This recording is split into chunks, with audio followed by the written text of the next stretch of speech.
Ladies and gentlemen, there's so many plenary sessions today, but I know this is also opportunity for sharing knowledge, ideas, and this also will create a big room for networking. We will try as much as possible to project.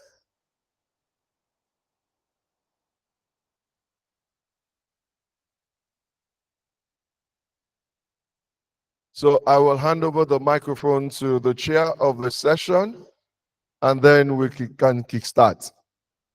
A round of applause for Professor Ezekiel Otuola.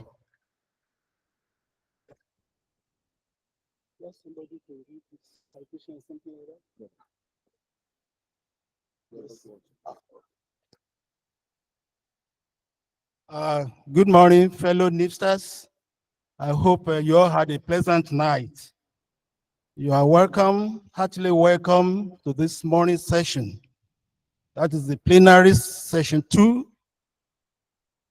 titled Emerging Technologies for Food Quality Assurance.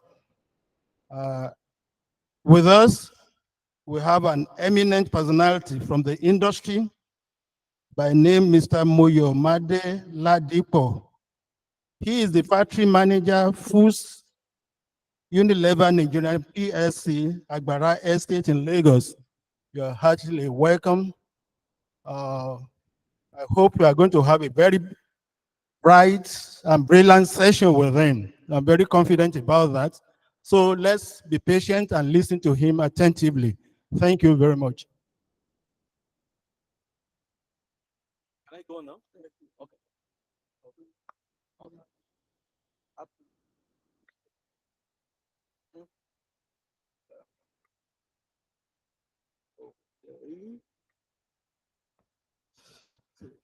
Yeah. So good morning, everybody.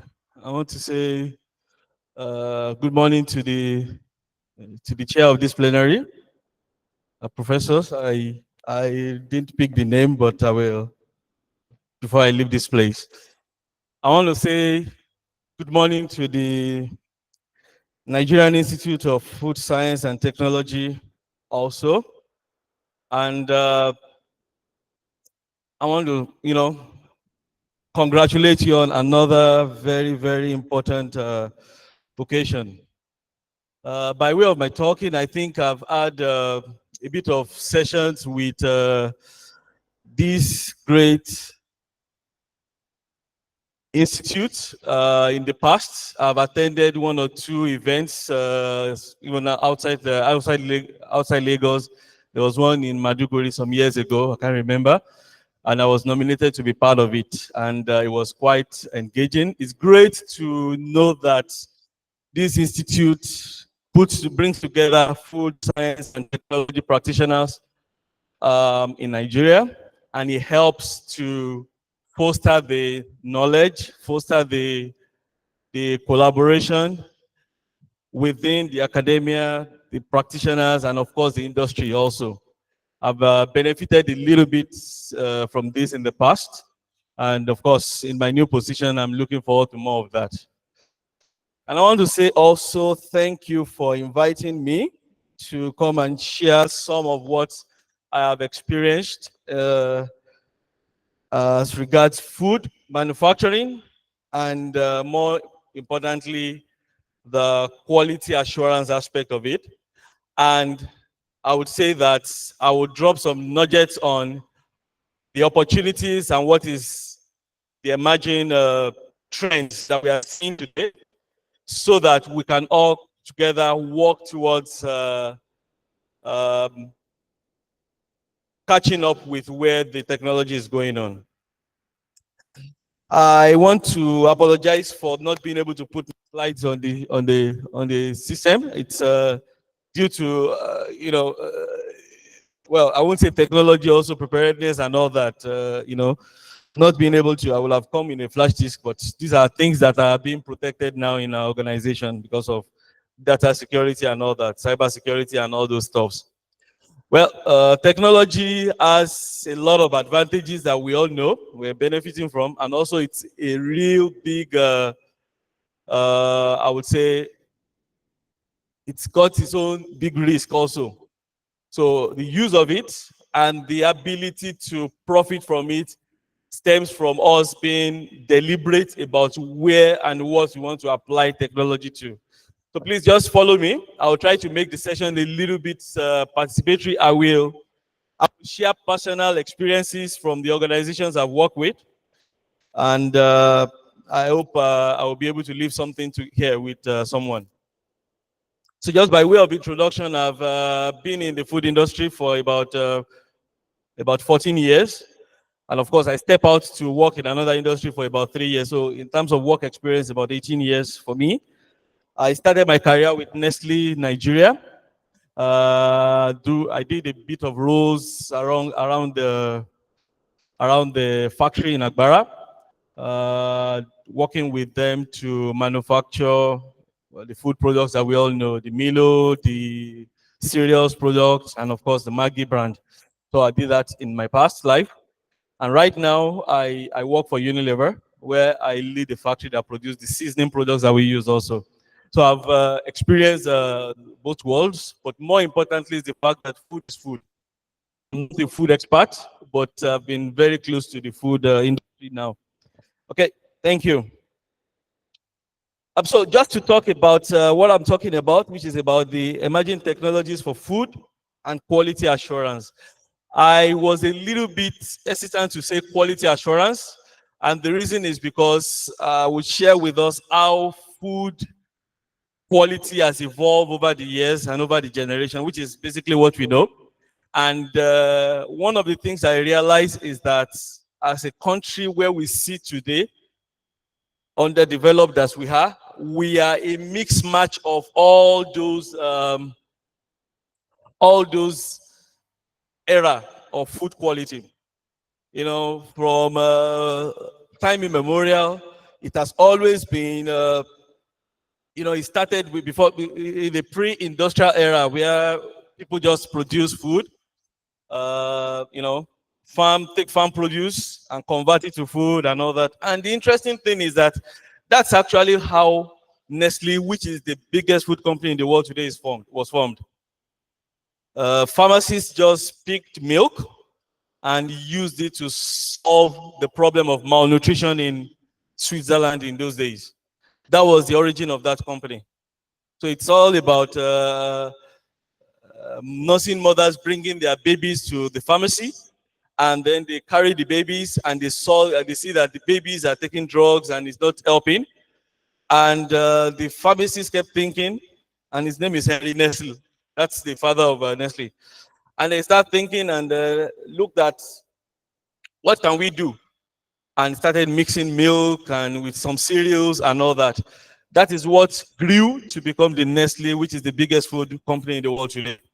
So that's how important food can be, how it can sustain livelihood and also sustain life. And I want to say that this institute is at the heart of that.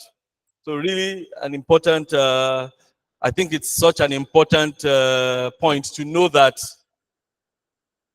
everything can fail, but human beings will still eat. And no matter what the, the technology is, food is evolving. The way consumers demand for food is also evolving.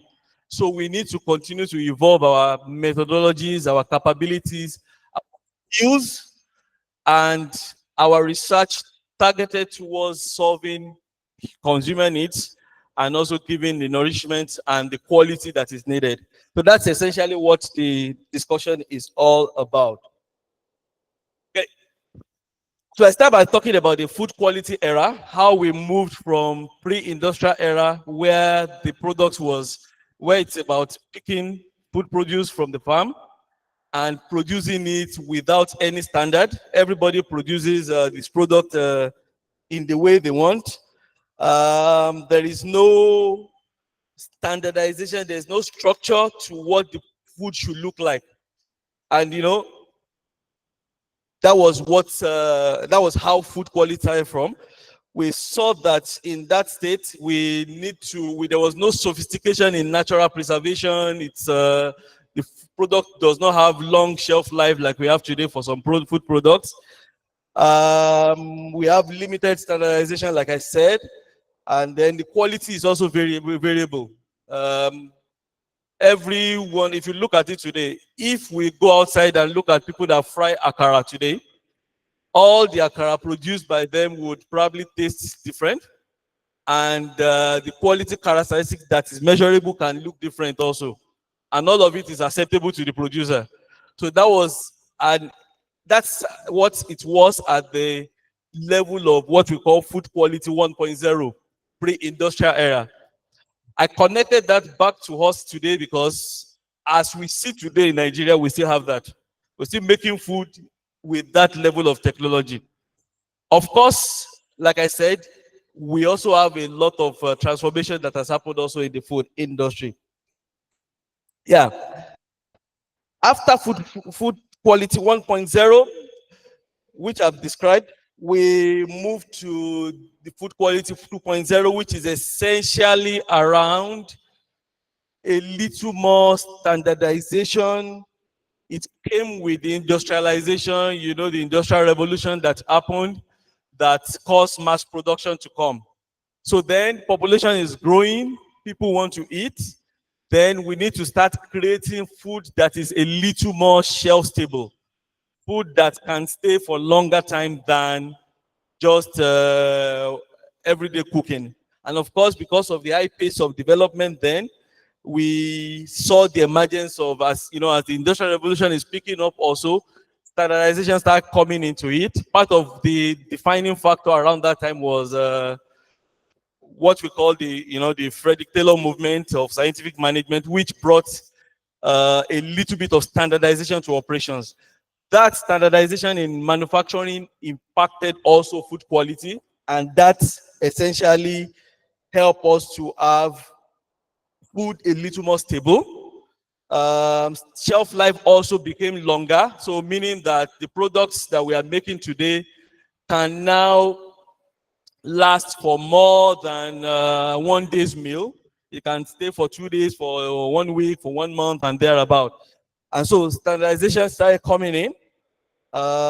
Regulations started coming in. People start answering questions to regulators saying, what exactly is the food you are producing? What does it look like? Define the quality characteristic. What should milk look like? What should cereal look like? What level of microbial growth is allowed in the food? and all that. And then how do you establish your shelf life so that we know that the food is stable up until the time of consumption? So that's essentially what happened at the food quality 2.0. Another thing is that we started having brands coming up. So people started having their brands, and then brands started becoming important. So now you want to take milk, but you want to take pig milk. You want to take milk, or you want to take cereal, you want to take golden moon, or you need to. So that's basically how it started evolving, and that came with mass production.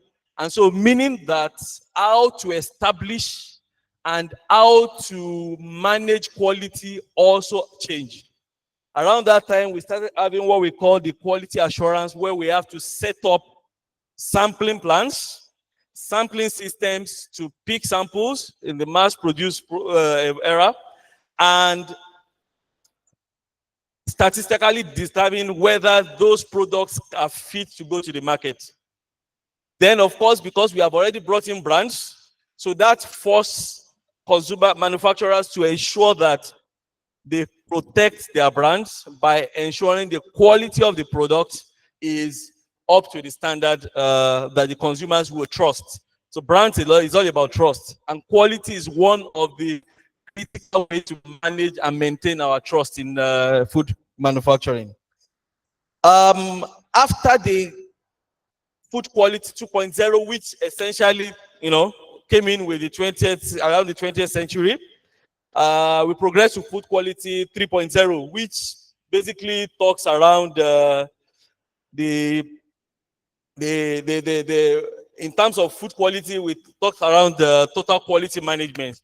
Now we want to ensure that at every stage of our production, every stage from what we call the farm, where we farm the produce, to the fork, where the consumers eat the products, we have management systems that assures, give us full assurance of the food that we are sending out.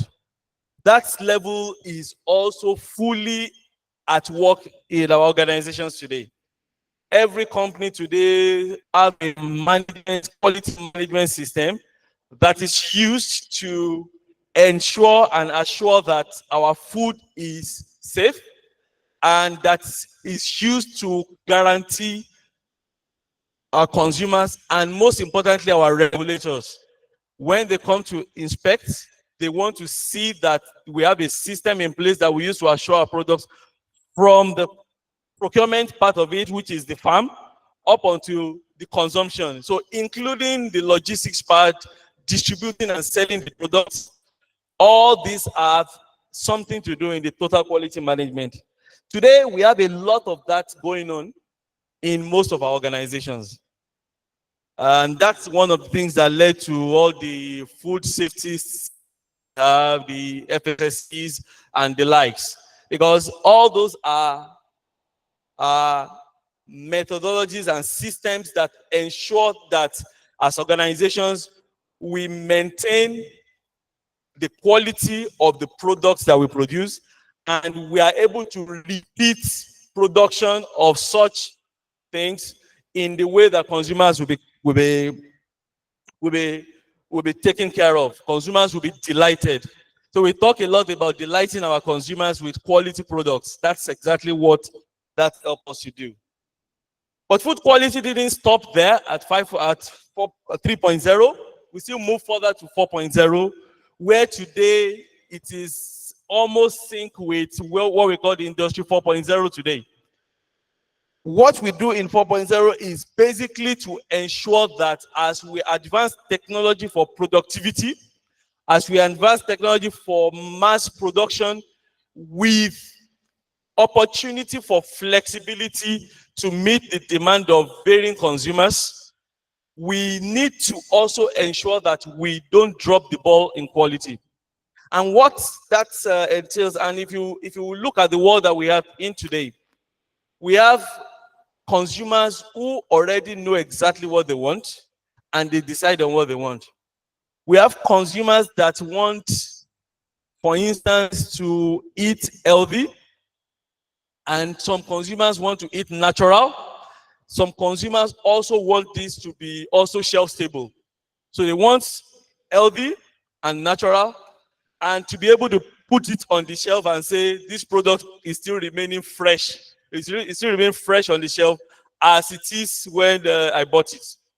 So that brings a different challenge to us in terms of quality.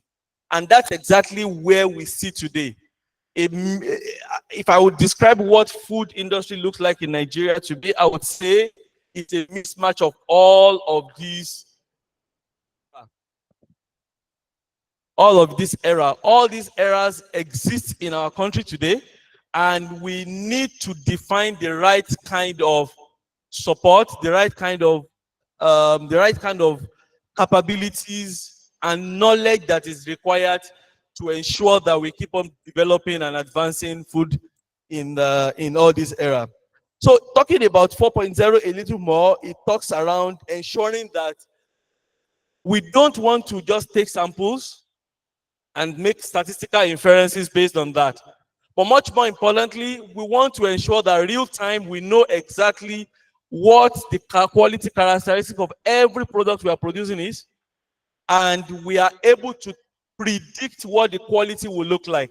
So we move from statistical analysis to predictive analysis, ensuring that we are able to assure quality foods as we produce real time, as we produce en masse. So that is where we are today. And like I said, that came also with additional capabilities, which I will talk a little bit more about as we go on. Traceability becomes important to us now. You want to know exactly where the materials that you are putting into the product came from. The batch numbers and the batch codes must be traceable up until the most elementary part where it came from, and we want to be able to ensure that we create the opportunity for regulatory body when they come into the factories or come in to inspect or evaluate our process or operation. We want to be able to show them that we know what we are producing and we have ability to connect every material we have to the finished product. That takes for us to get beyond just paperwork of writing down numbers to using technology to make that more digital, more accurate, and more efficient. The days of picking samples, analyzing the lab, and all that are gradually winding down. Food development, food process development, food manufacturing process setup now today thinks around how do I ensure that I pick my samples real time as I'm producing at various steps from raw materials up onto the finished goods, and I take decision as I am getting the information. So much of data is collected, the data is crunched and analyzed, and decision is taken real time. That is where we are today. And like I said, all these are aided by technology. All these are aided by further capability. All these require improved knowledge of food process system design and improved knowledge of the food chemistry, the food, the biology of the food, the science of food, and also the other part of it, which is extremely important, is understanding what the consumer wants. Because at the end of the day, food business is about serving the needs of the consumers. Okay.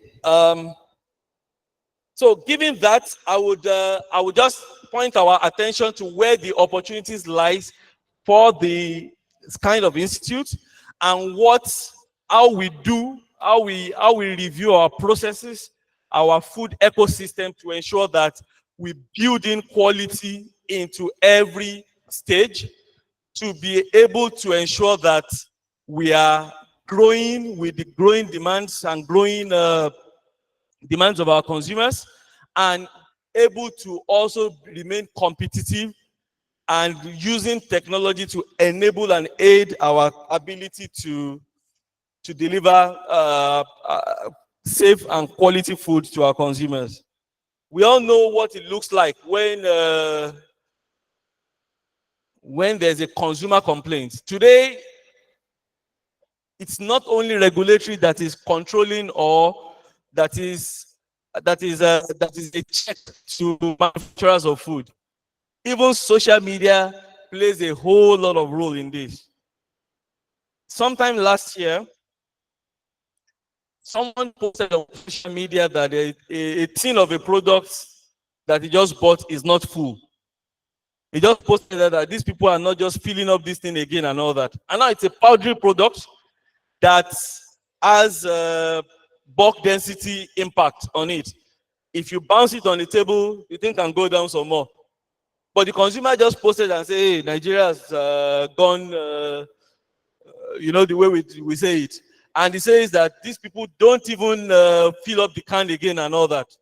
Now, what I would expect is that will create problem for the consumer, for the company with consumers, and consumers start saying that this company is doing this and that. What happened was that the second day, regulatory agency SOM visited the factory I'm talking about. I don't want to mention name. And they went through every scale in that factory, checked everything. They spent a whole day in that factory trying to buttress the fact. And the trigger to that was simply a social media complaint. Of course, eventually they realized that, well, this thing could be due to a bulk density variation and all that, because from samples peaked, both both within the factory and outside, they couldn't see anything that is underfill. But the reality is that triggered a whole day of work for regulators. That triggered a whole day of a whole day of lost production for the organization, because they have to divide their attention to that and all that. So that's how much changes are happening. And don't forget that today, you go online and I tell you the truth, organizations invest a lot in knowing what people are saying in social media. We must do that, because if you don't know, it, the whole world is saying what may not be true. So you have to not only understand what they are saying, but also know how to control the narrative and present your position in the way it is. Today, the world can have a complaint, and before you know it, is trending and is going up and down. Recently, we had one that said that our products that looks like some imitation products to us, because the wrappers were plain wrappers, there were no markings on it and all that. And the first thing anyone would think is we probably have imitation in the market. But because we know we produce that particular brand for the European market, we just contacted the person that posted this on social media, and he said, yeah, Poland. So yeah, if you're in Nigeria, you are posting from Poland, the product you bought is in Poland. Wasn't sold into Nigeria, it was exported properly and totally to Europe as a test product. It was fully registered. Now you're posting just because you bought it and you opened it, it doesn't look like the one you bought at home 1 year ago. Now everyone's saying Nigeria, and it became a problem. But we have to manage the narrative. We have to make the person come out to say, I bought this in Poland and it's not, it has nothing to do with imitation and all that. All this in those days could lead companies to start excluding and losing management time for things that are not, that doesn't have any issues. So that is exactly what we're seeing today. And now what this has enabled us to do now is it has forced manufacturers to now ask ourselves to say, how do you design your system, your manufacturing system for food in such a way that you can convince regulators, consumers, and even research institutions and all that, that you are compliant in terms of the food, in terms of the commitment that you have made to your consumers. And that's the biggest headache that that regulators are facing, I mean, that manufacturing companies have to face now. Okay, so in helping us to understand this, I've broken these systems that needs our attention, that I want to point our attention to, into 5. And I want you to just follow me as I just point to it. I'm not, like I said, I'm not doing a very detailed discussion about them, but I want to show exactly what has to change to ensure that we are able to assure the food, ensuring that food quality is assured every time we produce. I think its starting point is people. The people that make the food, the people that design the process, the people that assure the food, the people that check, the people that design the recipes or the formulations, like we call it. We know that we need to upskill our capabilities, our knowledge, and our discipline. And there is no other association that can really help in this than the Nigerian Institute of Food Science and Technology. And why I'm saying that is because today we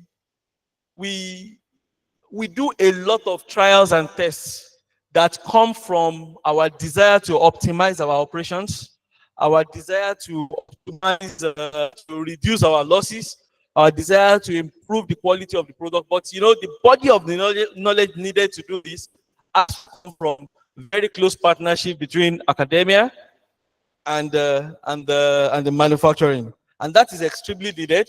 We need people that would be able to do that, that will be able to help in doing all sorts.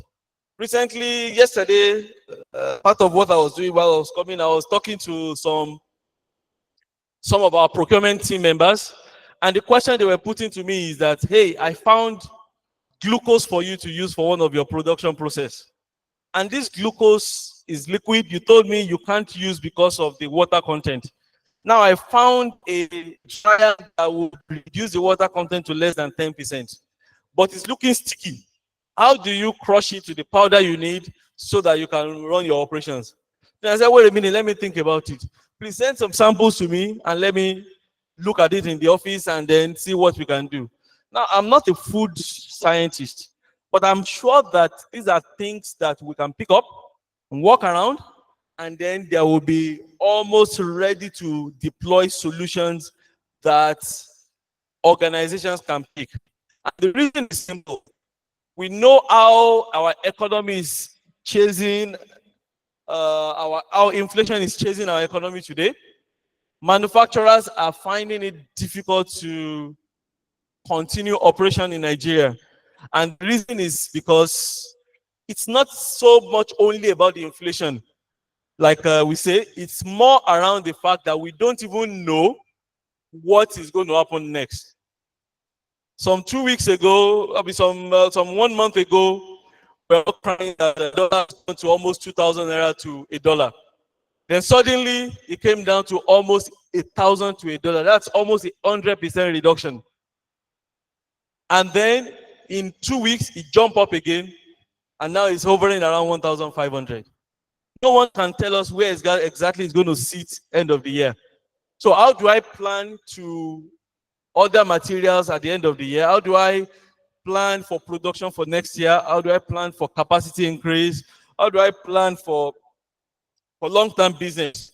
Those are challenges that we are, and what that is forcing us to do as organizations now is to look inward and ask ourselves, how do we use local materials to make our products? All through my food experience life, food manufacturing life, we used to import cornstarch from China, from Thailand, and all that. Recently, up until recently, a few years ago, we were able to substitute that in some of our processes with cassava starch. We've got cassava in abundance. Yes, maize is not so abundant in Nigeria right now, but that's a step. How do we do more? Is it only maize that can give us the starch that we need? Can we get starch from other things, other staples, other carbohydrates that we have in Nigeria? So all those things are opportunities that we have. And that's actually the focus of for most manufacturing, all manufacturing companies today. We need to localize, we need to de-dollarize, we need to run away from exporting our jobs abroad and bringing raw materials from home so that we can make the staple food that our people want. So that's how important the knowledge base and the body of knowledge that we can give to our people will help us in fostering this relationship. Okay. Moving forward, I would say that the process also, the manufacturing process that will produce the product, how do we design the manufacturing process in such a way that it will, we would design quality into it. I mentioned the fact that the days of having a lab somewhere where we take samples and we go there to go and check and we decide and say, I block that product, start cleaning again. Those days are gone. Manufacturing does not give you that flexibility again. What we need is how do we ensure that we have tools and systems that can help us to see and predict the quality of the product we are doing real time and assure the process as we go on. How do we have a process such that we design quality, we design value into it, we use technology to pick the data, crunch the data, and take decisions from that. That's what we need to do. And you know, engineers can build factories, build equipment and all that, but we need to build the equipment to suit the food we are producing. And that's one of the things that we always shout. We need to design our manufacturing process in such a way that quality is built into it, food quality is built into the food we are processing, and we are also able to take decisions when things go out. So that's a chain that is extremely important that we need to also look at. Yeah, the third point I want to talk about is about systems. What quality management systems do we need to put in place in such a time like this, when we are almost not going paperless in our factories, when we are taking decisions from the data and sample points that we are putting, that we are picking on the line without any human interference, where we need to keep records of traceability and store this over the years. How do we design such system, such environment to assure product in that, to that level? That's another area that we need to start looking at and thinking about. Okay.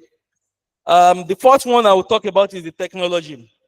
What technology are we leveraging? What kind of drying process is needed?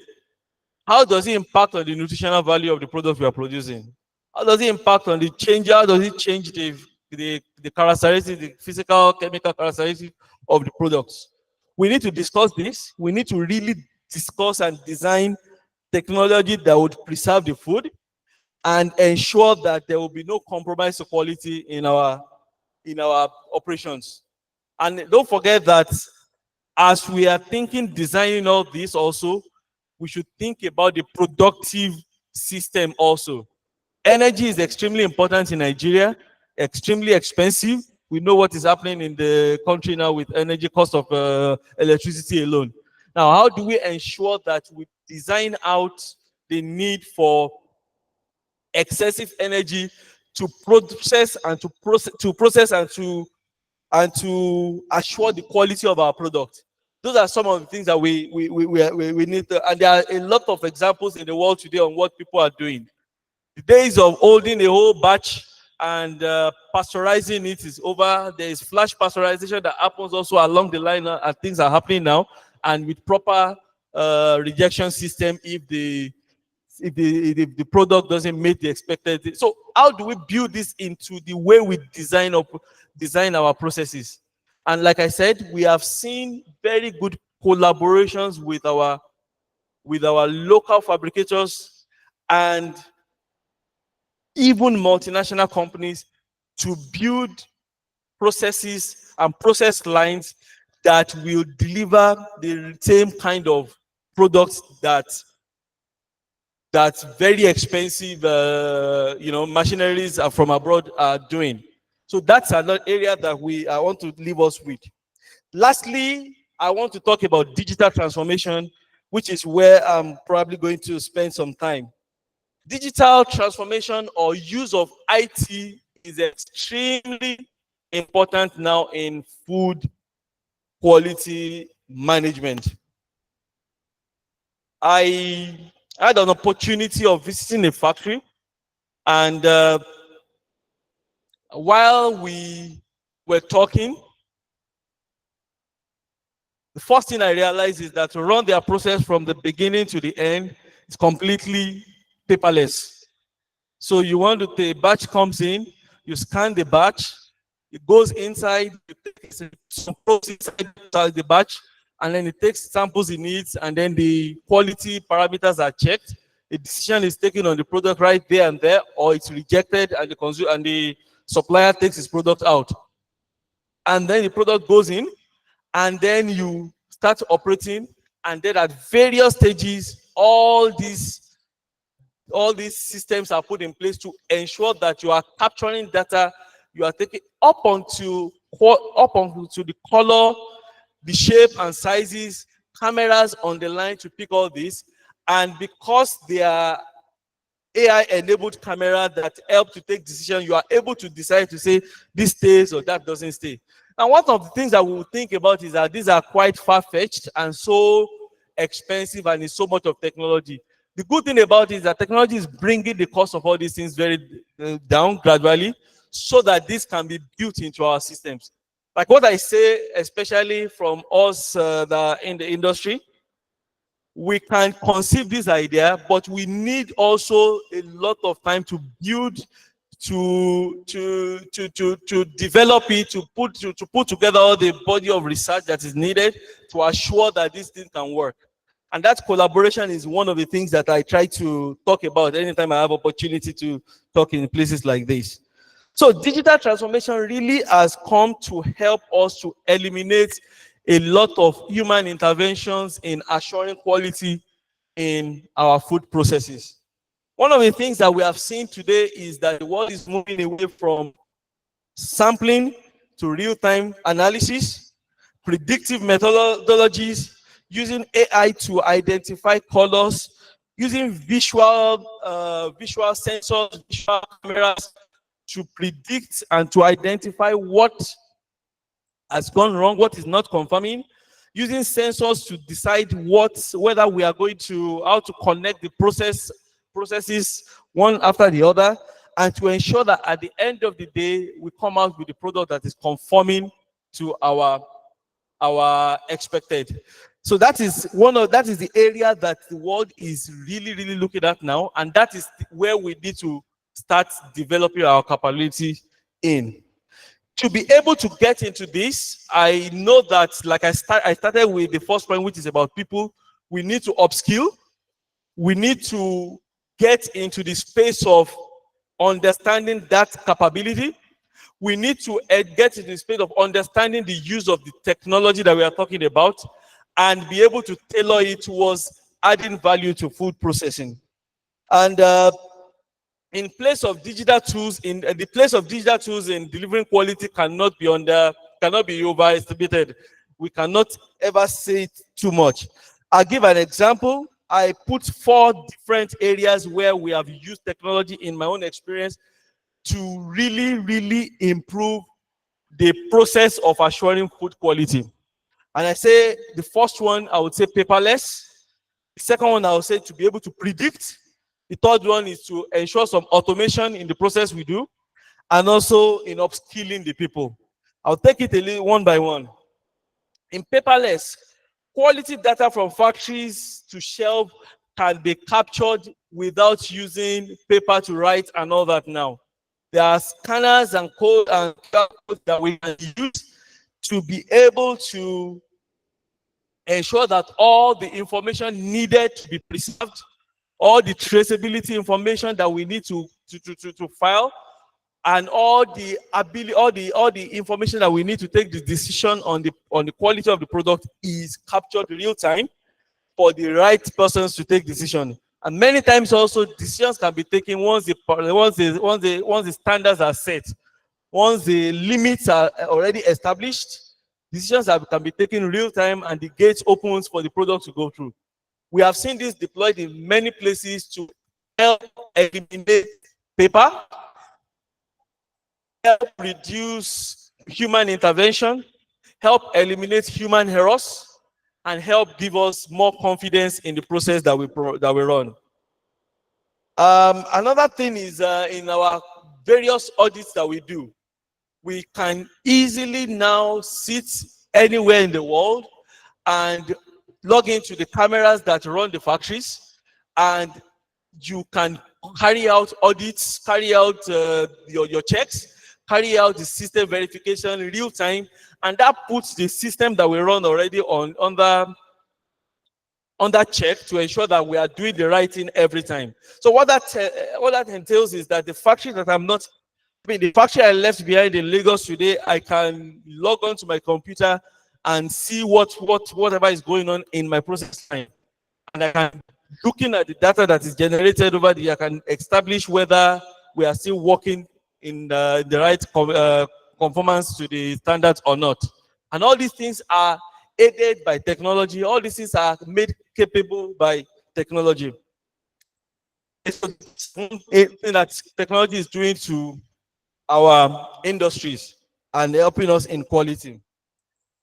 Okay, another thing that I want to talk about is about helping us to be predictable. So today we can predict the quality of the products we're using. We can establish today the systems that we need to put in place to ensure that from process to packing, from even logistics and all that, we can assure what we are sending to the consumers. And all these things are possible also. We have also seen us use digital to get the voice of the consumers. We can easily get what is happening up in social media, what people that are using our products are saying, and based on that, we can decide whether there's an opportunity to create a new product, opportunity to improve the standard of our product, or opportunity to reduce our losses in some areas. All these things have really helped us to really drive operations, drive improvement, drive quality in our food processes. So predictability becomes better, predictability becomes easier, predictability helps us to take decisions faster. And also, another thing that helps that we can do with that is research becomes faster also. If we're doing marketing research for a new product, you can identify and decide on the target audience you want to focus on and send the right information to those people and get information that is actionable and not just information watered down by people that are not using your product. So all these things are beneficial to us when we deploy them. Okay. The third stage area that where we use technology to improve quality is I call it in the automated process, where basically we use technology to eliminate human touches, technology to eliminate people having to influence or interact with products or process to ensure before we can get products produced. Imagine the days of carrying things and pouring, the days of decanting, the days of counting are over. Automated systems help us to do that effectively, efficiently, and much more accurate today. Also, in terms of process control, establishing how to control, there's something we call today control towers for manufacturing. And it's basically helping you to, from one location, see exactly what is happening across your process lines in such a way that you can predict what the products will look like. And before you lose a whole batch of products for non-conformance, you can make corrections, you can change, you can reduce, you can do much more real-time testing of those products and decide on what we can use. Imagine us also, we are able also now today to use what we call vision systems to identify errors in our production, to identify leakages, to eliminate products missing, to ensure that the nutritional component that we need is not compromised, to make sure that process environment is kept stable and all that. All these things are aided by technology and is available for us to deploy today. The fourth area that I talked about is upskilling. Technology can be really used to really deploy knowledge and technology and information to us. The days of going far and wide to do trainings and experiments are over. Such things are now done real time from your desk. You can get knowledge, you can upskill your team, you can show what is happening in another place, and get people to learn it and implement it very fast in your own organization. And that helps to also help to bring up the standards of quality. Because at the end of the day, we all want to produce foods that is safe, that is quality, without over increasing the costs, as we cannot push all the costs to the consumers. So lastly, in terms of the future trends that we are seeing today, I think we are seeing more improved use of predictive analysis, and rather than analytical information that we need for an intervention before we take decisions. We want to be able to assure products that are quality. We want to be able to assure that food is safe as we are producing. We want to be able to connect the quality of the inputs, the raw materials, the environment, the production process to the finished goods and the quality that we want to deliver. Another area that is important now is that we have seen the use of smart packaging, which is essentially to make our packaging material such that they can tell whether the product is going out of control or not. Packaging can also help to monitor and provide information about the condition of the food that is produced and whether the shelf life is already breached or not. We've seen that used to manage temperature, to manage freshness of our product, and to eliminate product spoilage. And all these are helpful to prevent consumer complaints and to prevent our people from being, from losing quality of our products. Yeah. Okay. Yeah. In terms of so in my conclusion, some of the thoughts that I need to share with us is basically that we need to really step up in the skills that we not only in the knowledge of food, but more importantly also in the use of technology for the food. What I normally tell people, and it would be great to see it, is that if we leave the deployment of information technology to IT experts, what we see is that the benefit does not come fast enough. But the users of the developers of food need to get into the IT capability space so that that skill can be used to improve the production of food. A food quality expert knows exactly what he wants to achieve. If he is able to use technology to achieve that, he will deliver that faster. An IT expert will come and start asking you questions. Okay, let me give you something that is like this. And then you start out to tweaking it before you can get it to work effectively for you. And that's the reason why many times we don't see the benefit from using IT to improve quality. This is a factory manager was the IT expert that developed the technology, the programs that they're using to run their operations. So because he wants to use technology to eliminate quality losses, he was able to deploy that faster. And that is one of the things that we see. When food scientists get into the IT space, use of technology can further aid and accelerate development, accelerate research, accelerate solutions to the problems that we have today. Because definitely we have a whole lot of problem in preservation, a whole lot of problem in in processing and all that. But the knowledge of it has to be blended with the technology that will make that to happen faster. Second thing I want to talk about is in designing food processes, we need to design quality into it. We need to ensure that we think about hygiene. We need to think about cleaning. We need to think about the pasteurization and all that. How do we ensure that all those things are done with less human intervention? The days of human, unfortunately for us in Nigeria, yes, we have a huge population that we need to employ, but for the purpose of for the reason that we technology helps to advance and help to eliminate losses, help us to be productive. We need to use technology to really improve our processes, and there's no company that can shy away from that. When we do that, yes, organizations can become bigger, then opportunity can come for people to be employed. But really, we need to think about that when we are designing food systems or food product manufacturing systems. We need to do that, like I said, I think I've mentioned before, food quality science and technologies scientists and technologists must become not technology users, but technology product owners also. We must create the technology that will help us to do what we do.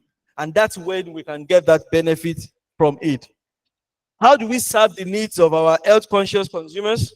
How do we maintain freshness? How do we ensure real-time shelf availability and maintain our nutritional values without compromising quality while thinking of producing en masse for the population? That is the question that is quite difficult to answer. That's an area that we all have to start working towards. And like I said, we need to homegrown our own technology, homegrown our own solutions, so that we can protect the food industry in Nigeria. I want to say thank you very much for giving me the opportunity to share. And I hope that I've been able to leave one or two things behind here. Thank you. Thank you very much, Mr. Ladipo, for that. And I believe equally the students who are here are also learning that food science also has a lot of applications, and opening our minds also, we can delve into the IT world and make some impact, and then we quickly move on. So more opportunities are springing up. So I'll hand over the microphone to the chairperson to round up the session with some comments and all that. Please, a round of applause for Prof. Thank you very much. Please, another round of applause for our August lecturer coming in June. You're welcome. Like I said at the beginning, certainly we were expecting a great exposition for this man. From his wealth of experience, from his intelligence and bright presentation, I'm sure we have all gained quite a lot about food quality assurance, the emergence of modern technologies. He has highlighted a lot of areas, especially those areas we as food scientists can get involved. And I want us to take proper note of these areas. It is very important for us to acquire IT capabilities so that we be involved in the design of processes that will ensure these qualities we are talking about. He also emphasized the fact that we also need to be involved in so many areas, especially in the real-time processing methods. This is very important because this is the trend at the international level. Not minding the challenges we have, especially in this part of the world. I was especially excited by one area he mentioned. That area also cropped up during one of the plenary sessions we had yesterday. And that is the area that applies to our local food sellers. He emphasized that we are still very backward in monitoring the qualities of these foods. And the person who talked yesterday also mentioned that even the regulatory agencies are not involved in the monitoring of the qualities of these local foods being sold in our local markets. So where do we go from here? I don't want to take more of our time. I think we want to give room for a few questions and comments and contributions from the audience. The way we are not too many, so the way we are going to start, maybe from my left here, then the middle, and then my right.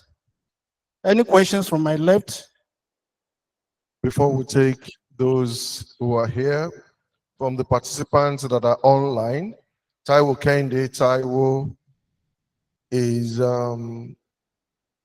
saying most control and regulations are for industrial products. What of local food products? We have seen videos of things being added to amala quality. That's one. The second one is, how many companies have automated production lines in Nigeria? Some data will be helpful, and also for what type of products. Those are the two questions from there. One of them is quite related to what we have been So we talking can take about. the other one, so we'll add and take everything together. Okay. Any questions from my left? Center? Okay. Please. Please tell us your name, your affiliation, and then your question. Thank you. Let me quickly appreciate Mr. Moyomade Ladopo for that lecture well delivered.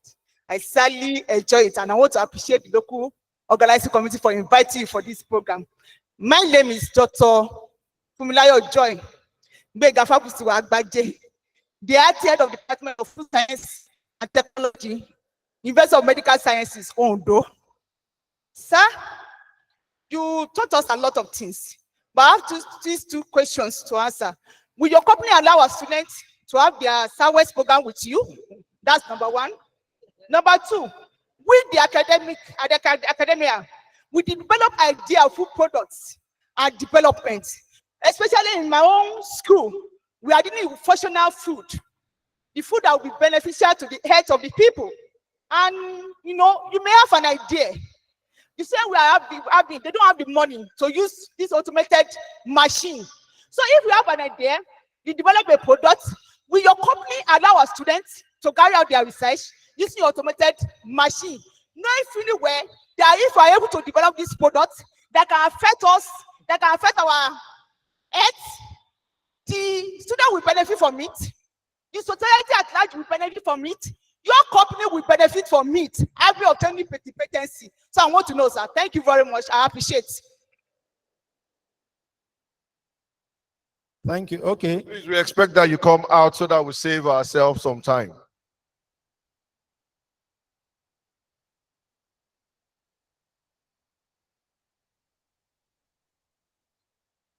Good morning, everyone. I want to start.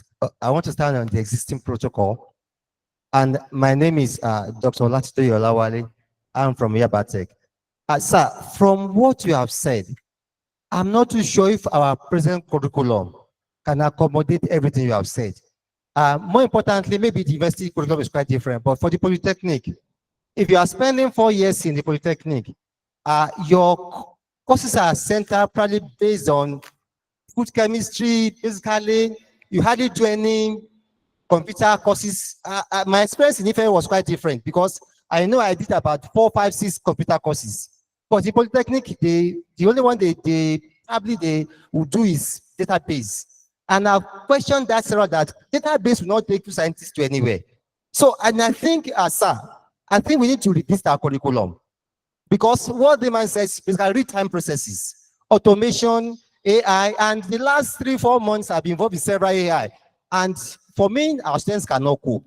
So, and I think, SARS, and I think the basis to start from our curriculum, so that our curriculum should be adopted, should be revised, such that we'll be able to accommodate some of this that the man is saying. Thank you so much, sir. Yeah, thank you, sir. Good morning, sir. I'm Mrs. Oni from NIOT. Thanks so much for the message. Thank you so much. When you were talking, it was so painful that, so all these whiles, does it mean that all that we've been carrying out as researchers, as, you know, even students sit to design some things, so it's not getting out there? Not the machines we design. We know so many things that have been done several years. So if by this time we are hearing this, it means they've not been using it. And that is why I believe this backwardness is really affecting our nation. So how are we going to collaborate with those industries that are out there? That is my question, sir. Any more questions? Okay, Mr. Chairman, let me start by thanking the organizers of this program, because the word innovation is actually coming out. The purpose of innovation is to bring us abreast of the modern trend. So now I think we are achieving that with this kind of presentation. Let us not know, I belong to the human resource development aspect of food science. In other words, I'm a lecturer, and we produce graduates, not necessarily for the past, for the present, but also for the future. So our students shouldn't be ignorant of the trend. At the same time, the speaker ended with some words. He said, homegrown technology, homegrown food development. So I don't know whether some of us took note of the word homegrown. If you listen to Nigerian policy, food policy now, when they talk of food security, they are talking of homegrown. They're talking of homegrown. Unfortunately, I belong to a group that discusses development of policy for homegrown school feeding program for this country. But by the time the report was submitted and is being implemented, we are not involved in monitoring. And I think we need food scientists, we need nutritionists to be independent monitors of some of these policies. Now, let me come to our speaker. I assume you come from Nestle, is it? Eh? Unilever, yeah, the two of them. When we were students, we'll go to Unilever, we'll go to Nestle, we'll go to Cadbury, we'll go to USC Foods. We'll be well received. They will take us around the system. They will explain everything to us. My worry is that this kind of thing, let me ask you whether this facility is still there for our students. Because those days, normally, we just tell them we go in buses. I remember from Ibadan, we'll go there and they will receive us, they will show us this thing live. So I want to plead, because people are saying because of the tax now, TED fund and so on, those things are facilities have been taken over by TED fund. They don't have money again. I'm not saying packages, so because those days, you know, when we get to Unilever, you give us lunch, you give us parts when we are going home. We remember all those things. And it's not too late if you can be so magnanimous for these students to benefit from such life exposure to this technology you are talking about. I want to thank you for coming. Thank you very much. Okay. There's still one more, sir.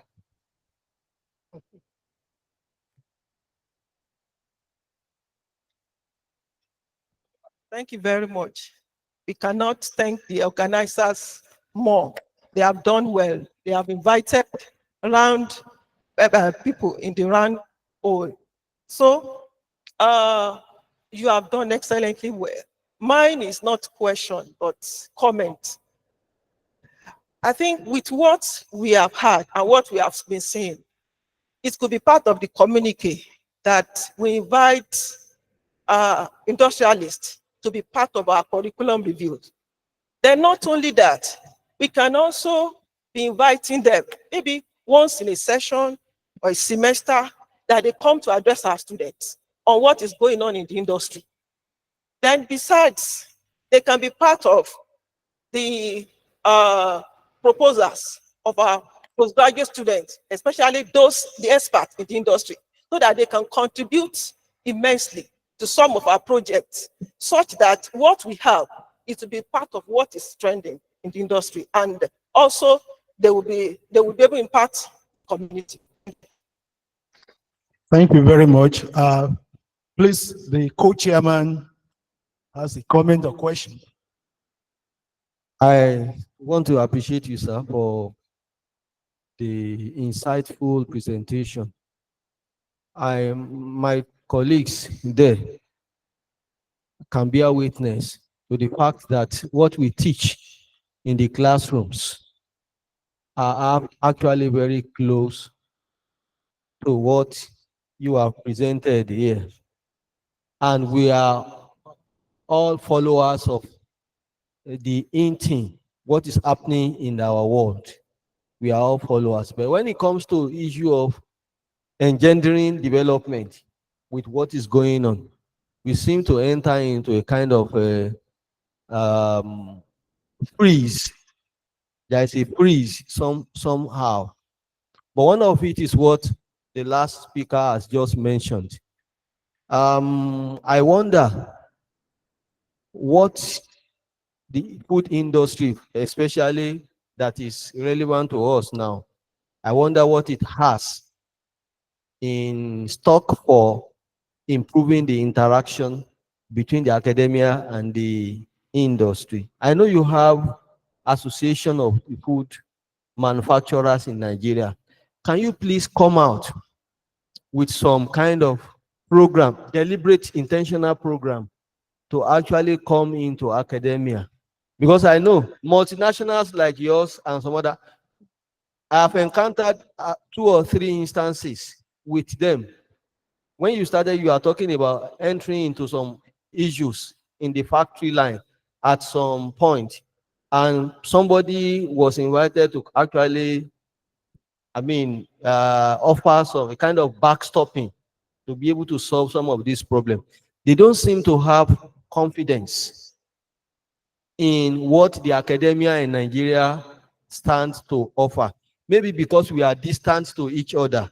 So if we are closer to each other and we know what we are made up of, it's possible that this kind of gap is closed off. You can think of something like that. You are our own. Okay, that's the first. The second one is this homegrown technology, which you mentioned last, and somebody has mentioned it. Growing technology is not something that is very cheap, and it evolves.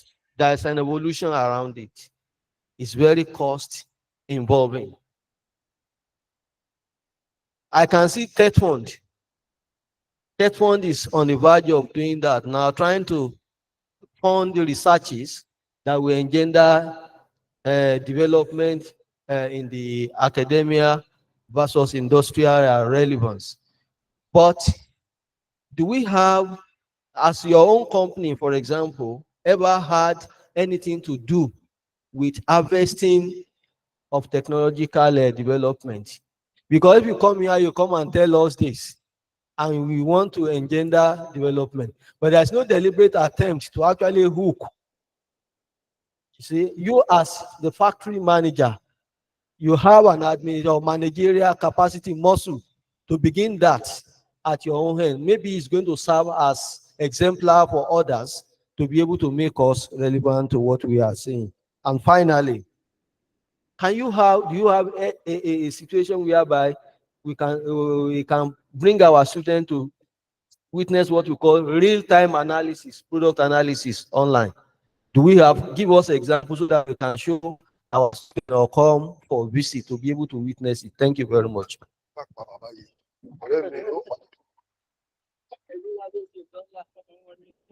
Well, I think while he's preparing to respond to all these questions, we also need to beg some of the academia not to discourage some students, because I've heard where a lecturer is telling a student, a postgraduate student, not to use any AI app. So, okay, thank you so much for the questions, extremely important questions. And I'll start from the online question that we got. So yes, today, the first question talking about we are not regulating the products, the local food products and all that. I mean, I've always thought about it that one day we will not be selling products, hawking products on the streets like that. we would have some control, some bodies to regulate and all that. I think I think that as a nation, in terms of food regulation, we will talk about NAFTA, SON, the standards bodies, and you know, the weights and measures and all those things. I don't think they have any interest in that. And the real reason is also, if you look at it, we don't so much look at the informal sector a lot in Nigeria. Even though the informal sector may actually have more potential than even the formal sector. I believe strongly that. And I also believe that if we regulate and standardize in that area, so many things happen. It improves the quality of what is made. And that, don't forget, can have impact on the quality of life of the people that are consuming the product. If you buy something now and you get food poisoned, then you go to the hospital and go and draw public funds to treat yourself, or well, you treat yourself with your money, but you know, there's a bit of public fund also in public school, and so there's a chain of reaction that comes from when we develop products, develop food well. If we have the right road infrastructure from the farm to the factories where the products are being processed, apart from the cost savings of being able to transport faster and cheaper, the lead time from the farm to the factory also reduces. So when we regulate, we bring in development. When we standardize, we bring in improvements. What we say is that if you don't have standards, then you are not standing. That's what I train in my factory. So the point is, government is not looking at that yet. Regulation is not looking at that yet. I don't know why. I don't know when, but it's some area that we need to go. I think I have to leave it there. And of course, we all see videos of all manner of things that people do to the food that we buy outside. Yeah. Okay, in the other thing, it says how many companies have automated process production lines in Nigeria? Some data may be helpful and so forth. So production lines are dependent on the products, and the automation level that we have in various factories are also dependent on affordability, technology available, and also sometimes we need to tell ourselves the home route. And I've seen it also in countries like India where they have real good population. There are some level of automation that if you put in place, you probably take out almost everybody from your factory. Then you take them out to do what? Employment also. So it's, and I'm not saying that we should turn our backs to technology. What I always preach is we need to meter the use of technology to suit the purpose we are doing, we are trying to achieve. So we cannot jump into everything. We need to take what we need that will add value to our operations. And that's what I do. And that's what every company is doing. There's a research that says that 1.5 trillion, $1.5 billion rather, is spent every year on digital technology in factories, on in bringing technology to factories and all that globally. But 70% of that money does not pay back, even though we spend the money. And the reason is because we need to learn to use that technology to create value. If you don't use it to create value, you use it for a few years, they will clap for you, then you put it aside and do what will create value for you. So that is there. And also, adoption of technology is also part of it. We cannot go beyond our capability. We need to meter our, we need to walk before we run. I would say it like that. Yeah. In terms of CWES, a lot of people, I mean, I think two people have asked that we have opportunity for people to do CWES. Sincerely speaking, it's not stopped. I have a lot of interns, CWES, coppers in my factory. I mean, and I know that even from other places I've worked, they send to me to say, do I have slots? I say, oh yeah, send one to me. When I need, also I send to them. So it's happening. The only thing that we can say is that the opportunities are not as much as the space that is available. I mean, what will I put 20 CWES students to do in my factory? And I can get up to 20 in a month, saying that, hey, do you have space for CWES or internship? Or what exactly will I, what work will I create for 20 people? it takes it takes work to create work for people, you know.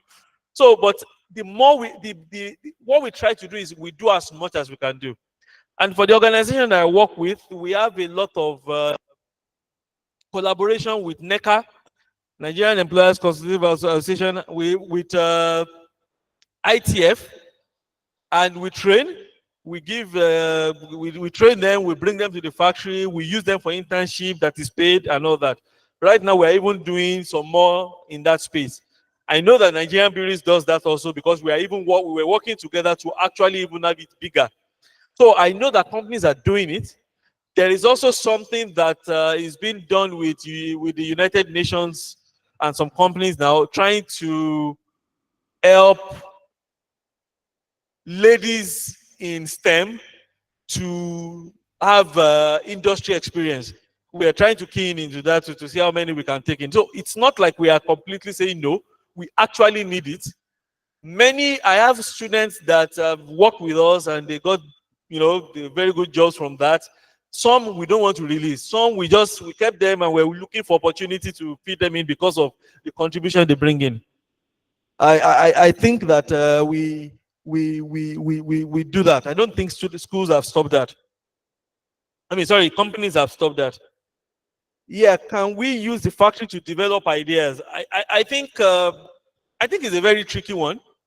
And why I say that is because don't forget we set up our production lines to make money.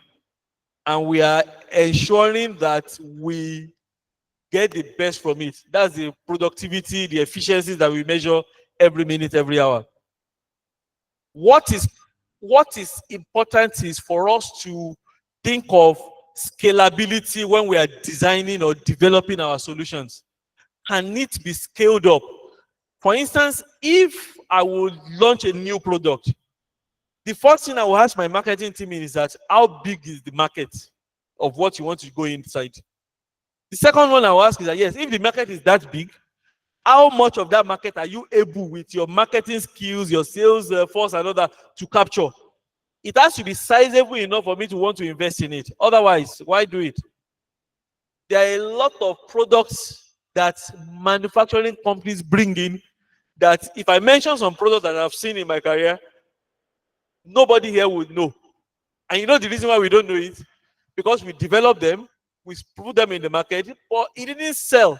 So we stopped it. So it happens also. So collaboration will definitely, it's something that we need. I can say that. Now, do we do it or not? We do. Now, how do we do it? Recently, I needed to do some expansion of the factory, and then we needed to get some conveyors, to manufacture conveyors, to do some, you know, some production equipment and all that. The ones that we have were from a company in Italy. It was during COVID. We couldn't even, we accessed them, they gave us cost and it was quite expensive and all that. But we were able to work together with a local company who did the fabrication for us, who bought everything for us, and we installed it, and we're running and it's fine. I know I have experiences of people also using such companies to even build machines that are doing filling machines, filling products. So the collaboration is there. There are very good local companies that are making machineries, process lines for even multinationals today. I can tell you, I know a few, and I am using a few of them. So that is not that is saying that there is very good hope. The other part of it is that how do we come closer to the industry?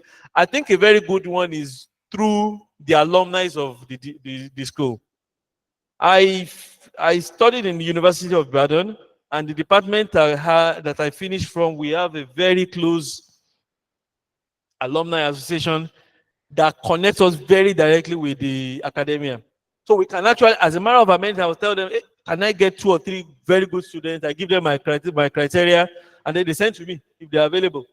And when we have a good student that work well with us, we tell them, yeah, that student is a star student. Please, when he finish, let us know so that we can do something. So that is, I can tell you it is there. But like I said, How many companies do we still have in Nigeria that is growing? Growth in Nigeria is extremely difficult in manufacturing. Extremely difficult.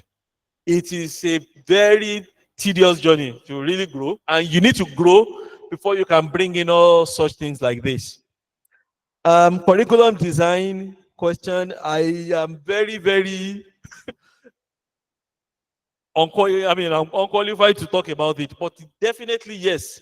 I think there's a need for us to look at our curriculum and see how we can connect it to the realities of the day.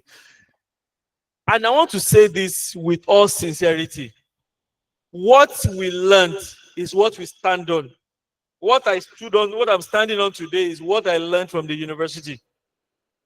I'm not ashamed to say I finished from the university, and I'm not ashamed of what I learned. I've actually interviewed someone who schooled in the US who did the same course. I studied industrial engineering, who studied industrial. I've interviewed him before for a job, and we eventually decided to give the job to someone that schooled in Nigeria. So I am not ashamed to say that we have a lot of knowledge that we pass across here. Do we need to do some work in refining, in being able to apply them in industry? It takes a lot of work to be done. It takes a lot of thinking, sleeplessness, and all that for us to be able to get into that. But I think we have the resources that we need, and we are developing the right.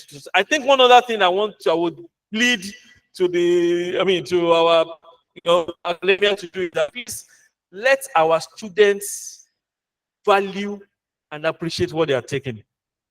The reason why I'm saying that is that many people come to school now and they don't believe that what they are getting is even good enough. Whereas that is the foundation that they need to build on. So they don't apply themselves to it, they don't go for it. And I'm saying it sincerely because I've been employing since. So really, please take it, use it very well.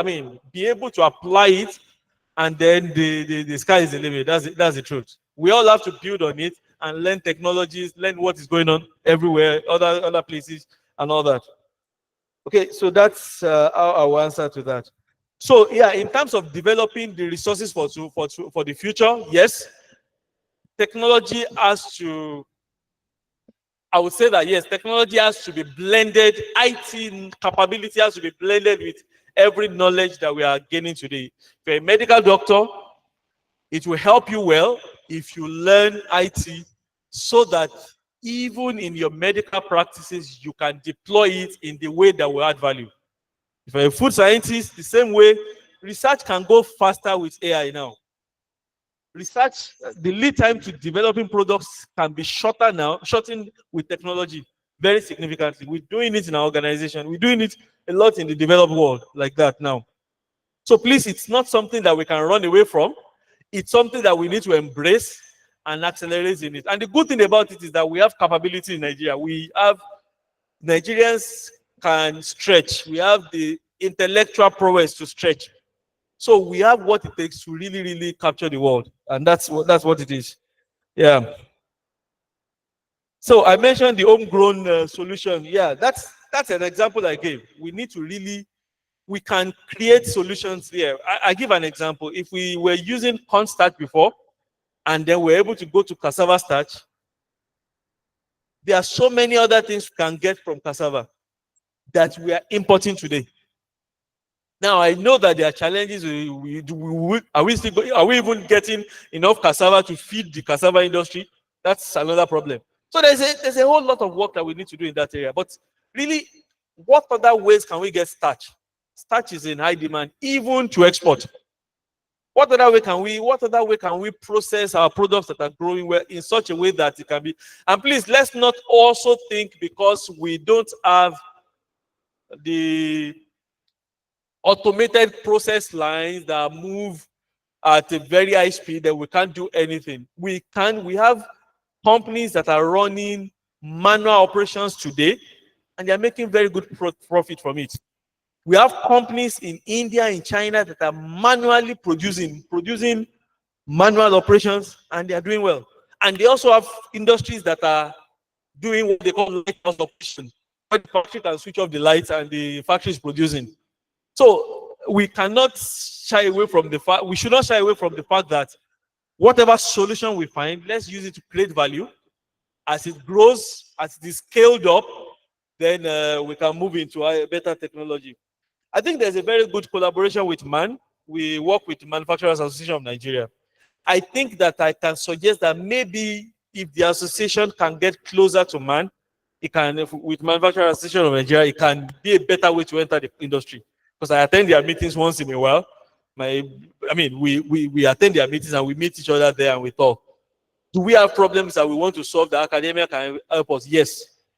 How do we do it? It's from collaboration. One way that came to my head is from alumni associations. The food science and technology students of this institution, for instance, we need to get closer to them so that if they're in food industry or the ones in food industry, they can be the link with us. I think that one can work very well for us. Yeah. Okay, I've given solutions. I've given examples of homegrown solution. Yeah, real-time product analysis. I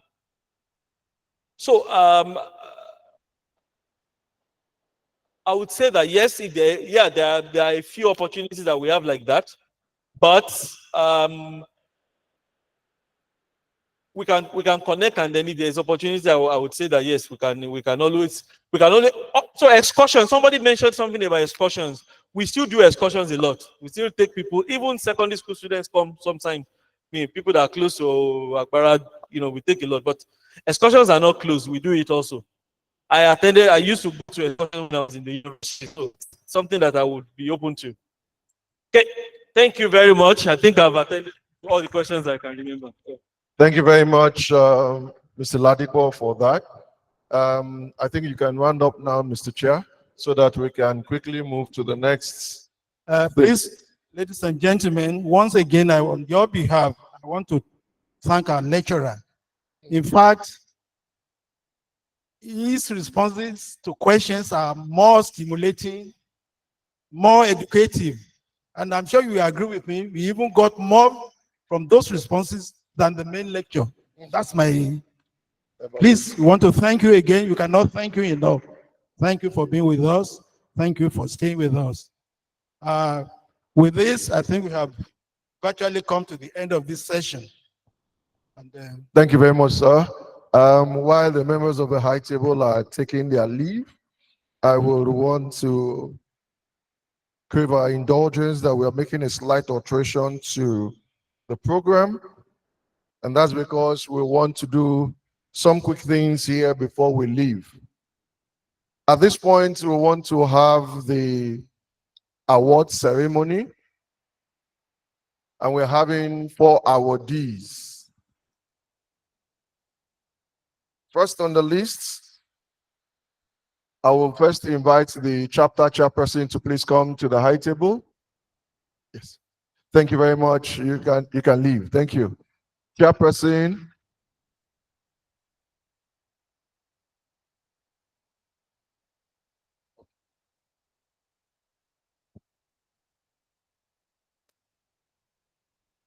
While she's seeing all of our guests.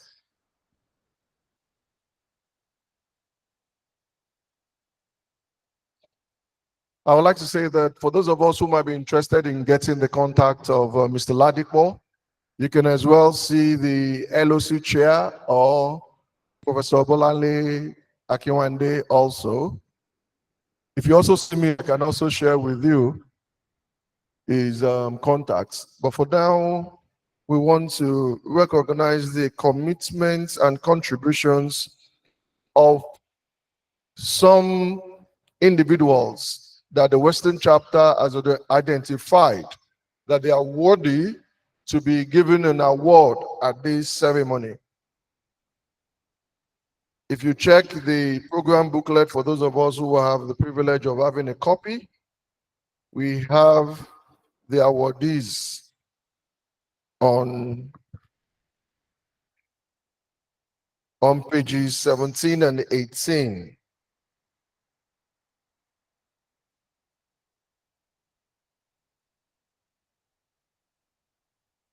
receive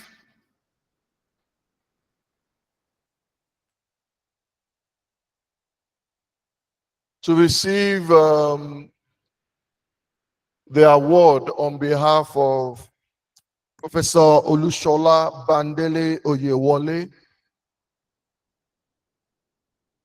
will be Professor Taufik A. Shitu from the Federal University of Agriculture, Abeokuta.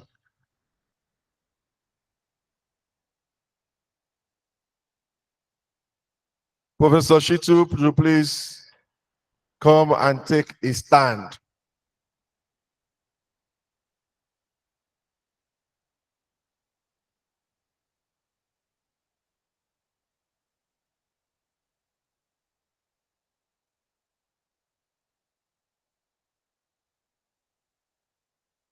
While we are waiting for Professor Shitu, I will also advise that the anniversary cake should be brought up so that we can set it up before time.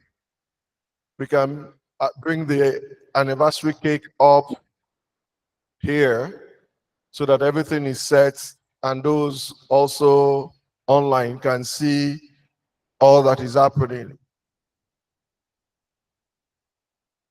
Yes, Professor Taufik Shitu, please come up here to receive the award on behalf of Professor Olushola Bandele Oyewole. To take the citation of the awardee is no other person than Professor A.A. Badejo from FUTA. So please a round of applause for Professor Badejo.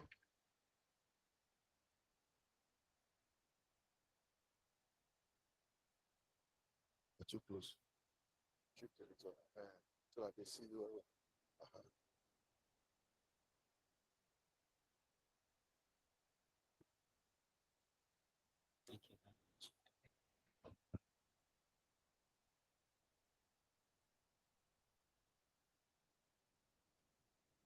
Olushola Bandele Oyewole is a professor of food microbiology and biotechnology with over 39 years of experience working in the African higher education space, where he has made tremendous contributions. He was head of the Department Food Science and Technology at the Federal University of Agriculture, Abeokuta, from 1992 to 1999, and Vice Chancellor of the same institution between 2012 and 2017. Between 2007 and 2009, he was the coordinator of the British government-sponsored project on the mobilization of regional initiative for the revitalization of higher education in Africa at the Association of African University. His assignment involved promotion and management of African continental research networking and research programs for development, and one of the networks that he facilitated was the West African Food Science and Technology Network.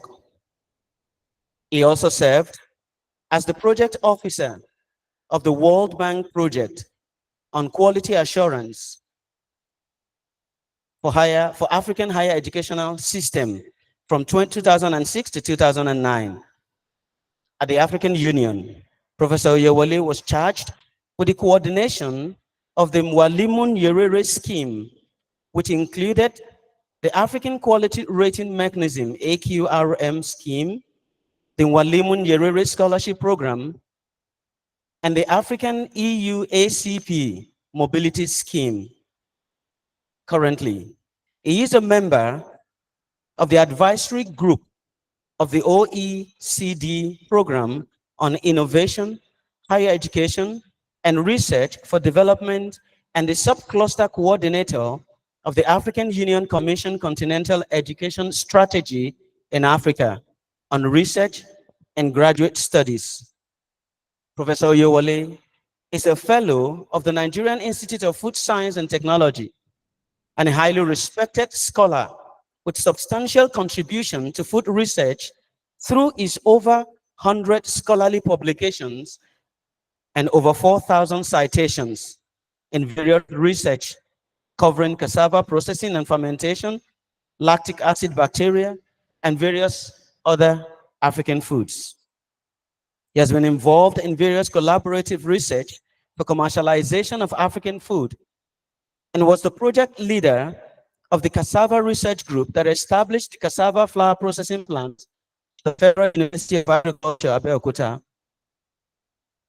The recipient of several international awards, including IFS DANIDA Award in 1999, which was given to honor researchers from sub-Saharan Africa who have made noteworthy achievements associated with research work supported by the International Foundation for Science. He also received the IFS King Baudouin Award for the report of research of exceptional merit among IFS-funded research. Professor Oyewole has also led various research programs supported by the United Kingdom DFID, the European Union, and the African Union, and has served as a scientific advisor in food science to the International Foundation for Science. He is currently the Secretary General of the Association of African Universities, AAU, and he facilitated the signing of an MOU and the establishment of a vibrant partnership between IFOST and AAU in supporting food science and technology education in Africa through capacity building, curriculum development, food production, and agro-processing. He has been involved in several other IFOST activities, including the recent IFOST Future Food Summit, Resilient and Innovative Food System in Bangkok. He is happily married.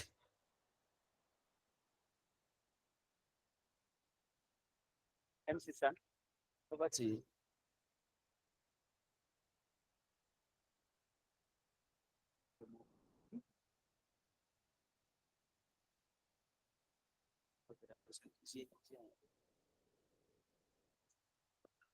Ladies and gentlemen,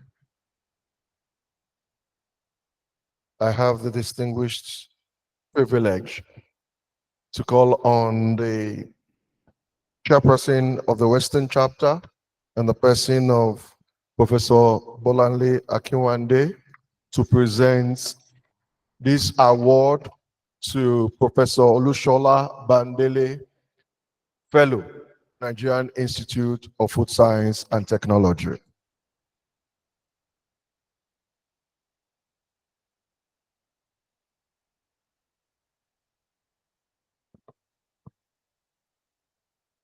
This award is given to Professor Bandele Oyewole in recognition of his commitments to the cause of science and technology in Africa and beyond. Thank you very much.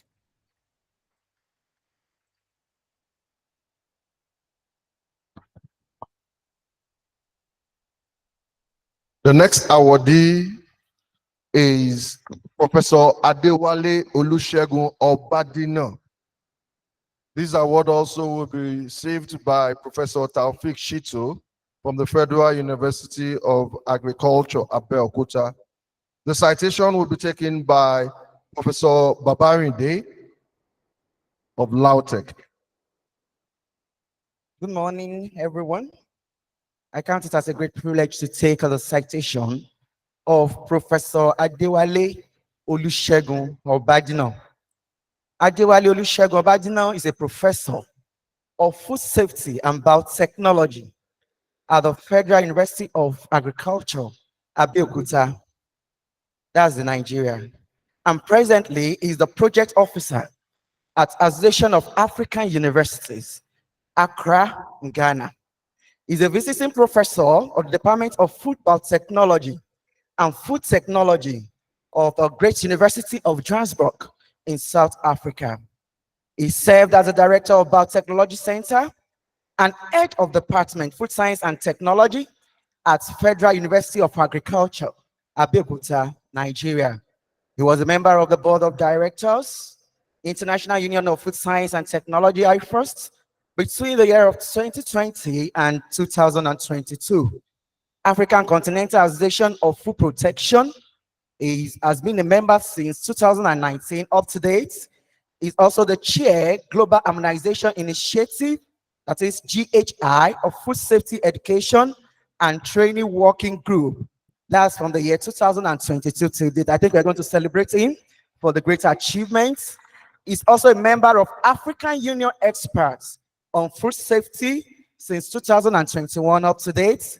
He's also an African Union Expert Panel Technical Working Group on AMR, a member of WHO Guideline Development Group, that is GDG, reducing public health risk associated with the sale of live wild animals of mammalian species in traditional food market.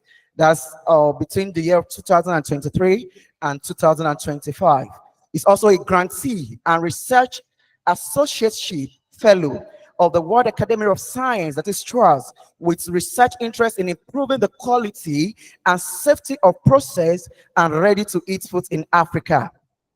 He was a visiting scholar for an European Union Erasmus Mundus, that is MSc program at Catholic University, Ghent in Belgium, and also Dublin Institute of Technology Ireland to teach courses in food safety and nutrition. So you agree with me that his passion for food safety is not just localized, but it has cut across international and global world. Under the MSU USAID, Nigerian Agricultural Projects Policy, he visited the Department of Agricultural and Food and Resource Economics, MSU, as project scholar supervisor working on fermented fruit and food safety. Adewale Obajina background research interest is in food microbiology and safety with over 90 publications in various areas covering food safety, quality, and processing.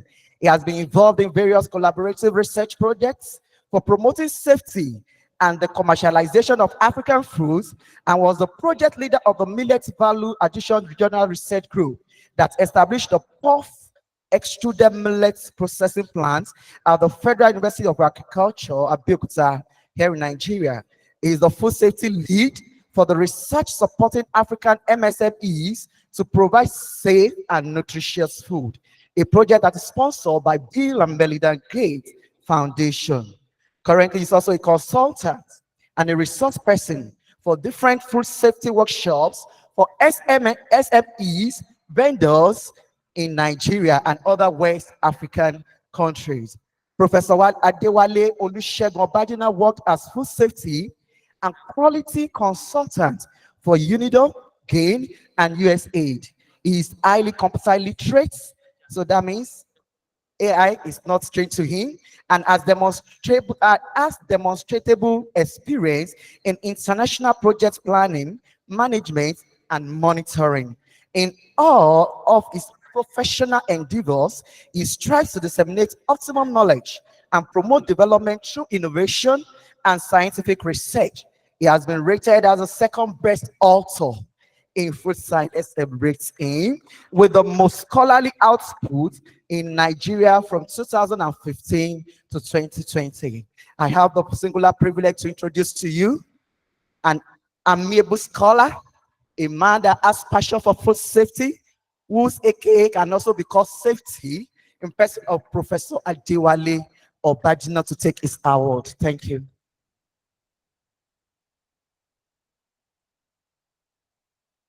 Ladies and gentlemen, I want to hand over the microphone to the chairperson of the Western chapter.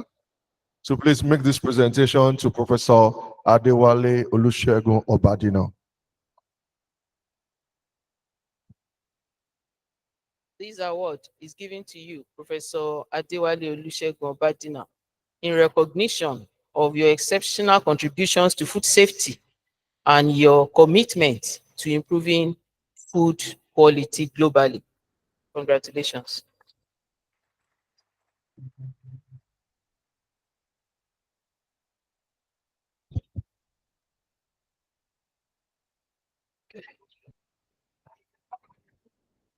Thank you very much. We're moving. The next awardee is no other person than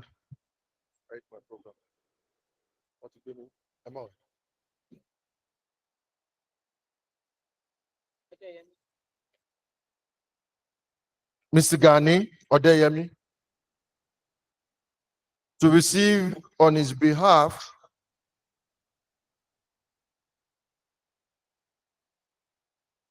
will be Mr. Hmm? Okay. Prof will be receiving on his behalf, but to read the citation is Mr. Ayebusi.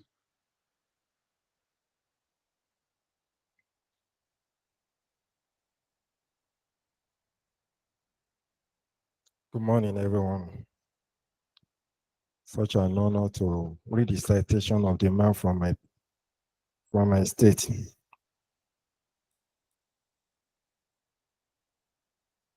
Yeah.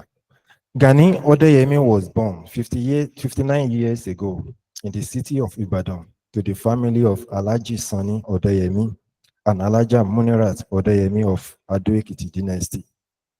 He started his elementary primary school at Ansaruddin Primary School, Okeila, Ado-Ekiti in the year 1972 and finished in 1978. He proceeded to Estate High School, Akobo Ojuirin, Bashoron, Ibadan, Oyo State, in the year 1980 and graduated in 1986 with ordinary level certificate. Thereafter, I was admitted in September 1986 to study food science at Polytechnic Ibadan, Oyo State, and graduated in 1988. In the course of his mandatory one-year industrial attachment at Associated Breweries Limited, the maker of Vitamalt, Bajabia, Agbara, Lagos, he was admitted to further his chosen career in food science and technology to a degree level at the then College of Science and Technology, COSTAP, Unilag, Abeokuta campus in Ishale, where he later became University of Agriculture, Abeokuta, UNAB. Now Federal University of Agriculture, Abeokuta, FUNAB. He graduated with BSc Food Science and Technology in 1994. Having completed his National Youth Service Corps at Zaria Hotel, Samaru, Zaria, Kaduna State in 1995. He worked with various food companies such as Maron Baron Food, Water, Ayola Food Limited, Egbeda, Lagos, Spectra Food Nigeria Limited, Lagos. He left Spectra Food Nigeria Limited, 1 Alimi Additional Crescent, Okuoba, Lagos, December 2001, to co-start a Prime Food Nigeria Limited at Ado-Ekiti, Ekiti State, but left the service of the company to join Ekiti State Local Government Service, Local Government Service Commission as High Executive Officer in February 2003. However, in year 2009, a food scientist cadre in the Primary Health Care Development Agency was created, and consequently, he was converted from higher executive cadre to full scientific officer cadre. To date, he is currently a deputy director in the agency.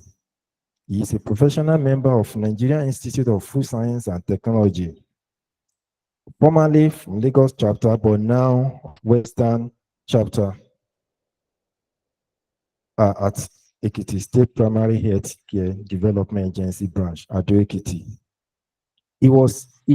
Has served under the leadership of Professor Matthew Oluwamukomi as treasurer and as Ekiti Ondo Jabu Zonal Coordinator under the leadership of Professor Abiodun Olapade, with the glory of God. Also, a member of Nutritional Society of Nigeria since 2011, served as Ekiti State Branch Secretary till 2022. He is married with children. It is an honor to present Mr. Gani Odeyemi for his award. Thank you very much, Mr. Ayebusi. We now call on the chairperson of the chapter to present the award to Mr. Odeyemi that will be received by Professor Eunice Ogunbusola.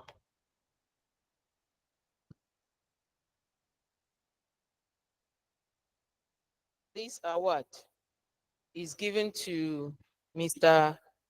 Daniel Odeyemi in recognition of your exceptional commitment to the cause of NIFST, most especially the Western chapter. Congratulations.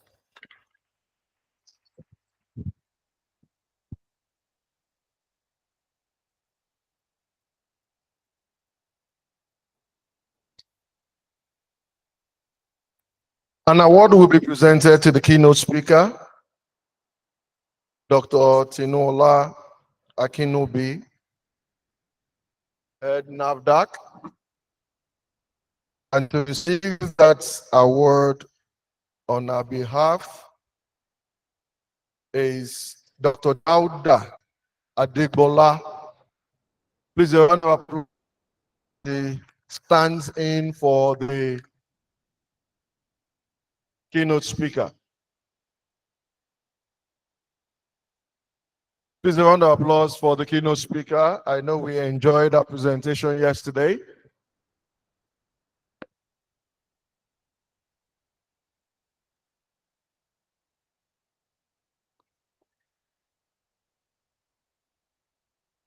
This award of honor is given to you, Dr. Tinola Akinobi, in appreciation of your insightful presentation on the theme, Innovations in Food Technology.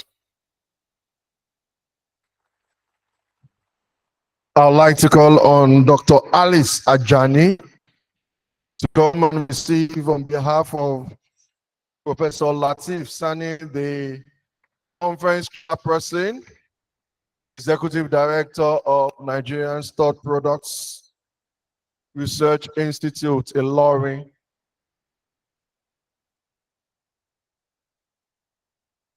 I know she's not finding it easy and comfortable to stand in place of that man. That my guy, eh? I mean, no and pass. Please, a round of applause for Professor Latif Oladimeji Sani. This special award of honor is being presented to you, Professor Latif Oladimeji Sani, as the conference chairman of the 10th RIFOST in recognition of your outstanding leadership and dedication to advancing food science and technology. Please, a round of applause for Professor Sani. The representative of Mrs. Yete Iroloye, are you here now? Sultry International.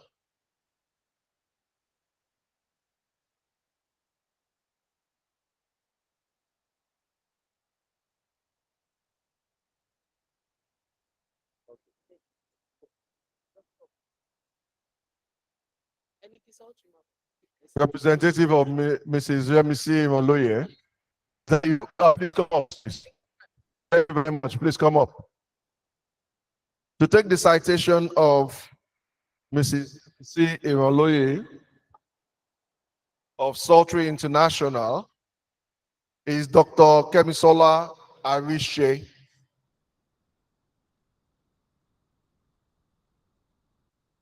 Who I'm told has delegated to Dr. Fausat Polawole.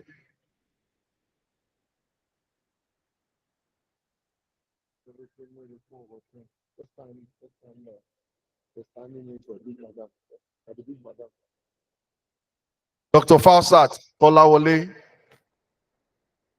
She stepped out. Lord have mercy.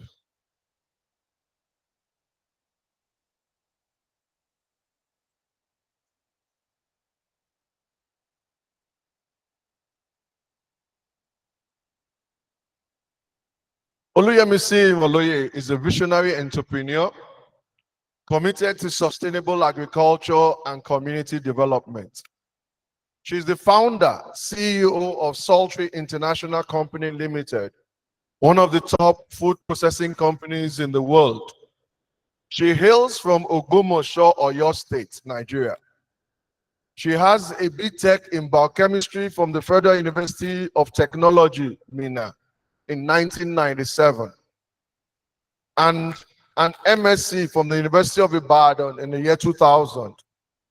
She's an alumnus of Stanford Seed Transformation Program, a prestigious program of Stanford Seed, California, that provides training and mentorship to entrepreneurs in developing economies.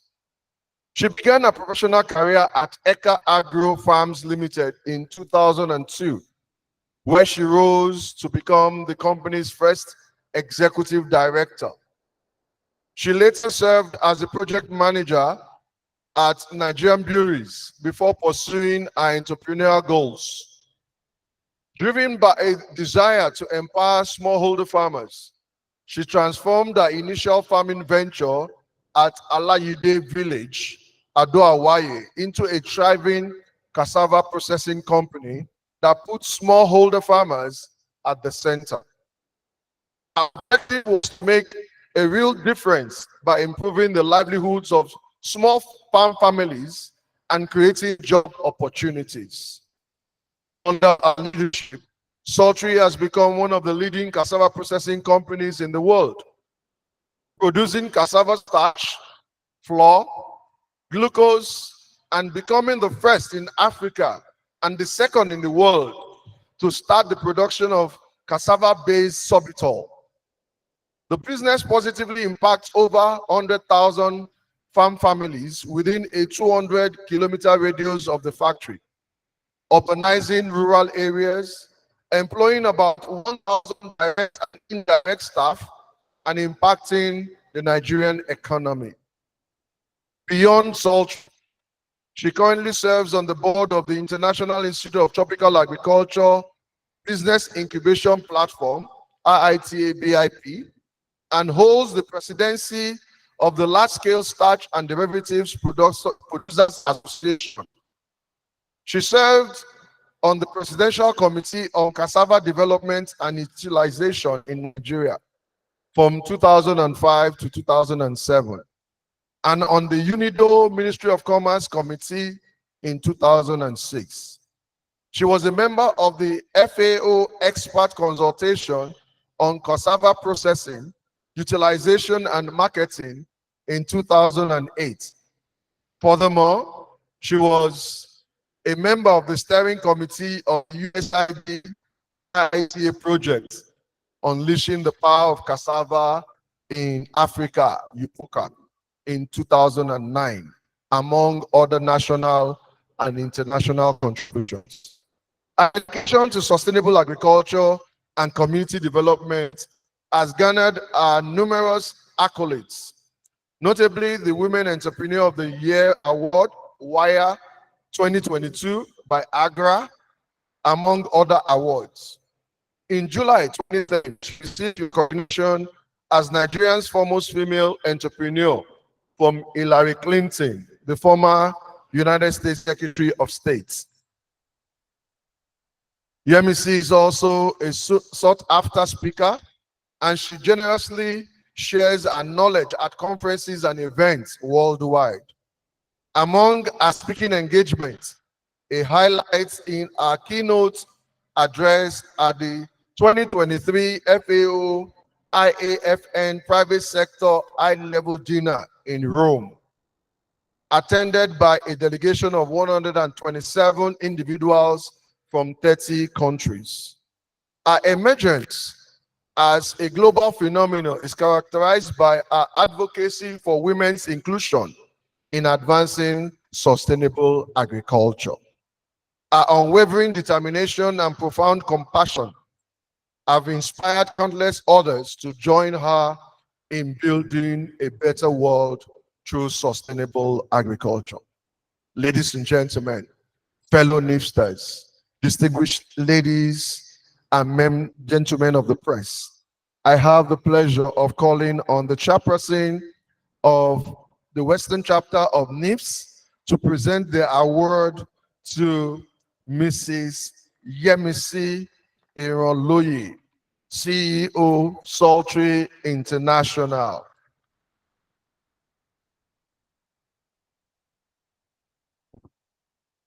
This special Icon Merit Award is given to you, Mrs. Oluyemisi Iranloye, in recognition of your contributions to food science and technology through agro-processing and training of students. Congratulations.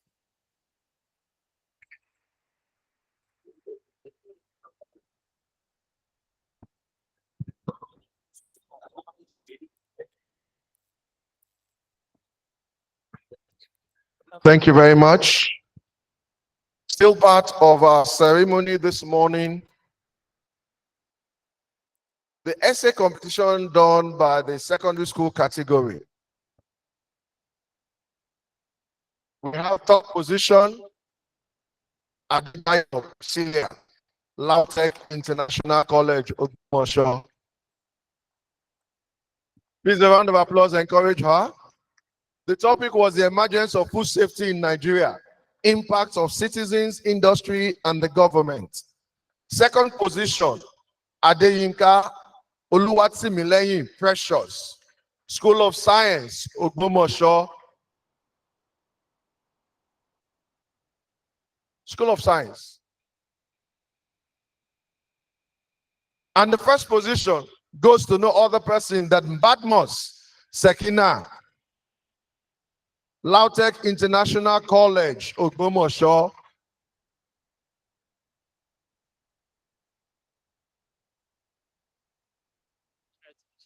Let me shake you. You'll be great in life.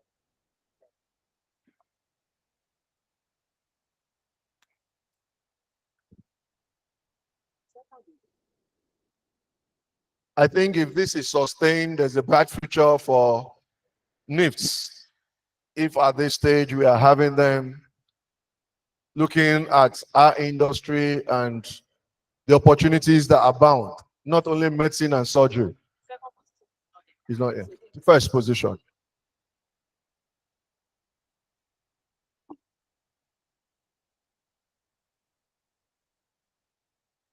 Congratulations. Shall be great in life.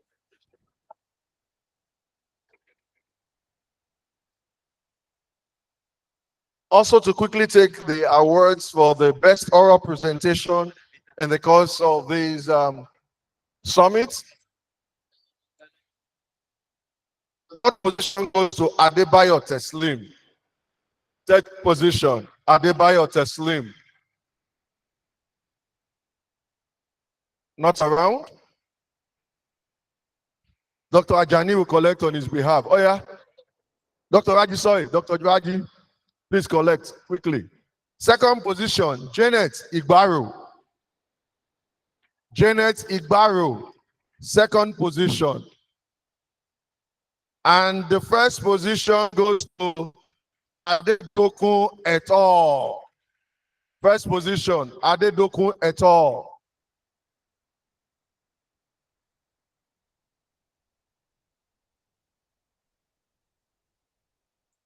Dr. Raji, Janet Igbaru, Adedokun et al. First. That's Adedokun. We hold on. That's it. Okay. That third position.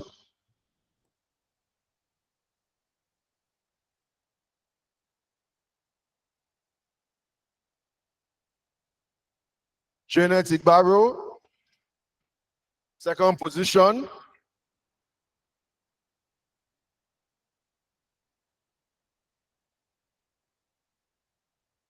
First position, Adedokun et al.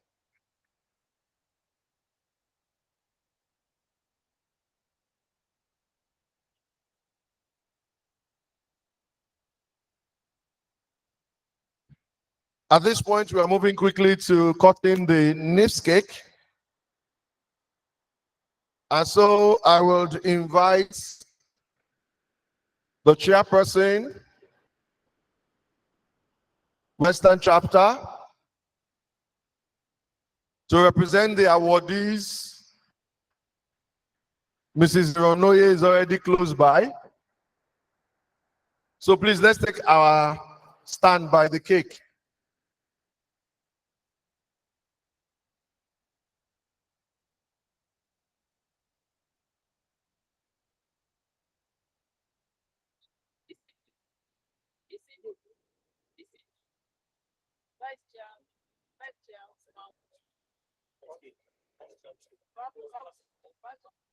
So Pastor Hero will do the cutting of the cake. So please do expect her to come. That's the vice chair too for Western chapter. But it will not be nice for her to be alone. All the fellows here present, please join her to encourage her in the cutting of the cake. All the fellows here present. I want to join them, but my leg is not moving. I don't understand though. And I'm a fellow. Oh, but go there now. Don't worry. I'll have to get the oil to massage this leg so I can join them next. So please, I think she would like to say something.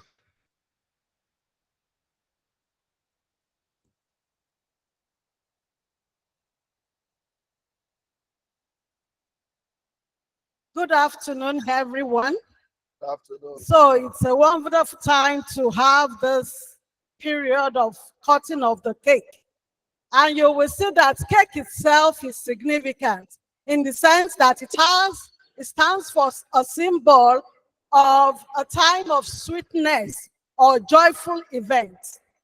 It also stands for a time of get together when people are prosperous or they are showing a kind of peaceful atmosphere, which we agree with me, we are having during this 10th anniversary, because it is a significant event in marking a milestone in Rio First events in the past 10 years. And I want us to give God a round of applause for what he has done in the past 10 years. And if you look at the color of the cake itself, it's talking about white and green. And look at the atmosphere also in the decoration that we have here. It's also the color of Nigeria, which stands for peace and also what? Prosperity. And NIFST itself is speaking about what? Helping Nigeria to attain what? Food sufficiency, isn't it? And also good nutrition for our nation. And as we celebrate this 10th anniversary, I want you to know that NIFST and Real Force is going further ahead in this country to better this nation. And in years to come, we will see the fruits of our labor manifesting in this country. And we are going to call this note also all together. And the words that we are going to use also is what we'll call NIFST. So as I call NIFST, at the end of T, we'll sound the sounding notes and we will all cut the cake. So we can put our hands together. So we will say, if I say hand, you say hand with me. Hi.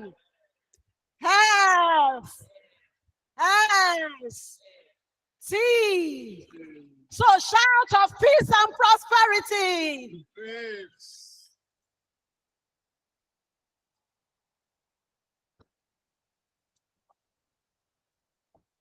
Thank you very much. All the paparazzis, all the effects, no wahala. I won't charge you. At this point, ladies and gentlemen, we're going to take a tea break before the tea gets cold because the temperature out there has changed and it's steaming hot now. So I will invite all of us to go for the tea break. Immediately after the tea break, we are resuming the plenary session with the AMR presentation first in that order to the end. And we'll have lunch and close the summit. So we'll move as fast as that. So let's go for tea and then we will converge, not here, but where we used yesterday, the hall. That's where we are concluding the other parts of today's event. Thank you very much.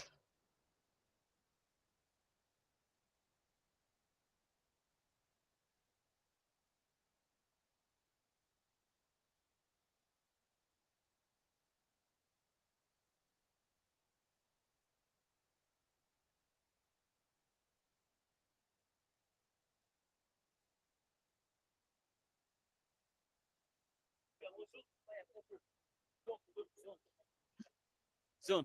The delegate from different zones, please, you can come around and take a picture here. Delegate from the zones. Ondo Ekiti, are you here? Ondo Ekiti, you can come. You have to hold the next.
For you, take any gas of for you.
So,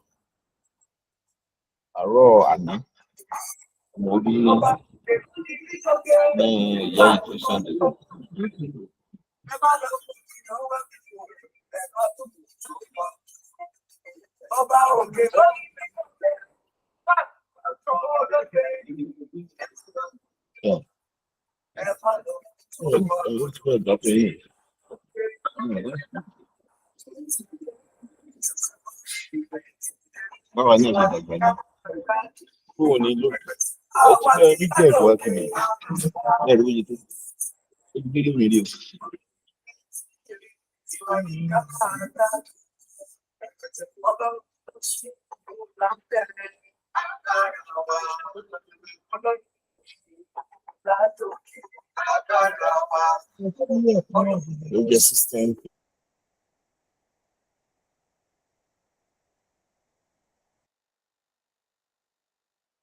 In short form.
No, you offend me because of the great article 650. I'm not friend in the right. One second.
Beginning to love her against me.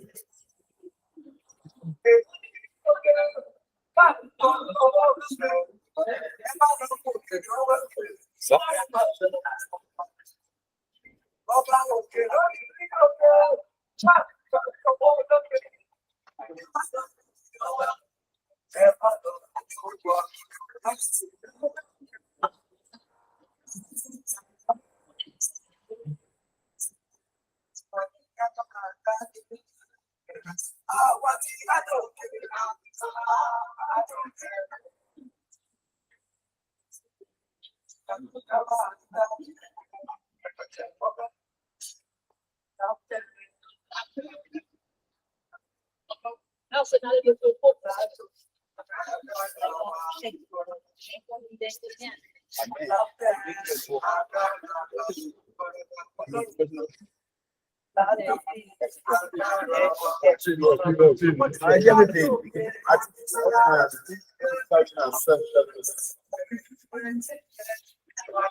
Holy Spirit, what we speak to us, so that the final solution, and the innovation, challenges, complete, start, all of us, is like a new trouble, so that we can all take it up.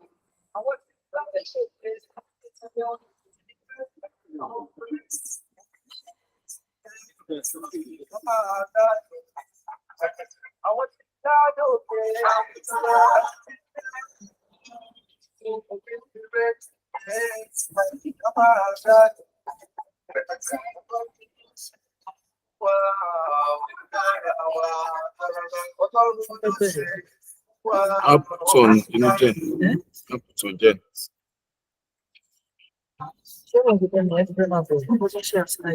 Yes. Hold on. Oh, let's go.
So we can take the presentation now by Dr.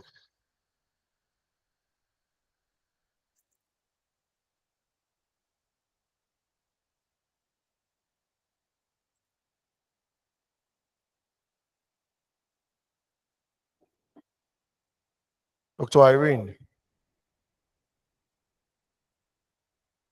You can unmute yourself now and make the presentation.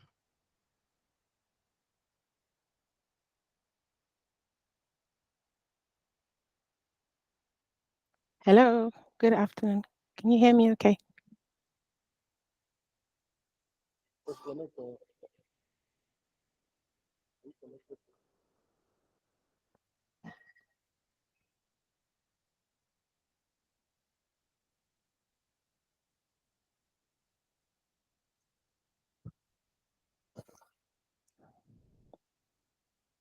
Dr. Irene, we are waiting for you. Please unmute and start. Hello. Yes, we can hear you now. Okay. I'm clicking to share my screen, which I was sharing when we started, but now I can't see the presentation again, so I would have to try to do this again. No, the sharing option is not. Okay, now I can. Please let me know once you can see the screen.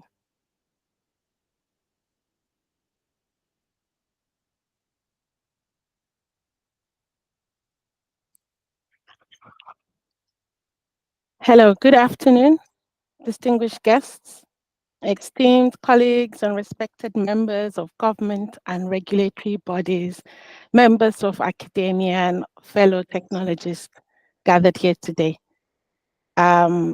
I will be presenting remotely as much as I would have liked to be there in person. I hope you can hear me clearly. I try my best to speak as loud as possible. It's an incredible honor to be here today at this prestigious Food Science and Technology Summit, and I would like to extend my gratitude to the organizers, the Nigerian Institute of Food Science and Technologies, Western Chapter, and the esteemed Executive Committee led by Professor Bolanle Akinwande. Thank you very much, ma'am, for the invite. I'm happy to be here in the midst of technologists so we can talk about advancing our collective knowledge and practices in this very vital field. Before I begin, I just want to acknowledge all protocols duly observed, and I express my appreciation to every attendee, every student, technologist, and everyone who's been able to connect remotely or is present in person today. And today, I will be talking about the sustainable packaging solutions in the food sector, innovations, challenges, and I hope to wrap up with a reflection on the future directions. I'm moving on to the second page, so I hope we can follow and it's clear. We'll talk broadly about the introduction to packaging, importance of sustainable packaging, or what's the new, the interesting topics to consider around sustainable packaging, and hopefully share some case studies, which are examples that we can reflect on. I hope that it will inspire creativity and just fuel our discussions to enrich the topic. I would also share about the challenges in sustainable packaging. One of the barriers, you would say, what is limiting the advancement of sustainable packaging, and how regulatory and compliance topics play, and what's the opportunities that lie ahead. Okay, so packaging, I'd like to simply start by, basic definition of packaging.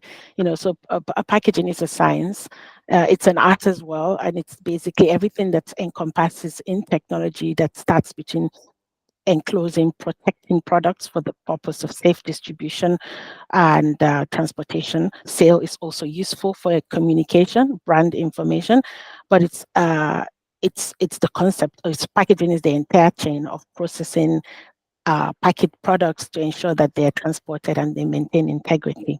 In food packaging, we would be focusing on today. This is obviously very relevant with the theme of the week. We're celebrating the World Safety Week as well, Food Safety Week.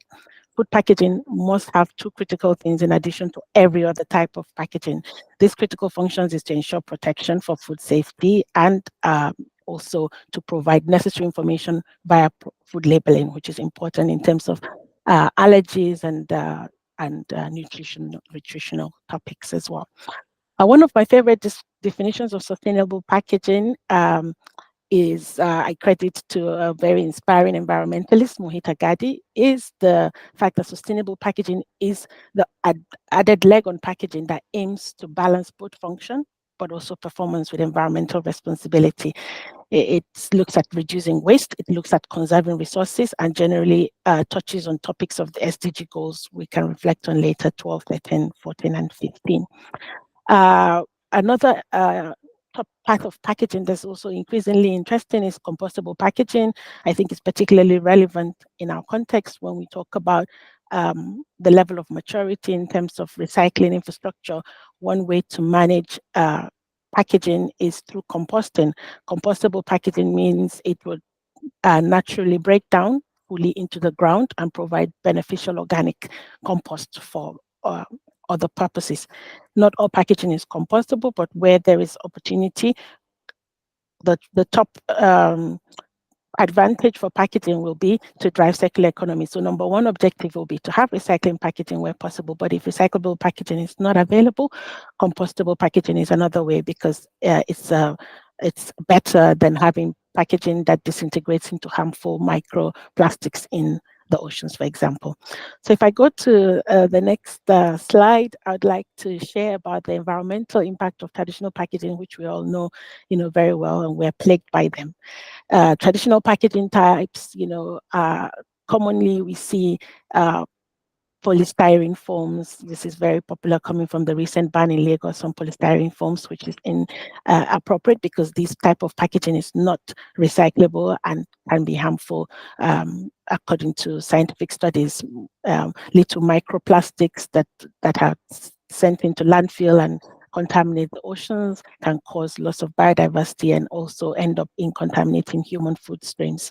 Okay, so all types of packaging items traditionally we're familiar with include like paper packaging, we see them cardboard boxes, metal tin packaging, plastic sachets, plastic rigids, etc. There's a couple.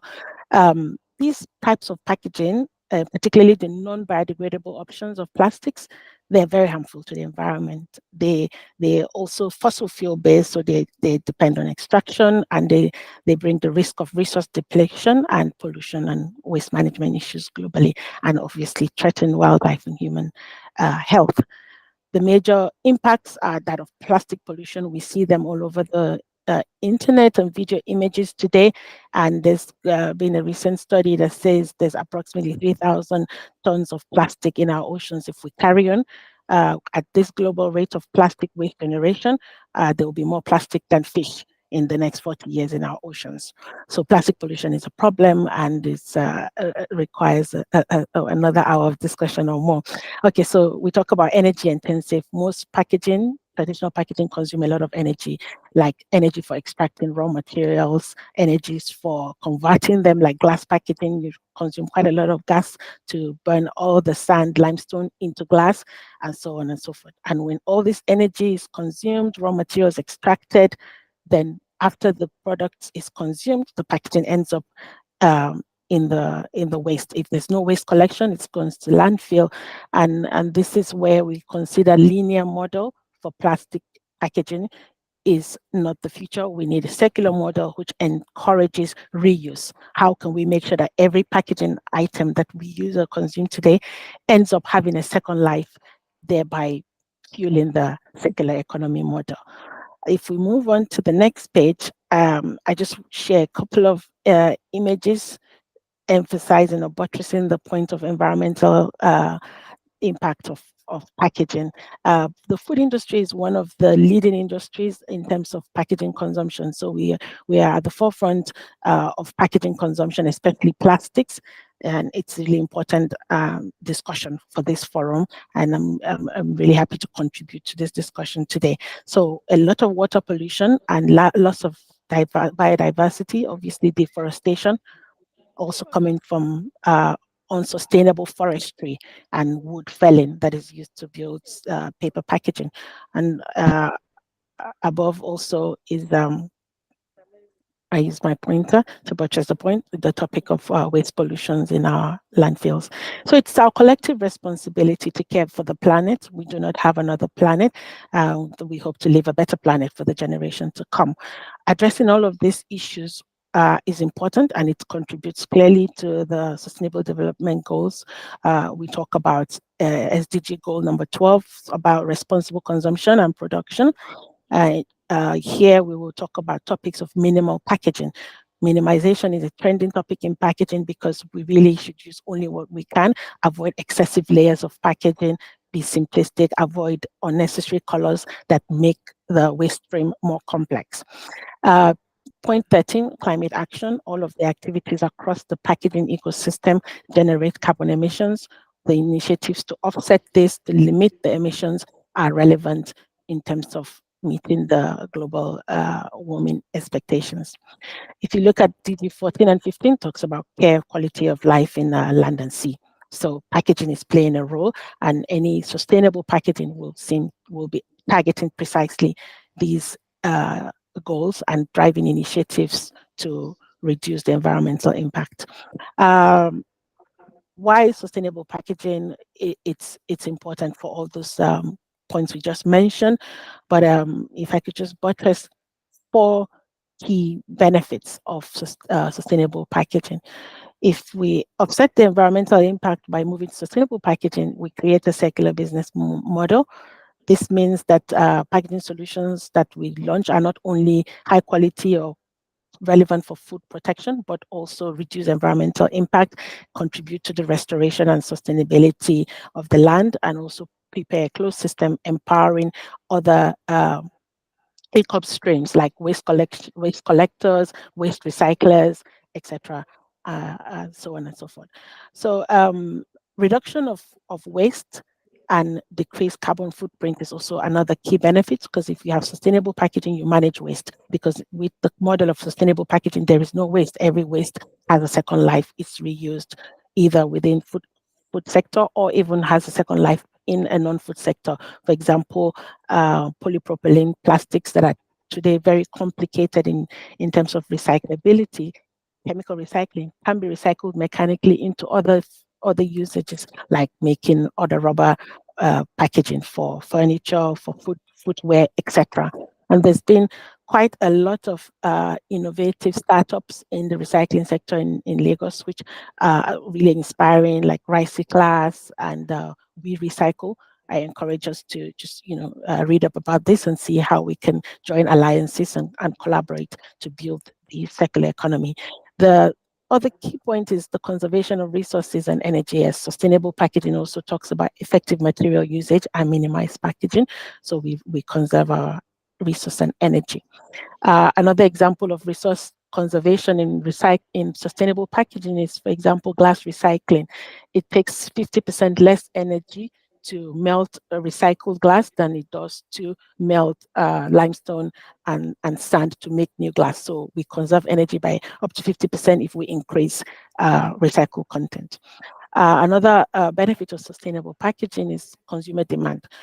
More and more consumers care about the planet. More and more consumers want to buy products that increase awareness or show care for planet. And again, this is another incentive for manufacturers, brand owners, food producers to invest in sustainable packaging. The next slide talks about innovations for sustainable packaging. There are 6 key areas of sustainable packaging that are driving the trend for planet, packaging that cares for the world. And one I'd like to talk about, if I start from my left, look at the smart packaging. Smart packaging, is any packaging that is technologically enabled to drive freshness of product, to communicate information that enhances sustainability. So about how to recycle it, what it's made of, etc. These avenues of using smart packaging to boost circularity or sustainability. And often you see smart packaging with QR codes that can be scanned to gain more information. Another concept of sustainable packaging is minimalist packaging, which we've talked about. Simple designs, mainly because they enhance the effectiveness of the recycling streams. We also talk about recyclable, reusable, I beg your pardon, packaging systems. These are one of my favorites because where you have, it's quite common in the beverage industries. You buy alcoholic beverages or non-alcoholic beverages in glass bottles that can be returned. Heineken is one organization that's doing quite a lot of innovative expansion and investing money in reusable packaging in Africa. And reusable packaging basically depends on deposit return schemes. Consumers buy it, return it to a certain place where it can go back into the value chain. It basically eliminates the use of single-use plastics. Another group of sustainable packaging is that of biodegradable materials. Biodegradable materials are like plant-based materials, materials made from plant items like corn, like cellulose. These type of packaging, we have popular versions like polylactic acids. This packaging is it's basically biodegradable and can be used in complementary categories like using tea bags, etc. You can also have rigid PLAs, plastics used in making bottle caps, etc. Another group of sustainable packaging is to talk about recycled materials. So in sustainable packaging, every packaging selection is based on key parameters for functionality, for the economics objective of that project, and the brand information, but also there should be a prioritization of recyclable materials over non-recyclable. But once you have recyclable materials, it would to show further support towards circularity, incorporating the recycled material into our packaging would be the next level of advancement in the circular economy. And one particular packaging that's been widely recycled and actively included recycled content in now is the PET polypropylene bottles, popularly seen in our Coca-Colas, Pepsis, etc. A lot of investment in technology has driven recycled content integration up to levels above 70%. This ensures significant diversion of waste from landfills and incineration. Last but not the least, I'll talk about the very clever edible packaging. Edible packaging has a role to play in the future of packaging. These are examples like seaweed, rice paper, etc. This drives a zero waste concept. You buy a cookie or a sandwich in a wrapper that's edible. And that means no waste at the end. So a couple of images here just to fuel our minds. We have some biodegradable packaging, edible packaging like made of rice paper or seaweed, and some minimalist ideas, basically keeping packaging as lightweight as possible. One of the key messages I always like to share about lightweight packaging is one of the most significant miracle packaging material we have is plastic. It's also the same packaging that has the most negative media. It is true that plastic is durable, it is lightweight, and that's what makes it favorable in packaging because it's more affordable as well. And in terms of logistics, you have less expenses and you can fit in more product. So eliminating plastics from the packaging stream is not the way to go, but building infrastructure systems and solutions that ensure plastic is recyclable and it doesn't end up polluting the environment is where the main challenges and opportunities lie. I would like to go into some case studies now so we can reflect on some of the innovations global industry leaders are leading in the area of sustainable packaging. And let's see what points we can take from this. Okay, so the first case study I'd like to share about is that of biodegradable packaging coming from a brand called Puka Tea. Puka Tea is using organic strings to create infusions on the tea. These strings for the tea bags are staple free. They are free from plastic. They are compostable and they are 100% biodegradable. They now have the teas in the inserted in recyclable envelopes, probably made of plant-based or paper. And this substitutes polypropylene plastic sachets, which we normally have like powdered milk and others in. And in addition to introducing organic packaging and eliminating plastic, they established a model where the carbon footprint mapping of their packaging is being done. So this means keeping count of how much CO2 is emitted during the packaging, raw material extraction, the production, and the transport. By creating this database of carbon footprint mapping, they're able to have science-based reduction targets that, okay, what drives our development of carbon emissions and how can we cut it down? The main impact coming from an example like this is basically driving reduction in plastic waste and contributing to the global efforts to reduce global warming to less than 2 degrees, which is part of the Paris Agreement, that if we continue to drive greenhouse gas emission at the level we operate today, then the world will be a lot hotter than it needs to, and we are already starting to see consequences of elevated temperatures in tropical countries as evidence of global warming. But I don't want to discuss today about whether we believe in global warming or not. All the sustainable packaging initiatives make our world a better place. They make it a cleaner environment, they create a circular economy, and they drive economic empowerment for the community. So we'll go to the second case study.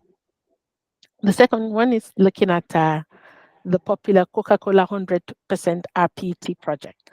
This is polyethylene rigid plastics.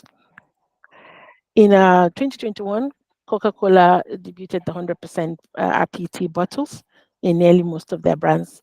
And the objective was to reduce Coca-Cola plastic use by 20%. They've had a global call out. 100% rPET bottles was rolled out in more than 25 markets.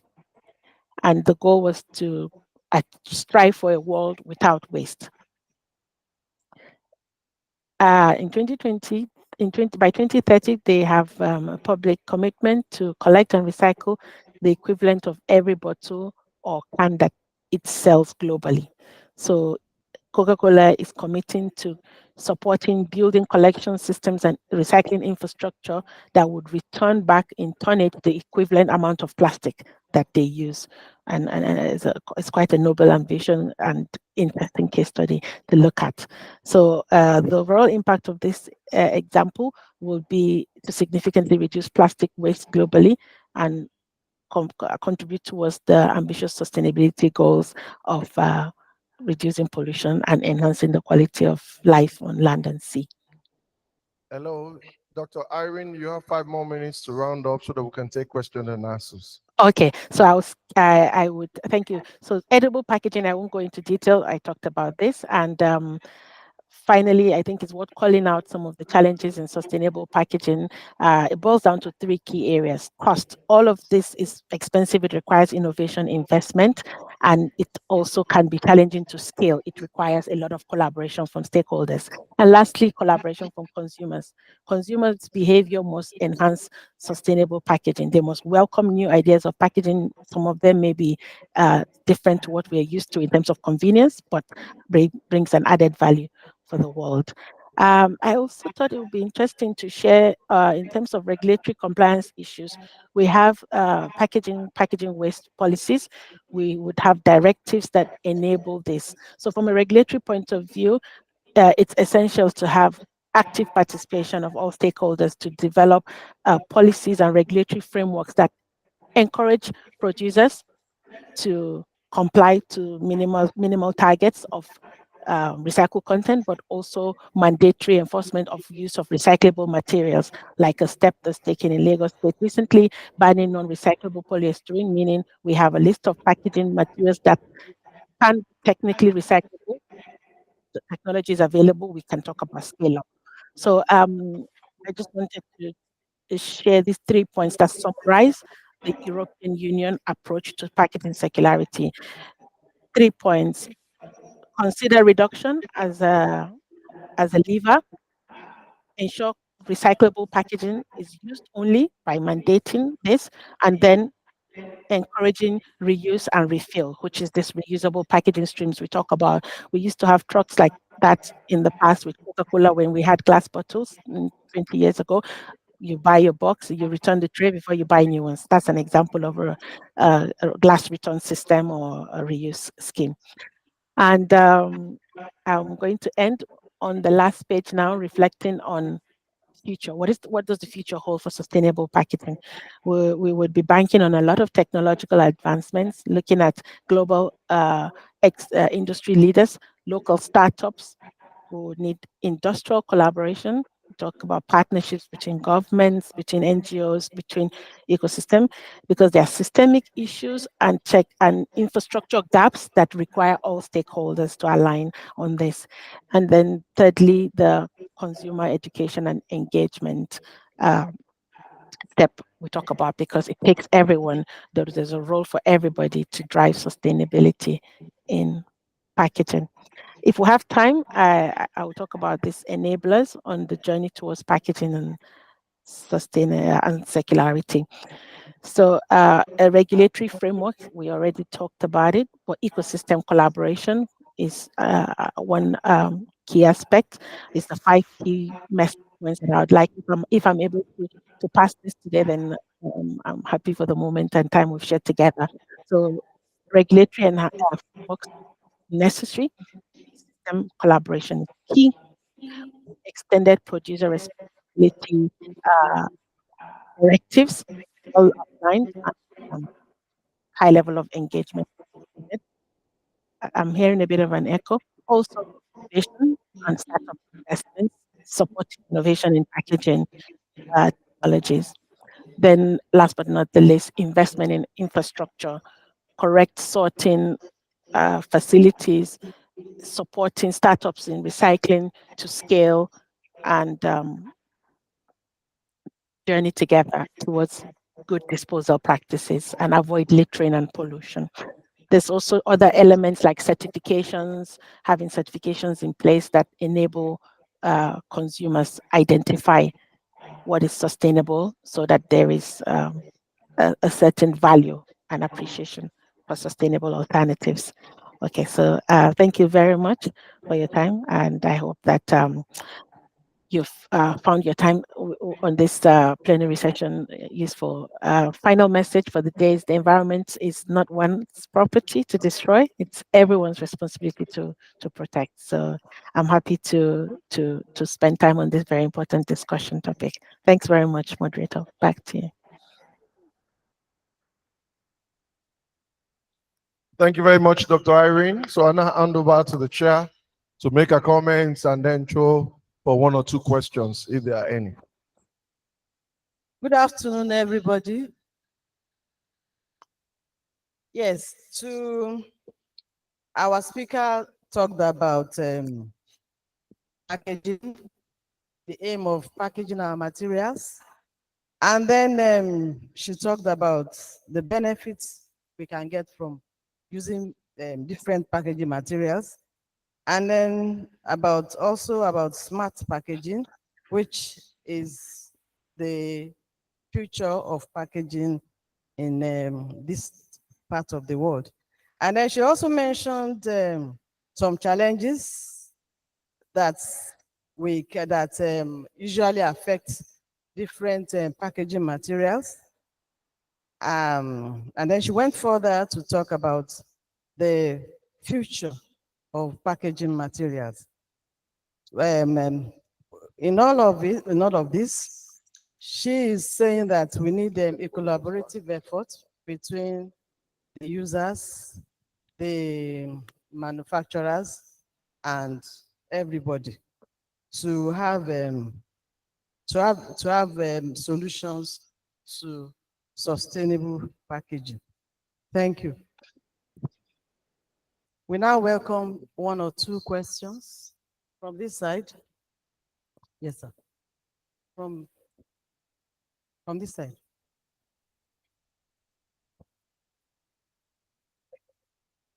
Thank you, presenter.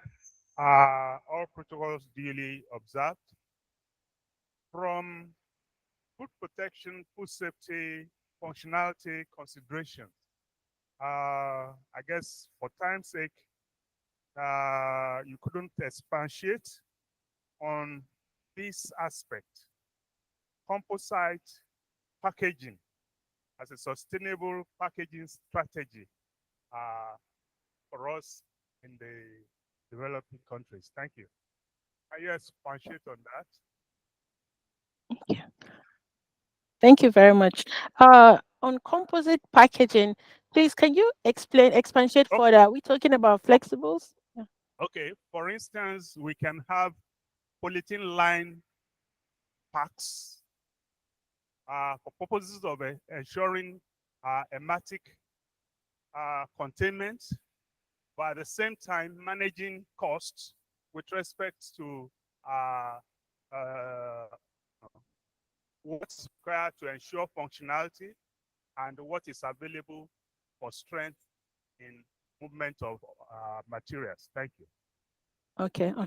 I think I understand the question. So I'll try to approach it in maybe 3 different blocks.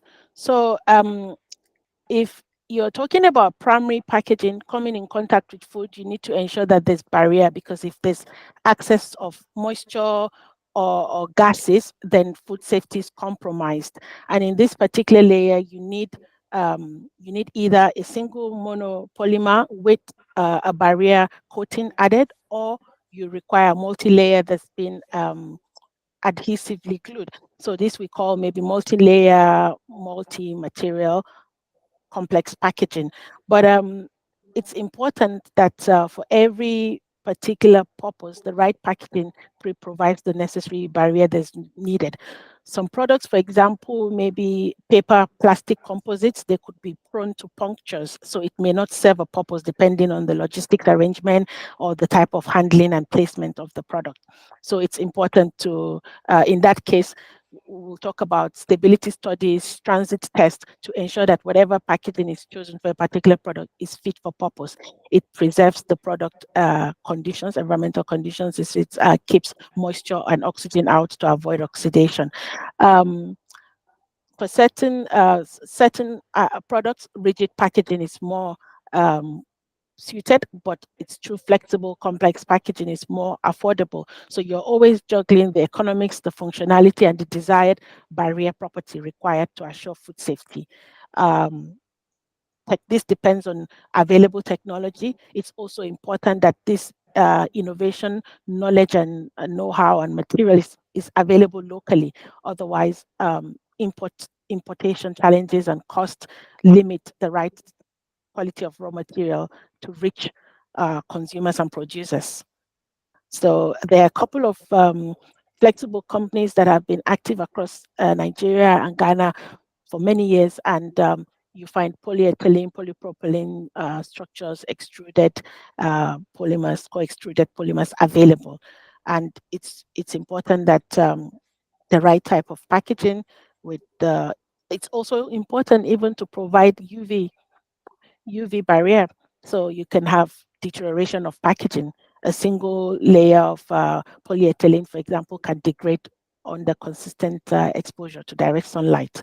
So it's important to evaluate the properties and the resistance over time at certain temperatures and humidity conditions. Yeah.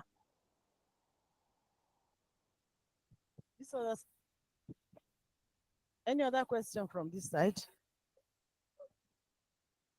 Somebody online is asking, how can the government discourage the use of non-biodegradable materials for packaging and encourage more of the eco-friendly packaging materials? Okay. One way the government can do that is by establishing policies that encourage, incentivize the use of recyclable, so it could be biodegradable, compostable, or recyclable, because recycling is another step. Recycling means packaging that cannot be decomposed naturally, has a technical, mechanical, or chemical way of um, returning it back to near virgin quality. So you have polypropylene PET bottles, for example. You see people with bicycles around the market collecting them from your mayonnaise jars, from your Coca-Cola bottles. These can be cut into flakes, washed, and sent to factories with polymerization infrastructure, and they can turn them back into pellets that will be used to make another PET bottle. So the government must incentivize these type of industries, startups that invest in recycling, and they must encourage the use of recyclable materials. So there are ways of doing this by creating a tax for non-recyclable. Of course, producers would move to the recyclable option if you have to pay a fine. So it's a model that is active, that is being used across Europe to regulate and drive sustainability in packaging. It's called eco-modulation. So you modulate people, and if you have packaging that's not eco-friendly, you pay a fine, or you can see of it as a fine, or it can be a contribution towards developing recycling infrastructure for that type of packaging. Today, the global view on recyclable packaging is clear. So highly recyclable materials are available. You can have metal, glass, recyclable plastic like PET, or single material plastics like polypropylene. They are recyclable. Um, so I hope that helps. I hope I answered the question. Any other question? Any other question? Please, let's take it. That will be the last one so that we can move into the next. Thank you. My own question has to do with how do we use the knowledge of packaging technology in solving our local food challenges, because most of the traditional food products are not well packaged. That's why we have a shorter shelf life, quality compromise, and whatever. So how do we now use this knowledge of food packaging technology in solving local challenges? Okay, so one way to do this is through scientific measurements of food food studies. So basically, a packaging is not complete unless you've done some sort of accelerated study that shows that over time this product retains taste, and maybe, or evaluate the moisture, the rate of oxygen barrier. So you have tests that could evaluate a sachet to say, what is the oxygen barrier? If you buy a packaging, you have to ask for the barrier properties. This has been tested over time and proven to be, okay, this is the rate of transmission of oxygen, and over a year or 2 years period. Because the reason why every product has a shelf life is because it's been scientifically evaluated and backed. And if the packaging is not tested, then it may not be the right packaging for that material, because packaging has a role, but there's also the stability of a recipe, the balance of the recipe to ensure food safety, where there's use of preservatives, use of antioxidants. The food must be prepared in a manner that maintains its wholesomeness over the period of its shelf life, and then the packaging must complement that. So if it's a sachet, you need to make sure it's properly sealed and there's no oxygen access. And so these are the ways to ensure packaging meets our needs. Adapt the packaging that is most suited. Also, if you find sometimes, I'll give another example I've seen that's commonly used. Plastic jars can have an induction seal. So before you have the cap, you can have a seal on top. This seal of integrity confirms that you have done the necessary efforts to avoid access to oxygen or other contaminants to the food. Thank you very much, Dr. Irene. So the chair, you can hand up the session now. Thank you. Thank you very much for that beautiful and insightful presentation. We cannot take any other question. I hope we were able to learn one or two things from what she told us. Thank you very much. Thank you very much. A round of applause for our chair. Thank you, madam. Thank you very much, Dr. Irene. Thank you Now very we much. want to quickly move to the next plenary session, which is on the AMR. I know this person will not forgive me, but there's nothing she can do. Antimicrobial resistance in selected retail vegetable markets in Ogun State. This is on the project, the RSM2SNF. This will be presented by Ms. Itoan Martins on behalf of the project lead. The chair for this session is Professor B.I.O. Ade Omowaye. So please come and take our seats so that you can moderate the session. And I would implore that we take rapt attention to take this, because this is an ongoing project that is going on now. I think it's gradually coming. They are chopping money and chopping life. But yes.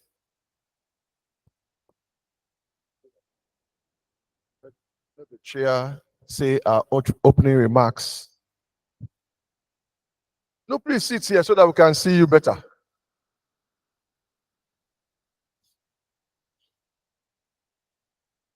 No, this is the person presenting. Oh, she's the person physical. That's why I wanted you up, so that she also will go up and make the presentation. Fear not, ma, fear not. You are in good hands. Fear not. Okay, and you can invite anybody you want to invite. You can invite. You are the chair. You can invite as you want. If you, okay, I should invite somebody. Who should I invite now? Dr. Cordelia, please join her on the, at least it's good to know the names of some people. Dr. Cordelia, please join Professor Ade Omowai on the high table to encourage her and not keep her lonely. You need more? So, IT, please go up, stay on that corner, make your presentation. No, you can turn your chair. You can turn your chair here.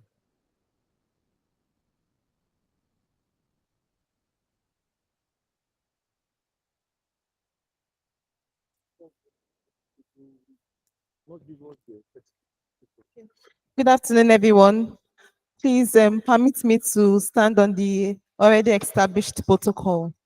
My name is Itohan Martins. I'm a PhD student, the Department of Food Science and Technology, Federal University of Agriculture. This afternoon, I'll be making a presentation on the title, Antimicrobial Resistance in Selected Vegetables in Ogun State, Nigeria.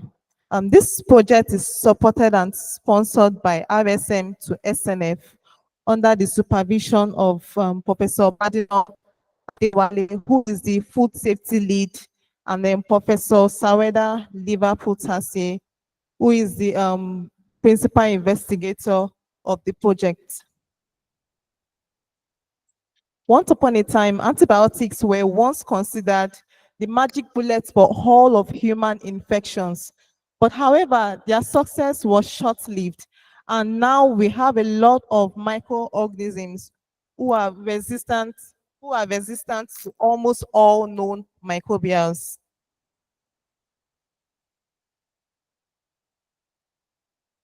Antimicrobial resistance is a major concern because it can spread through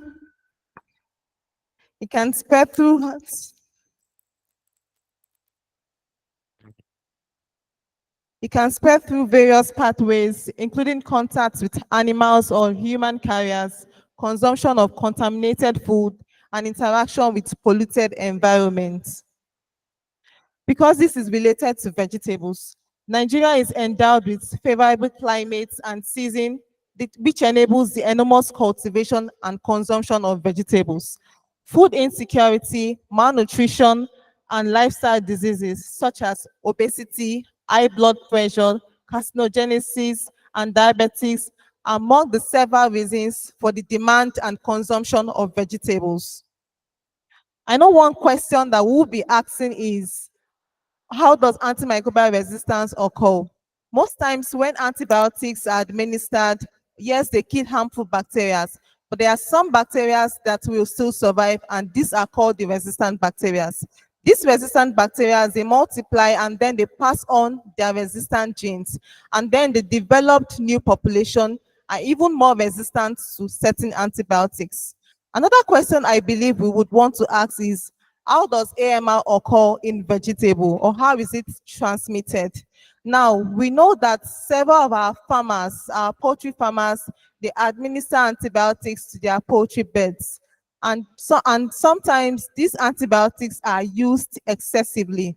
And because of this, we have these bacterial pathogens that are excreted in the feces of these poultry beds. And we have our vegetable farmers who go to the poultry, pack these dungs, and then use them as fertilizers for the cultivation of crops. Now, looking at the food safety in our markets, traditional food markets, which today we call the open markets, are present globally. And one advantage is they offer cheap and affordable food to us. Now, whether these markets are open air or they are enclosed, we know that they often lack proper infrastructure, access to clean water, sanitary condition, adequate storage facility, which can pose significant risk to the growth of to the growth and spread of foodborne illness. And this is why most times we have cases of our food being contaminated with certain pathogens like Bacillus, E. coli, and the likes. Fresh produce can also be contaminated with bacterial pathogens at multiple points throughout the value chain, either by direct contact with manure, which I said earlier, during farming, or with the use of wastewater as irrigation, and also the use of biosolids. And another source of vegetable contamination is market-related handling practices. And most times we see this in our market these days, where we have water supply that is lacking. So another source of contamination is poor personal and environmental hygienic practices, poor storage system, as well as the display of these vegetables on the ground, probably near the open drain, which can also be a source of contamination. I don't know if we can see that slide very well. We can see that cabbage is directly on the floor, which is wrong.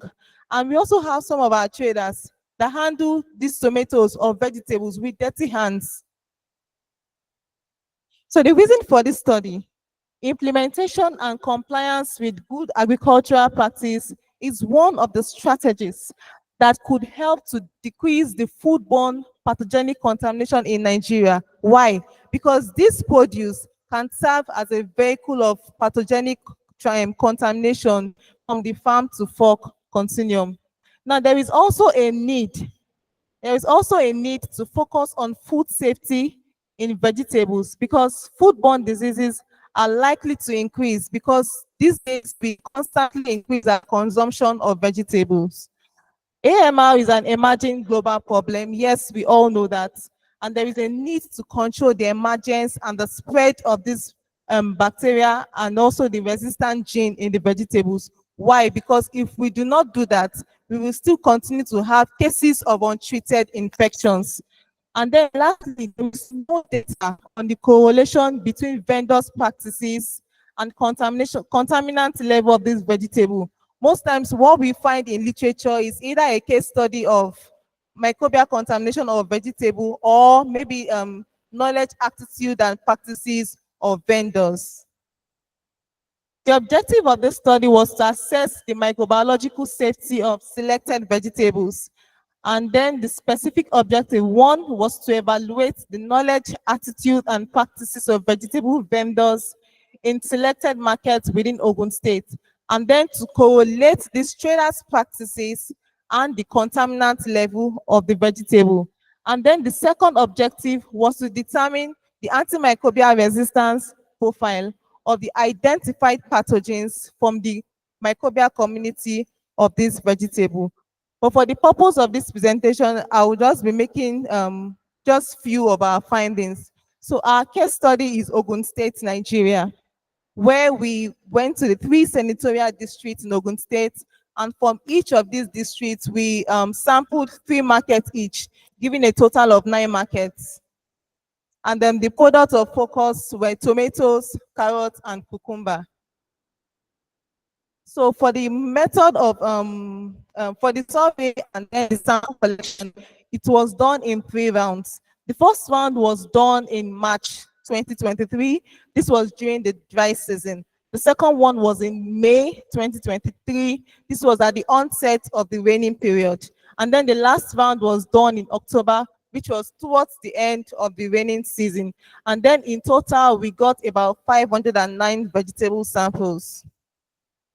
So the first objective, which is to evaluate the knowledge, attitude, and practices of the vegetable vendors in the market in Ogun State.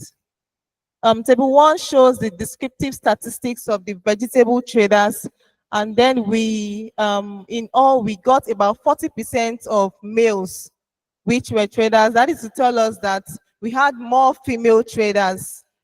And when we checked, we discovered that majority of the traders, they had as much as 16 years in the sales of vegetables. Some had even started selling for over 16 years. And then we asked them if they had the opportunity to attend any food safety training. We discovered that only less than 1% had the opportunity to attend food safety training. And so for the vegetable, we had about 44%, which were tomatoes, 22% were carrots, and then we had 32% of the overall vegetables, which were cucumber. And so we had vendors who were as old as 39 years old, which was their average age. And we also checked for vendors who had less than primary education, and we found out that about 16% had no education, which is less than primary education. So for the table 3, which is the adoption of good hygienic and vegetable handling practices among the traders. So for the overall traders, we discovered that about 52 of them, which is half of all the traders, they were able to change their water, their wash water, for a period of 4 hours. About 12% of them adopted the use of plastic crates. 87% of them had good hygienic practices. These were the ones that made use of water and soap to wash their hands. About 80% of them separated. They said they separate their vegetables before they display them. And then 83% of them, they sold their vegetables on a raised platform and not on the bare ground. And then we had about 95% that sorted their vegetables after purchase. But however, we discovered that we had more of the tomato vendors that changed their water regularly, used plastic crates, had good hygiene, and then separated their vegetables before display. But also, we discovered that the cucumber sellers, they were also, and they sold their vegetable more on a raised platform. And then the tomato sellers, they were very good at sorting their tomatoes after purchase. Table 4 shows the determinants of good adoption of good hygienic practice. So it was discovered that some of the male vendors were good at changing their wash water, but however, they were less likely to adopt the use of plastic crates, and then they were also less likely to practice hygiene. Then it was also discovered that vendors who buy and sell in larger quantity were more likely to change their water frequently, but they were less likely to sort, and they were less likely to separate, and they were also less likely to sell on raised platform. And I think this is what we see most times in the open market, particularly our wholesalers. Once they buy their produce, they might just heap them in baskets or bowls and just leave them maybe on the ground. So we discovered that sorting was done prominently in Ogun State, but the use of plastic crates was less likely to be adopted in Ogun East. So for the correlation between the good handling practices and the microbial contaminants in the vegetable samples, we found out that samples that were gotten from male vendors, they had more E. coli contamination, and then vendors that had been in the business for a long period of time, they had less contamination by Bacillus species. And also, we also discovered that some of the samples that we got during the raining season, they were less likely to be contaminated, which means we had more contamination from samples that were gotten during the dry season. And also, it was also discovered that cucumber samples were not so much as contaminated as other samples. So for the second objective, which is to determine the antimicrobial resistance profile of the identified pathogens from the microbial community of the vegetables. So like I said earlier, we got a total of 509 samples, and out of the samples, we had about 197 that were contaminated with either E. coli, Bacillus species, or Salmonella species. So looking at the prevalence of these pathogens in the vegetables in all the senatorial districts, it was discovered that we had more contamination from Bacillus species in all the 3 senatorial districts. And then when we splitted them in terms of the rounds, because that was where we collected them, round 1, round 2, and round 3, this was so as well. We had more contamination of samples by Bacillus species. And this is not surprising, because Bacillus is widely in nature, and it can contaminate food primarily through soil and air. And because most times vegetables come in contact with soil when they are cultivated, and with air when they are on the farm, when they are in the market, or when they are transported. So this is the reason for this is a likely reason for the Bacillus contamination.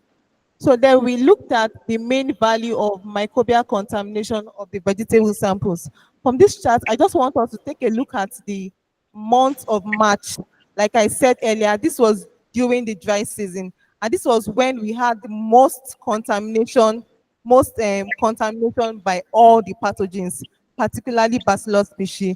And this finding is also in line with Ruse et al. 1987, who also reported that there was a lot of contamination during the summer than during the winter, and this could be as a result of the greater use of contaminated irrigation water or the high temperature during the dry season, which can favor the proliferation of microorganisms.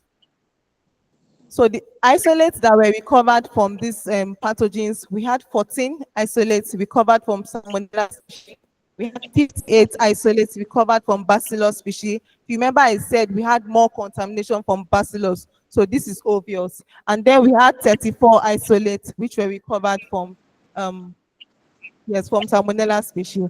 And then these isolates were subjected to antimicrobial susceptibility test, and it was discovered that we had more resistance with the rifampicin, vancomycin, linezolid, and oxacillin antibiotics. So in conclusion, I would like to say this, that this study reported the contamination of Bacillus species, and more vegetable samples were reported contaminated during the dry season. In addition, most isolates were resistant to rifampicin, vancomycin, linezolid, erythromycin, and oxacillin, which are common antibiotics. And this result indicates a potential risk of consuming vegetables without sufficient processing, and the increasing difficulties in eliminating pathogens and antibiotics. And then to ensure the health and safety for the public, it is therefore necessary to properly enlighten traders in carrying out safe and hygienic handling practices, and to make farmers aware of the dangers of using contaminated irrigation water or animal manure as fertilizer, which can result to antimicrobial resistance of the pathogens. So here are my list of selected references, and then few pictures which were taken during this survey. Thank you very much for listening. Thank you very much. Please, your name again? Victoria and Martins. Please, a round of applause for her again. I know we have gained, please sit down. We have gained one or two things from our presentation this afternoon. Sorry, initially I did not welcome us to this session again. It's because of the time. So you are once again welcome to this session. He has told us about food safety. They said if you are eating, if the food is not safe, then it's not food. So she has told us about food. Then please, I want us to note something from what she has said today, from their findings, that during dry season, when you buy vegetables, please wash it very well. I think you had her saying it, that the concentration, the population during dry season, okay, thank you, of contaminants were more. So it's a take home, so that we will not be loading our systems with pathogens. Then please, I have one or two questions before I allow the audience to ask you questions. Thank you. The question you are giving to me. Okay, thank you. Now, why did you select tomato, cucumber, and carrot? Then during the survey, did you ask the sellers, the vendors, about the source of their raw materials? And probably because it would have been good if one knows the agricultural practice of those farmers that they buy from. So because this also will affect the result of your work.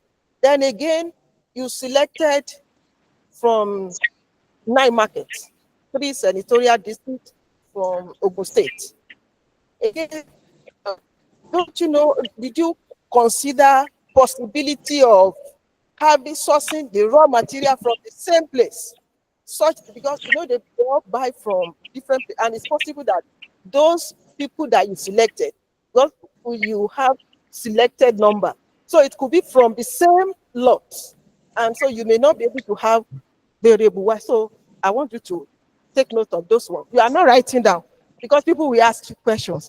Maybe you can take part of my notes. So, and write. so what our chair is asking is that was there any traceability for the supply chain, the noted one? Why the number of those vegetables, why is it limited to those 3 you presented? Or was there some hidden data that you need to tell us so that we know which one we are chopping? So do it quickly and summarize so that we can move. Our yes. 1, 2. Any other one? So just 2. Incidentally, we have 2 hands. Okay. 1, 2. How many? I think, can we take 3? Can we take 3 or okay, 4? if we can make it short, 1 sentence. Okay. 1 sentence. Good afternoon, everyone. My name is Balkis Mustafa from NIFST. Okay. From what you presented to us now, you've shown us that we are at risk of contacting different disease from eating all these vegetables. So, how do you think is the best proper processing method that we can do on these vegetables before consuming them? Number 2. Thank you. About AMR, antimicrobial resistance. What will you think is actually responsible for that development?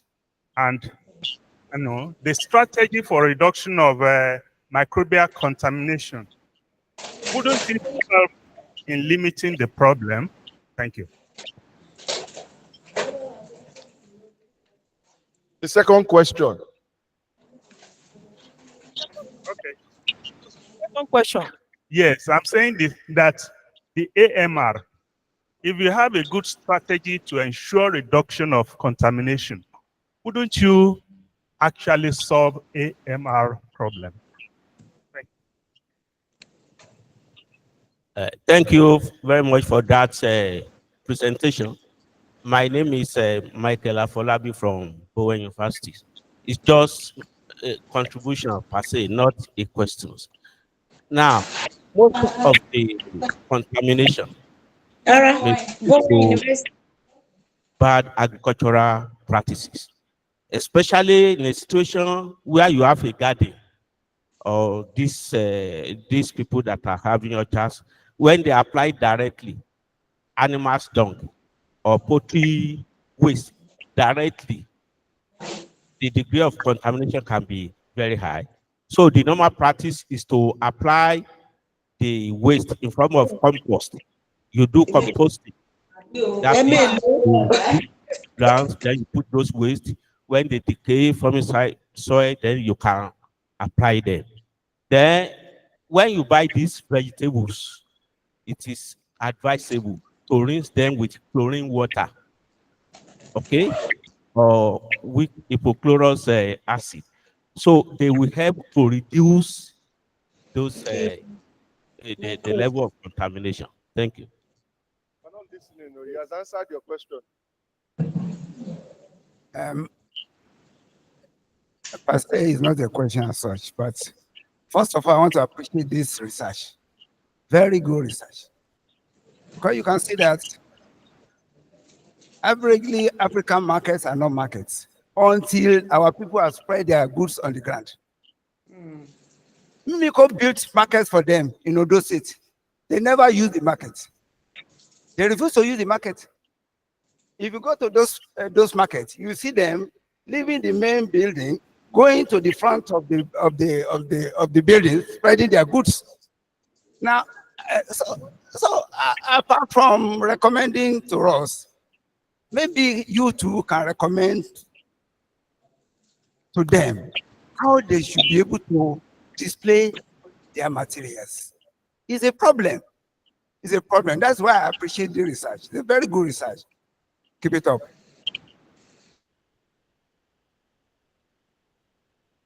Good afternoon. Thanks for your presentation. My question is this: does your study support washing of vegetables before selling it?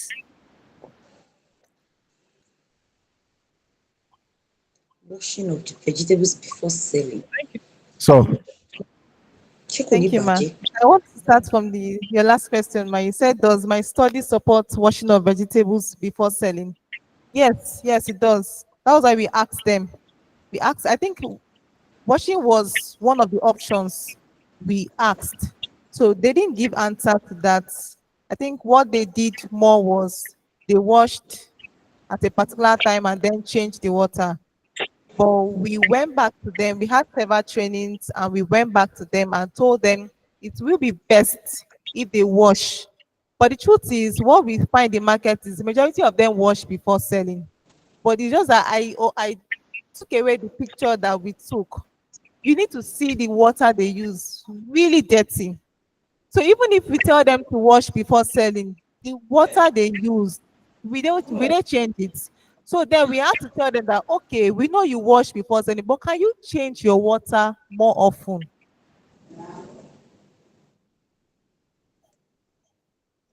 Yes.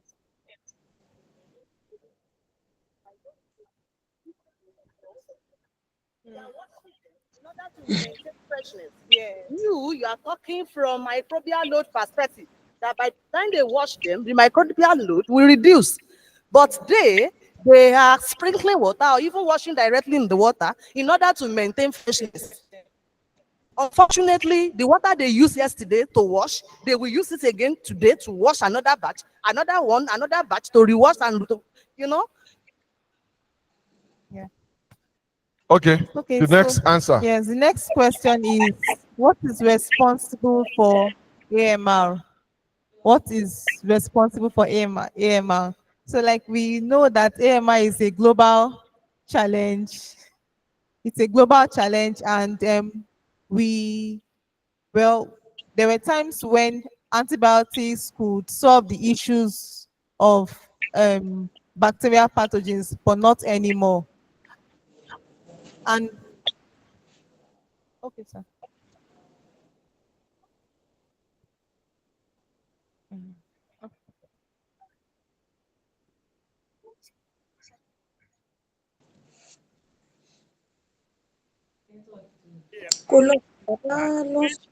Continues to repeat, then you have the opportunity of AMR developing. But if you have low level right from the beginning, it is most likely that your treatment will deal with the microbial contamination. That's the point I'm trying to. Thank you. Thank you, sir. I think you've answered that too, sir. Thank you, sir. So, the next question is, how is the best processing method before consumption? How is the best processing method before consumption? I don't. Okay, that's the answer. Okay. Then, Faulkner asked, why the three vegetables? Well, these three vegetables are widely consumed. Widely consumed because we can be widely consumed, and most times vegetable carrots and cucumber are consumed without processing.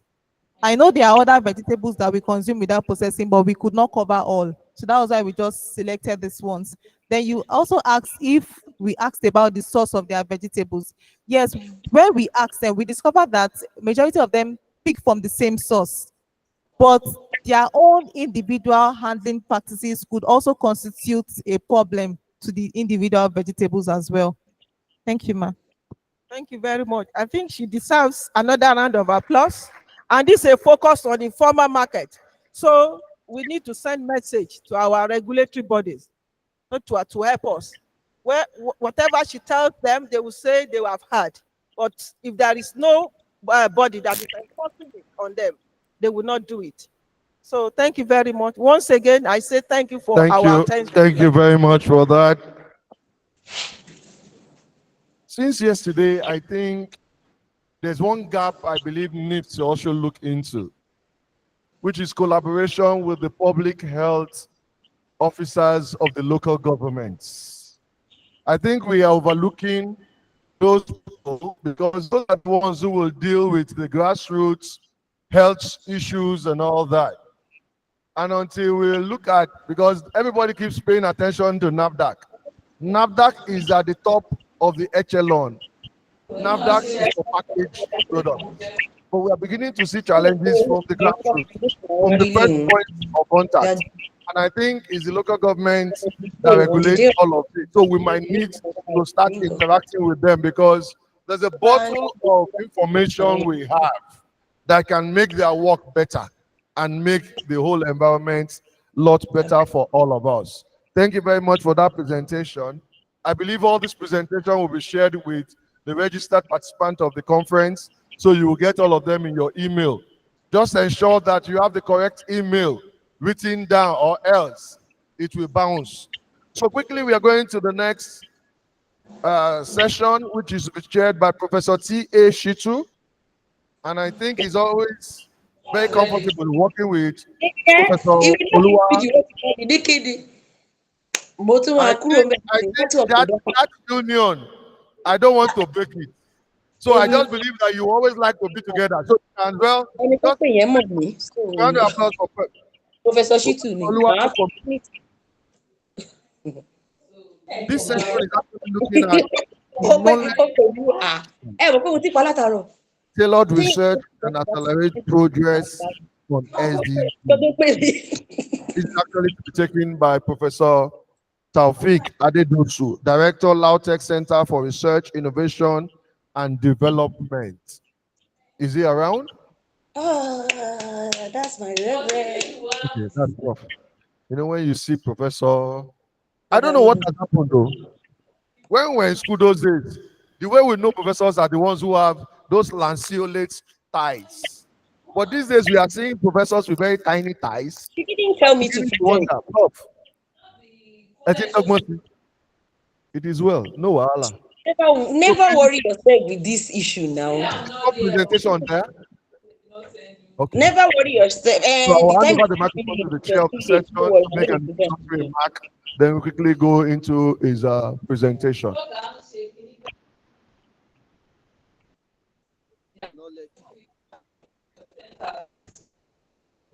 I want to welcome us again to this particular session.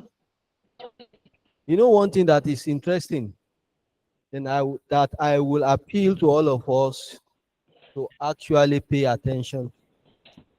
When you hear the word tailor, what comes to your mind? Yeah, clothes. But when we say we are tailoring something, that means we are making, designing for fitness, isn't it? Essentially, because the issue of food, as we have had so far, thanks to the organizer of this particular conference, talking about innovation, and we have heard from various plenary sessions that what is coming to the world today is trying to reduce effort and also to get more product out of effort.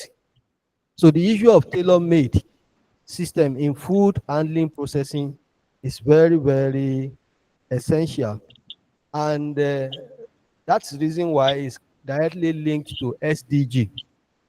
SDG is a pragmatic attempt by the world body to actually continuously make life easier, especially for the developing world. SDG programs, I must say, are meant to secure mostly the developing world. We are in Nigeria. We are part of it.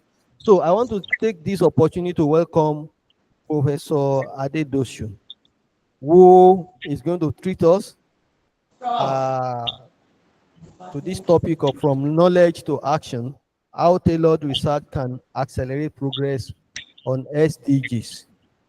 Of course, that title also tells you that we're not making much progress, isn't it, sir? So we are trying to look at how our researchers, especially as food scientists and technologists and also food handlers, to support SDG. So please, welcome you all to this session, and please give it a rapt attention. Please usher him to the work.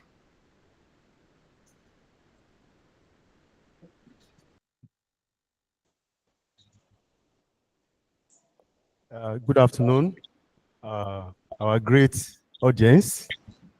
I must especially recognize Professor Aisha Akinwande, who has invited me to come and give this lecture, and also is the Director of Academic Planning of this great institution. So anytime you hear LAUTECH growing up, you know, I refer to her as a man, not a woman. So that's the man behind the ranking always. And again, I have another mama in our midst. She has just left the podium. Professor Adiomowaye, you are highly recognized, man. And the other professors and the attendants of this conference. This conference is all about, it's organized by Regional Food Science and Technology Summit. But when I was first contacted, I was looking at, well, I now realize that I'm a chemist as well. So we are good neighbors. We work closely together. Then again, as the Director of Research and Development of LAUTECH, and again, the Sustainable Development Desk Office of LAUTECH. So I know that I think I'm also qualified to speak on Sustainable Development Goals. So this is the protocol greeting appreciations. So what are these goals? What is Sustainable Development Goals? Number one is just to build a better and more sustainable future. Your slide now. Like the chairman said, especially for the developing world like ours. These goals were set by United Nations, but we are coming from somewhere. If you have been hearing Millennium Development Goals, MDG, that is where we started from. That goals was set at the beginning of the millennium in the year 2000. And that one lasted from 2000 to 2015. And from 2016, SDG was launched because they discovered that the MDG did not cover virtually all what we need, does not solve all human problems. And these goals are there to solve human problems. And that is why SDG now comes up. So actually, it started in January 2015. And as you can see, we are coming from 8 goals from MDG, and we are going to 17 goals.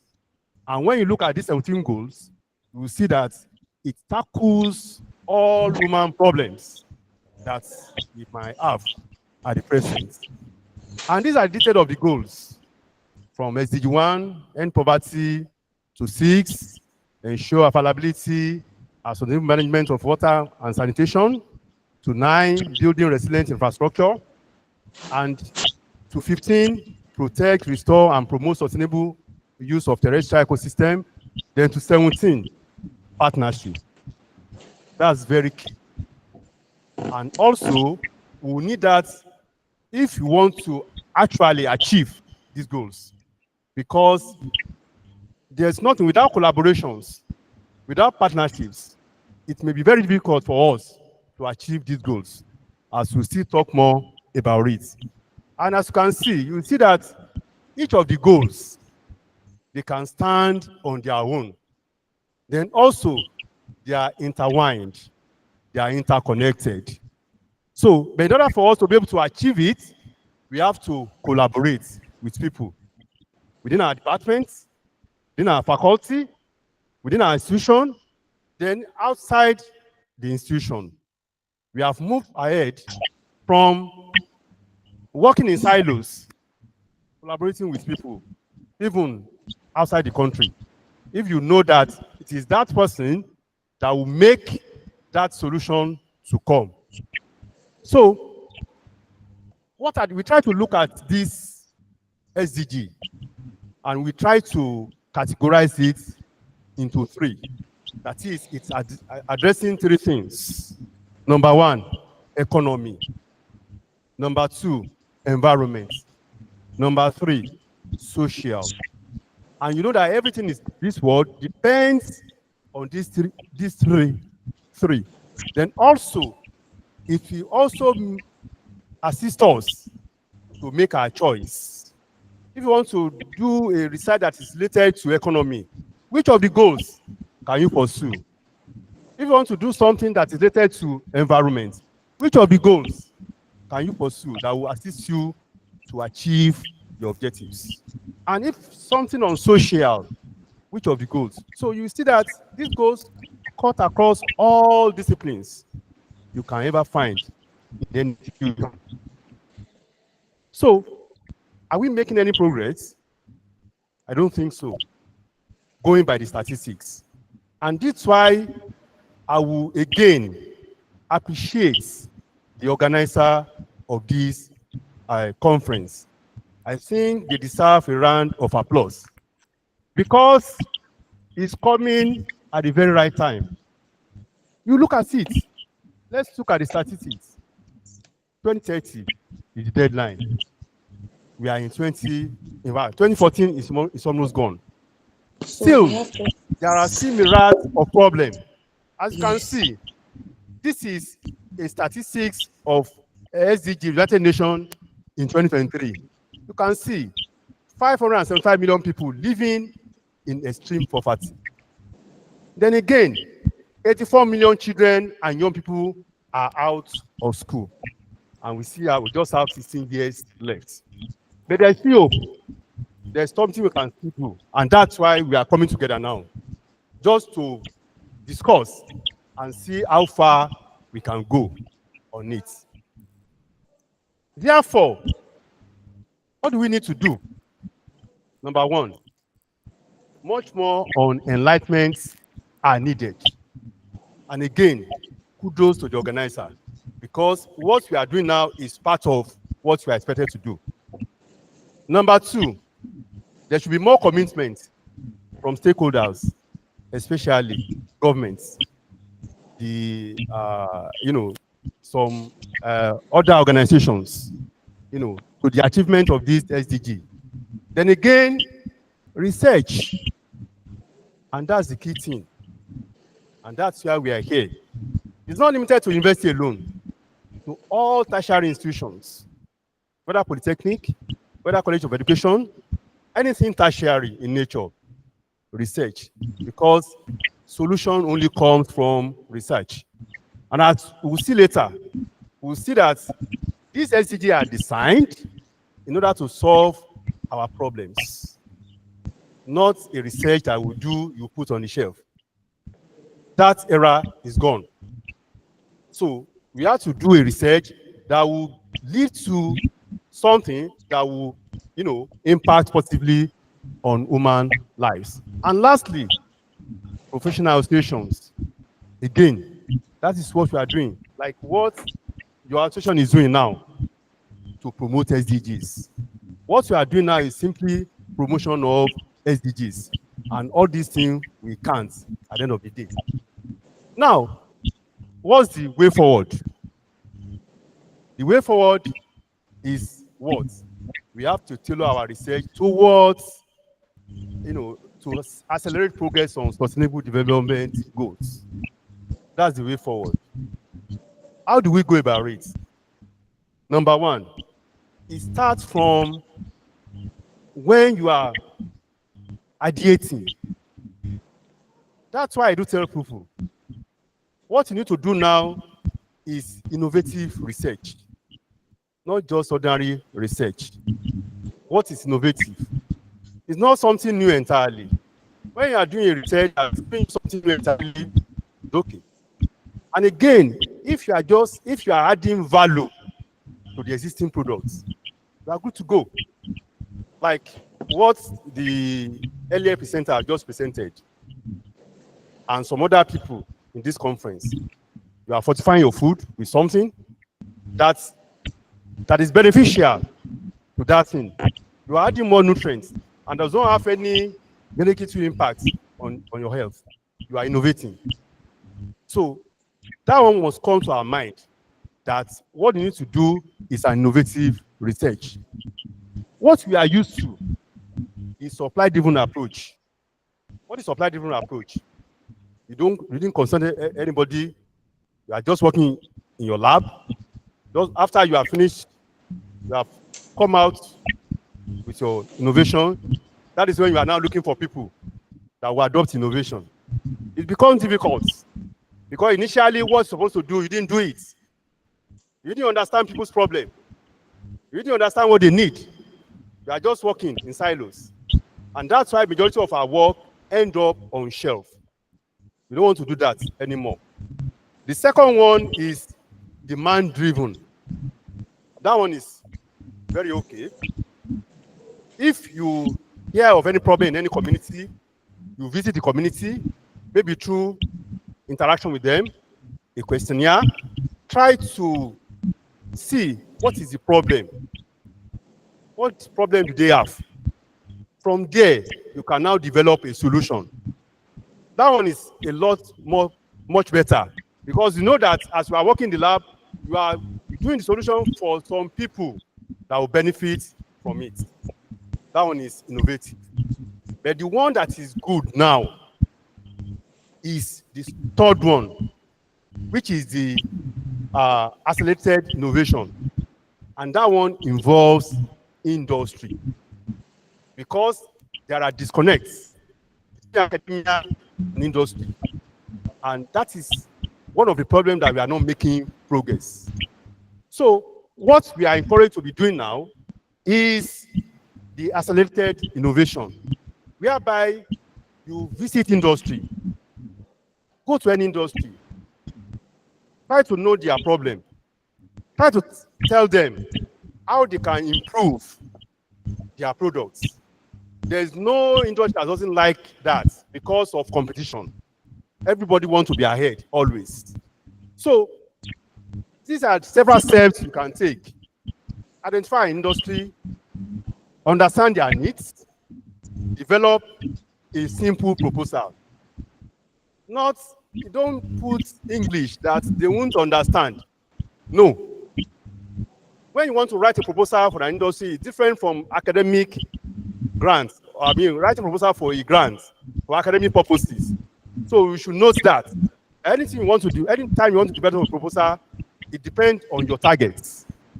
So after that, you can now initiate a contact, create a vision brief, let them know what they will gain from you collaborating with them. Because at the end of the day, they are the one to fund this proposal. But if you are able to convince them that this is going to be their gain, not a one-off gain, a continuous gain, they will surely, listen to you. And eventually, there will be a fruitful partnership between you.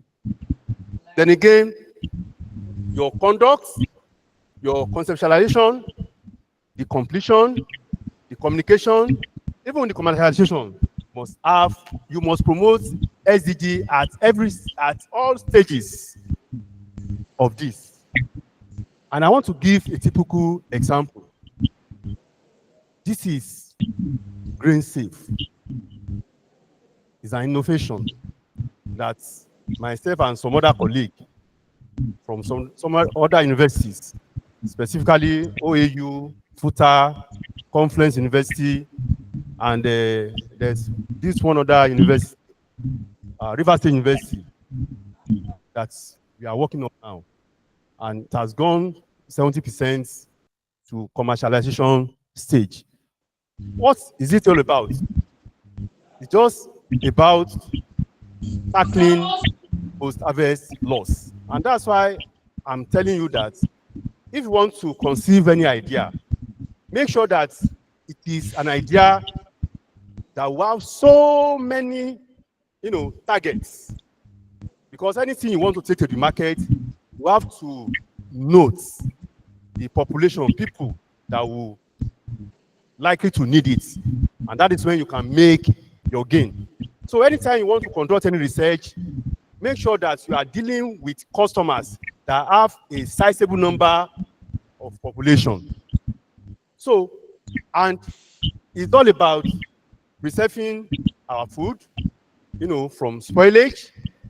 And what has this one got to do with the theme of the conference? We are talking about safety.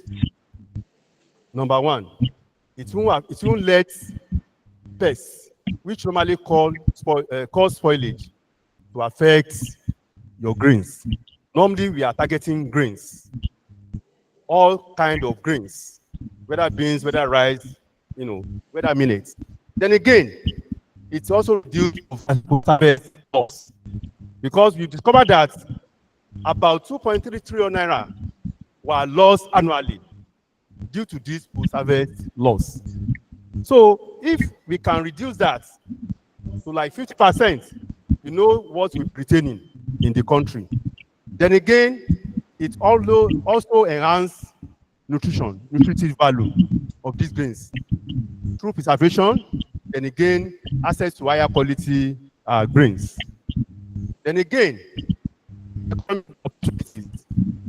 because the way we have designed it, even the smallholder farmers will be able to afford it. So, which means that more money for the farmers. And lastly, it supports SDG. That is where we are going. It is compliance with SDG 12. So what are the key performance activities? We want to look at that in order for us to make progress. We want to look at these four. We want to use these four to really be, assessing ourselves. Research, supervision, awareness, then education. Now, like I've been saying, our research must be tailored, like the chairman said. When you are talking about tailor, when you sew a dress and it doesn't fit you, so in fact, it's a bad tailor. So these are different ways by which you must tailor your research. Number one, you have to form research clusters based on your interests. Number two, the existing one, you can still regroup. It's not compulsory that I have a research group and no, my own is on this or that. No, you can still regroup in order for you to be able to address an SDG. Then any grants you want to write, make sure that that grant should promote one or more SDG. And lastly, you should review the activity of the established SDG-based clusters. And this can be done annually or periodically. How do we do that? We can do SDG fair, whereby all those products will be displayed. Everybody will see. We use that to assess ourselves. We invite people so that they come and look at it. And from there, we are promoting. Now, for undergraduate, that's why I said it's for all categories. It's not meant for professors alone. For undergraduates and graduate students, you make sure from today, if you have not been doing it, from today, make sure that one or more objectives of projects you are giving to them, make sure they are addressing SDG. The justification of the study, SDG must be there, so that the student needs to justify this. Then all manuscripts, whether journal, whether conference proceedings, by SDG-based research cluster must bear one or more SDG as research objectives. Exactly like what we are doing, what the NIFST, what you are doing. You are really doing us a great service. And again, kudos to you. And again, all our manuscripts that we send out, because all these things, by the time you want to do university ranking, they won't come to you. They don't go to the internet. And then data they get from the internet, that is what they work with. So make sure that anytime you are sending out any manuscript, make sure it is attached to one or two SDG. Make sure it is indicated on the manuscript. Because at the end of the day, by the time they are evaluating you, it's very, very useful. Then again, participation in the annual International SDG Week, or with the exhibition of products and the like. Then this one is germane, especially across for students, because as we are coming together in research clusters, students also to have somebody, a coordinating unit, and that is the SDG Student Hub. I use our own as an example because we have it in Lautech, and the president of the hub, I think it's in our midst now. Can you stand up for recognition? So as we are working, the students also are working. They are participating, are promoting SDG. They've done so many programs within the Ogumosho community and within Lautech as well. So that one is very, very important. Then again, we can advance SDG to promote and GAN. Then again, like I've said, realign awareness and mindset of students towards SDG. I think the STEM Hub, they are doing that. Then let SDG to become a framework, build partnership, and collaborate across sectors, governmental, non-governmental, so many NGOs. That's the thing now. And even if you want to do any research, if you can talk with all these NGOs, at least they can supply the fund. Then again, they can do the awareness on your behalf. That's the kind of partnership. Then again, there's this SDSN, the world body. Thereby, if you are one of the members, whether individual or institutional, then luckily Lautech one of the members, and that's why there are so many opportunities, grant opportunities come through that, So, in conclusion, NIFST initiative is highly commendable. And both self-right direction. Number two, this effort should not be taken as talk show. Let's walk to talk. Let's start from this place now. After this lecture, by the time we go back to our various destinations, let's start the action. Let's start to work. And I believe that in the next 5 years or so, you will have made a tangible progress. Number three, there's need for wider awareness in the mass and electronic media. Number four, commitment of our government, institution management, and other stakeholders should be strategically courted to achieve the accelerated progress. Then, SDG-focused research activities are pillars for accelerating the desired progress on sustainable development goals. Please, all our research that we'll be doing now, let's tailor it towards SDG so that in the next 5 years, you will have gone past 80% progress. Thank you for your kind attention. Thank you very much, sir. That's a very insightful presentation. So you would now bear witness that any research that is done without having a focus on SDG is no longer relevant. Well, I want to seek the indulgence of the audience because I've been called to order concerning our time. I will ask us for a short interaction, very short. Do we have any response? It's not good to have zero response for this kind of presentation, but we have little time. Can we manage about 3-4 minutes to interact with the presenter?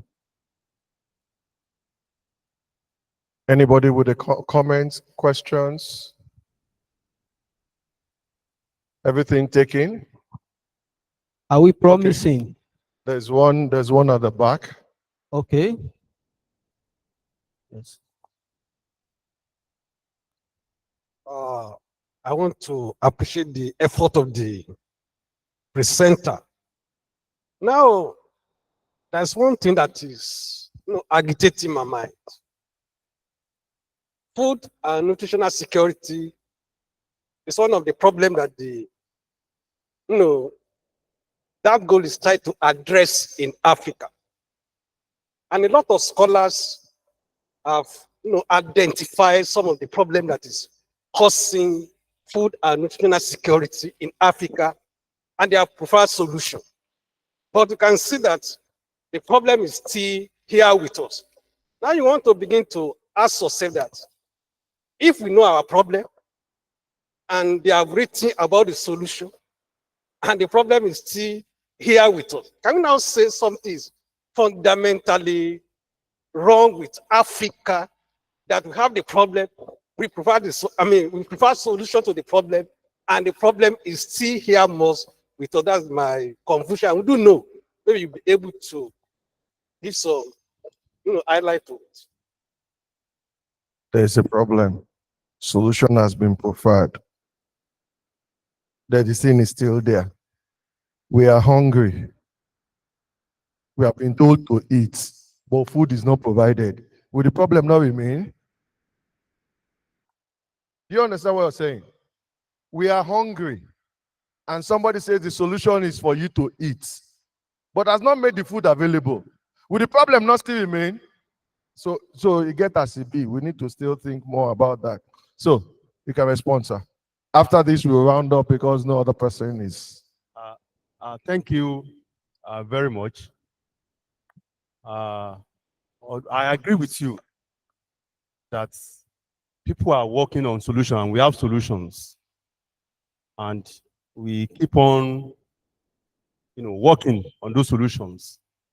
Because normally, then there's this one thing I want to add. You know that presently, The electricity in Nigeria is very erratic, but that's the problem. So any solution you want to bring up, make sure it uses minimal amount of electricity, or it doesn't use at all. And there are way outs, like this one I just described now. We took note of that. From inception, make sure you take note of that by the time you are designing your research. It's very possible. We can harness the solar everywhere. Then secondly is that is why we have association that is strong, like your association. We will not stop talking. We keep on shouting. And they respect some association in Nigeria. By the time Professor Akinwande is talking, there's a press release signed by Professor Latif Sani, Professor Aishat Akinwande. People will force to listen and read the communique. And from there, they will be aware that there's a solution and they will know who to run to. So what I'm trying to say is that we not keep quiet. And now, the government of the day now, they know that even it's very difficult to look for solution elsewhere now because of the dollar problem. How would they get money to pay for it? So they are looking inward now. And it's because of from my recent experience, because we did a national project for almost a year at an Innovate Hub in Abuja, and we know what we are discussing there. They visit that hub nearly every week. So please don't be discouraged. If you are working on any solution, keep on doing it. If you have a solution already, keep on shouting. The time is now that they will listen to you. Thank you very much. Please. I want to appreciate our guest speaker. I would say there are some things you spoke about, which I'm hearing for the first time. I'm a professor. You talk about forming student clusters, observing SDG week, regrouping clusters. Can you explain to us? We have been talking about research. We are talking about NRF. We are talking about ABR. We are talking about personal research. We are talking about institutional research. But I want you to, for the benefit of some of us, I want to explain more on that aspect. Thank you. Thank you very much, Prof. When we are talking about clusters, we are talking about a mini group that is addressing a goal. And you cannot do it on your own. It's only the institution that can coordinate that. What we did in LAUTECH is that, because SDG is under the purview of R&D units in LAUTECH. So what we did is that we put out some Google form to our general mail. We obtain information, whereby in that questionnaire, which SDG will you prefer? Just take 3, this, that, some other information. So from there, we come back. Then we are able to do that, cluster everybody based on what they have in common. So it's just like a research group, but we assist them to harmonize it. Then, although we have not sent out the information to them, so it's we that will now send out information to them that you are in cluster 1, and cluster 1 we address SDG 3. But you can belong to more than one cluster. It's not a compulsion. If you are in a cluster that is addressing SDG 2, but you see have interest in somebody that is in cluster 4 that is addressing maybe environment, you can still work with them. So that is, the only thing is that at least it's addressing one goal of SDG, so that we have a target and we know what we are working to. So thank you. So on this note, we want to appreciate Professor for coming around to give us this tip, and I hope the inspiration obtained from here is going to be reproduced wheresoever any one of us is trying to pursue research endeavors. So on this note, we want to say thank you all for your attention, and please have the rest of our stay here enjoyable. Thank you very much. Thank you. Thank you very much, Mr. Chair. We now beckon on the Communique Committee, ably led by the first Vice Chairman of the Western Chapter, to come and quickly read out the communique to us so that we can all approve the communique. Then we go for lunch. Then from there we can say, enjoy Ogbomosho. Go and discover all the nice places in Ogbomosho, like June 12, Amala Center. You go to Afin. You go to, where again? Taki. You go to Taki and go to that supermarket, that shopping mall there. Use your transports and then you trek home.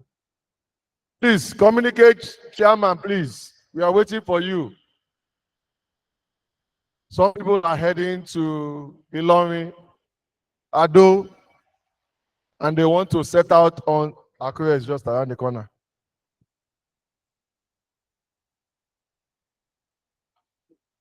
So you can bring your system while you make the adjustments on the high table.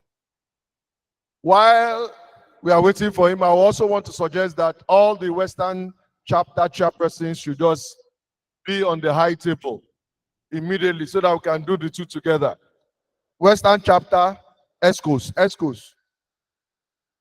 Okay, sorry, all the ESCOs, I mean.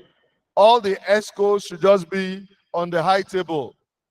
Chairperson, chair, vice 1, vice 2, secretary, just please be on the high table so that immediately after the communique and the adoption, the chairperson can make the announcements, because I believe there are more announcements to be made, not just the venue of the next NIFST. There are still some other announcements. Then we can wrap up and know we are done with this summit. All the executives, I'm only seeing the chairperson going, vice, zonal coordinators, secretary.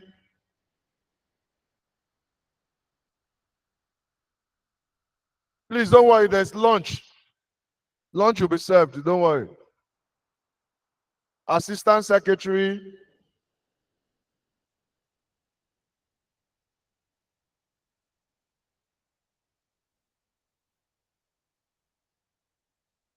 Please, where's the chair of this? Okay, you want to project it?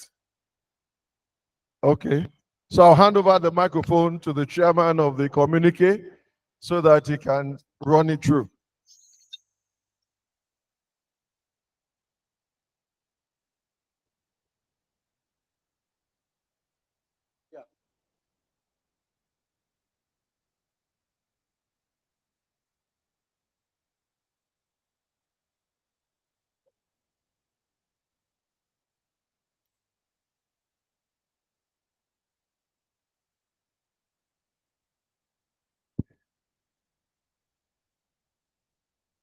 Good afternoon, ladies and gentlemen.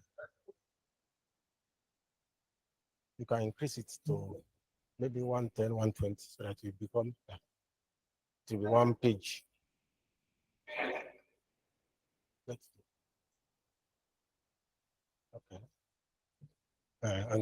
Okay.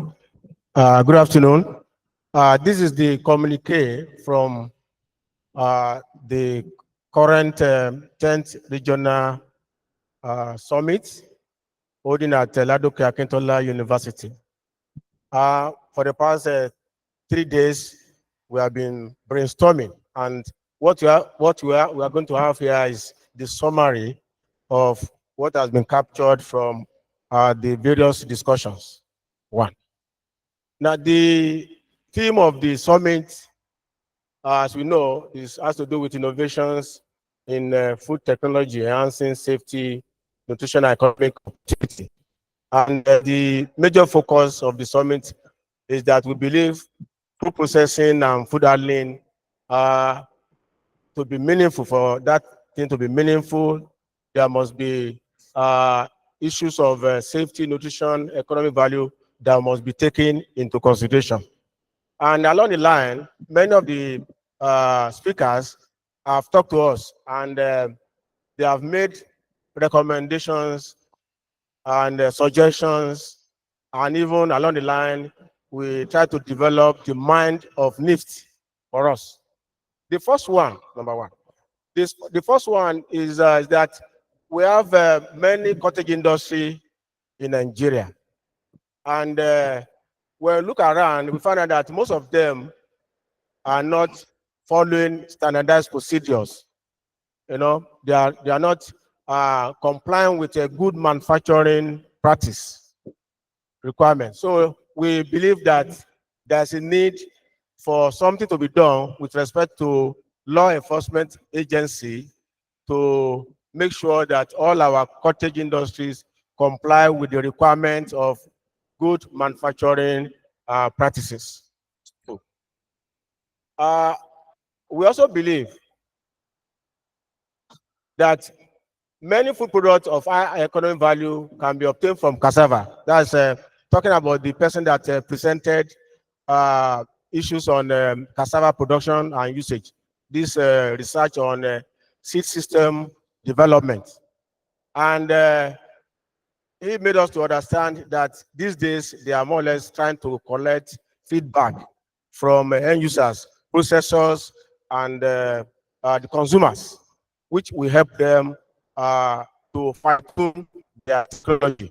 So the summit actually appreciate this, and we also believe that that practice should be continued.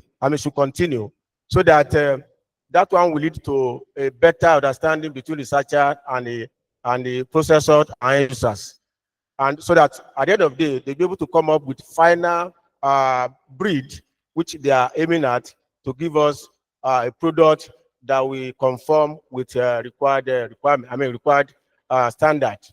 Then the other one is the NAFDAC person.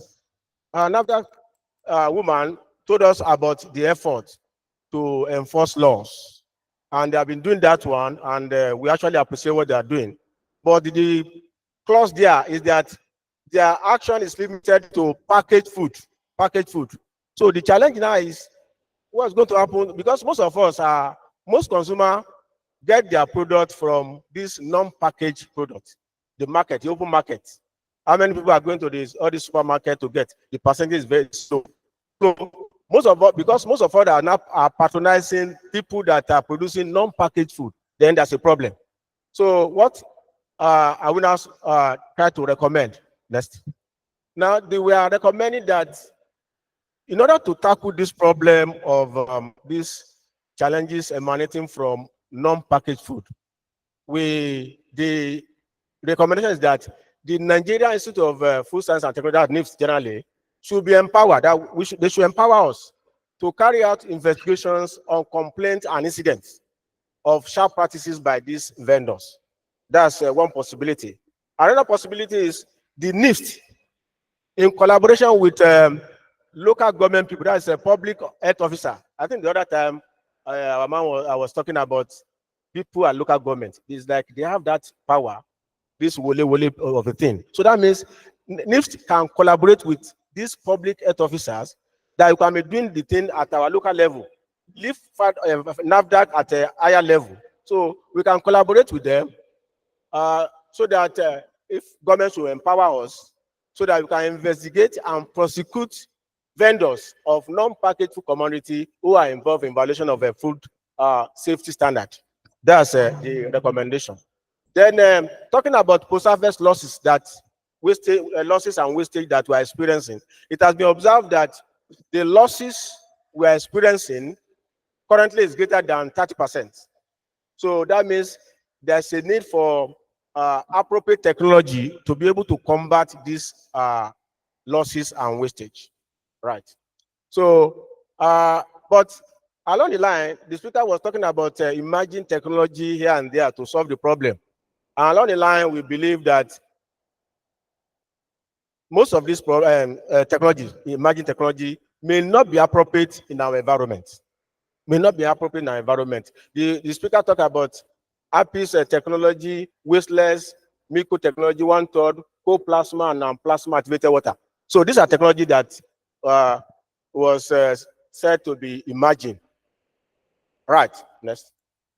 So the summit therefore recommended that our video researcher must focus on upgrading the effectiveness of our local technology. You know, we have been using some technologies before, and now we are talking about emerging technology. So the one we have developed locally, the one we have inherited from our forefather, our researcher can focus on that one to upgrade it, to make it more effective. So because these are the one we are familiar with, and the one that our environment can accommodate for now. In the sense that if it has to do with electricity usage, we have problem.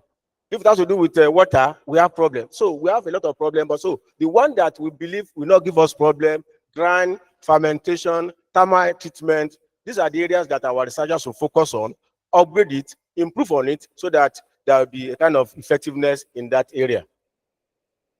Okay. Then another area that we have talked about has to do with this modern technologies being used in our various industries. Yeah, the speaker talked about modern technologies being used in particularly these multinational companies. And such modern technology involve digital transformation, automation of process technology, smart packaging, and the rest. Yes. However, our indigenous food are still lacking some technology. So we don't have technology for now in terms of standardization, because the person that is producing fufu in Akure, where you now buy fufu in Ogbosoya, the quality will not be the same. So that means there's a need for standardization of process technology. So our researcher must therefore focus their study on development of homegrown technologies in solving local food challenges, particularly standardized process technology. That's why it's very important. How do you standardize the process technology that, you know, can be used in Akure, can be used in another place, which can guarantee consistent quality parameters?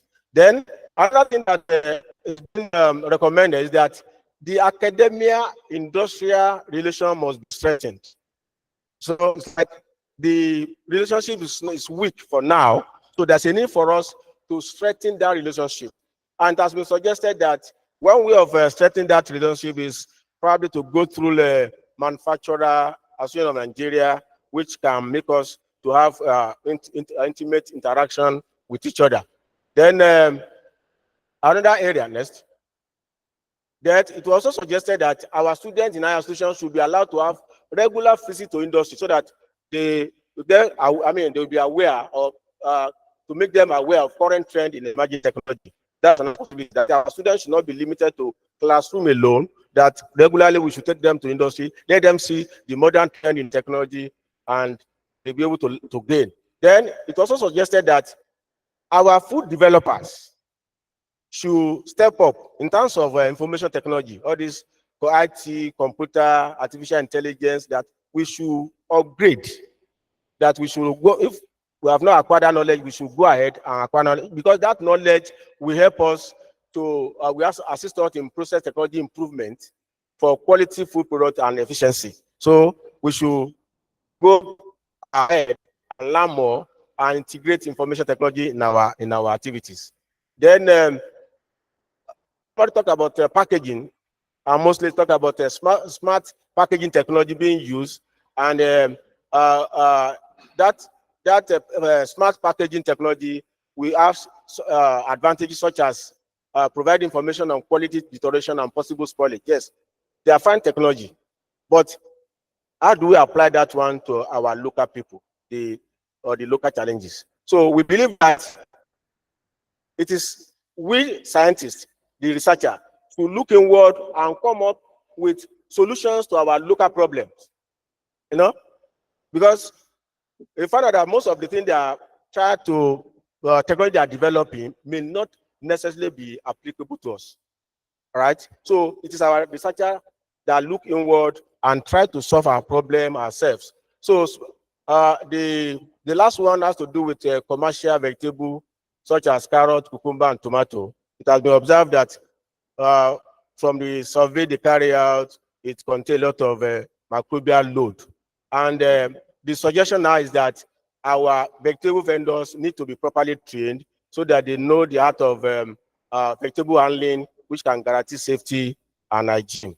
Another thing that was observed was that the planting practice of using animal manure during the growing time by the grower actually encourages contamination. So that means there's a need for them to change such practices. So these are the communique that we're able to compile. Thank you.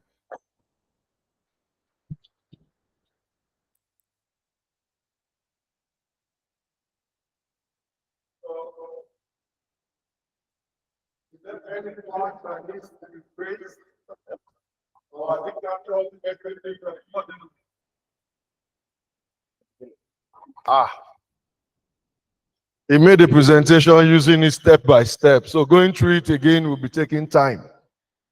Or is there anything that was not captured that you believe should be captured? Because publications after this conference will be based on this.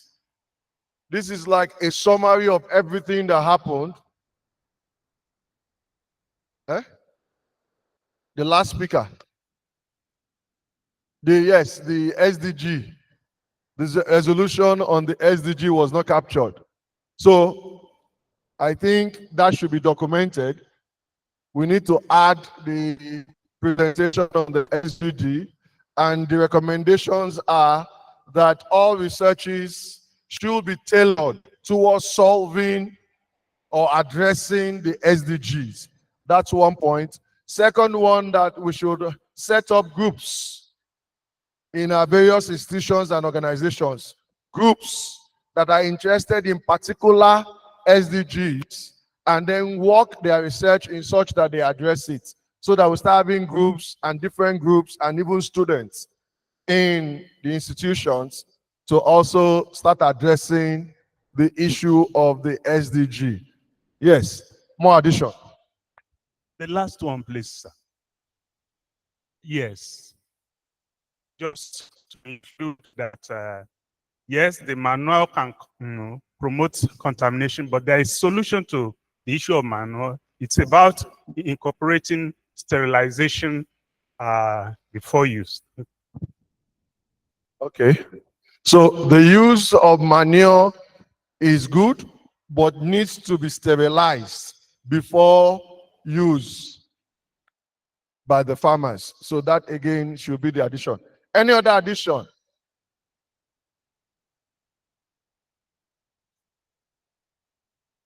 So, sir?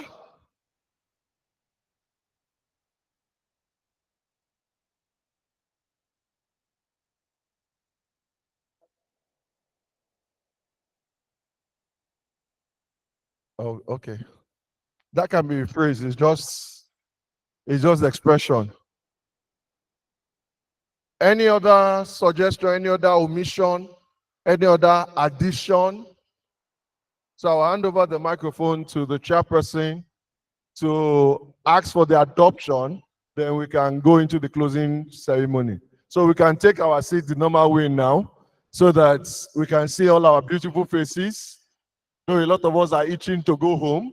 I'm already seeing home indicators on our faces without using any device. 2 days away from home for a woman is difficult. So we understand the phenomenon. So please, ma'am. Thank you very much, Mr. Shuoku. Well, the essence of the presentation of the community is that we should all agree to the extracts from all the presentations. It has so been presented. Comments have been taken on things that should be added to the noted points. And with that, if we will not have any other comment in relation to that presentation, then we need to adopt it such that it will be an agreement that these are resolutions. of this summit. And with that, I would like to request for a motion for adoption of the communique because it will eventually get to the press. Motion for adoption? On the way.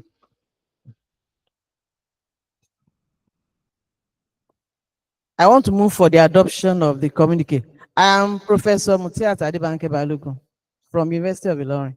Thank you. Thank you so much, ma. Who is seconding? It is to be seconded so that it's not just hanging. Okay, you want to second? Dr. Janet Igbaru from University of Medical Sciences, hereby seconded the communique. Thank you. So it's Thank now you so our much. document. Thank you so much. So we have a seconder, and that means It's we now have taken as your document, as yes. presented, and that is a document that will be coming from this summit. Thank you so much. Well, the next one we have the last, because we are done with the award of best Yes. oral presentation. So the last Closing remark. activity remaining is closing remark. After communique, we have closing.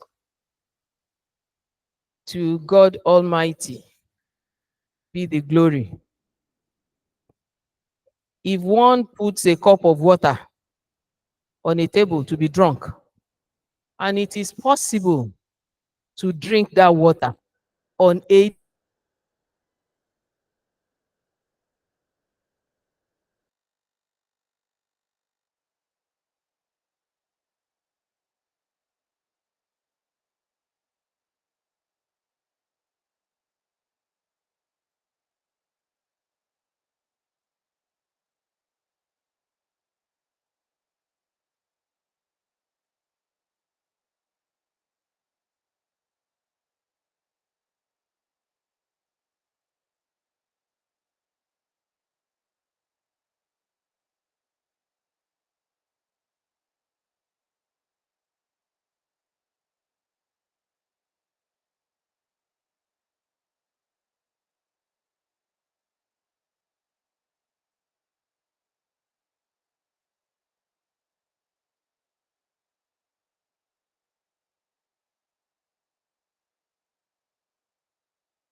sacrifice in diverse front. All presenting ourselves. Sacrifice in diverse front. All the people created. Yes, it leaves all people beyond expectations. All professional members. I believe. It's always very easy to exercise. But there are always a counter-notices to have exercise. But let's have more risks not to do that exercise. We have that from you all. I would like to extend appreciation to people to start the sister departments of our Professor Silvio just said from the Department of Nutrition and Diabetics. He contributed the most and he said, 3 weeks ago, I saw that he did not take all this. It is low. The spirit of courage that is in among us all. Professor Solanka, thank you so much. That you can get the thank you.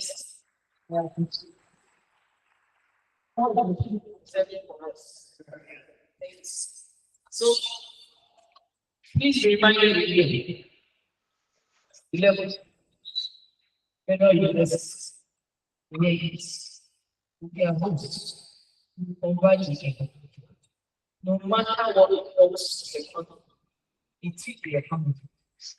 We will always have the figure of us. We will have what we to spend. Not because of it, because we have that figure. It is always the grace of God. And that has always been my prayer. whatever is the situation, I will not suffer. We will not suffer. Year 2025, by the special grace of God, will be a possibility for all of us. We will not grow to spend that money. We will not borrow to spend that money. We've always been having grace of God as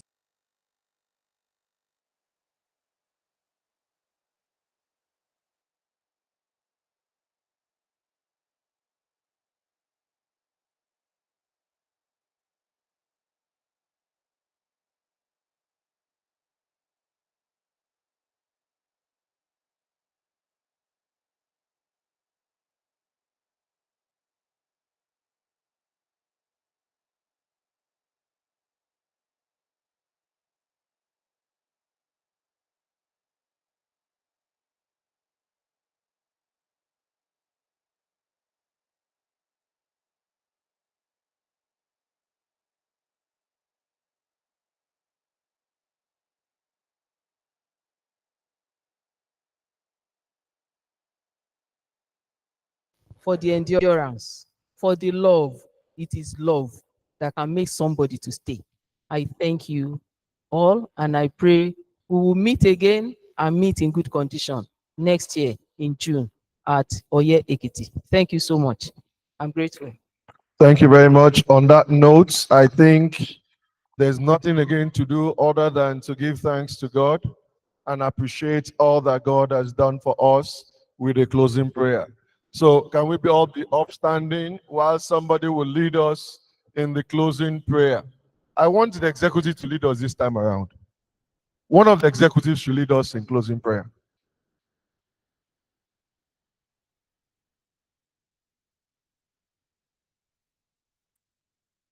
Our Father and our Lord, we want to appreciate you for your goodness, your faithfulness, your help and assistance that you have granted unto us since the beginning of this program yesterday.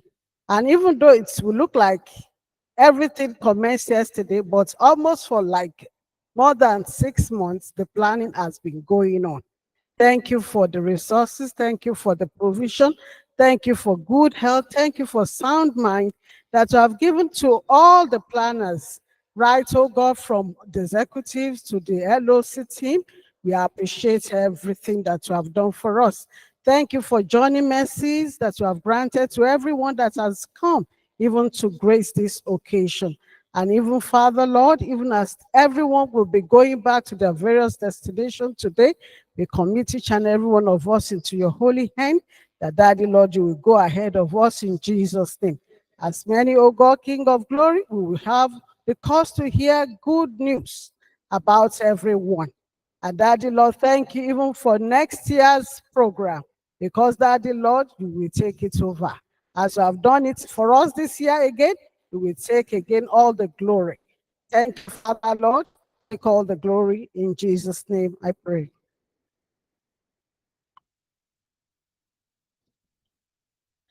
Thank you all, ladies and gentlemen. I wish you all safe journey home. And we look forward to meeting again in Oye by God's grace.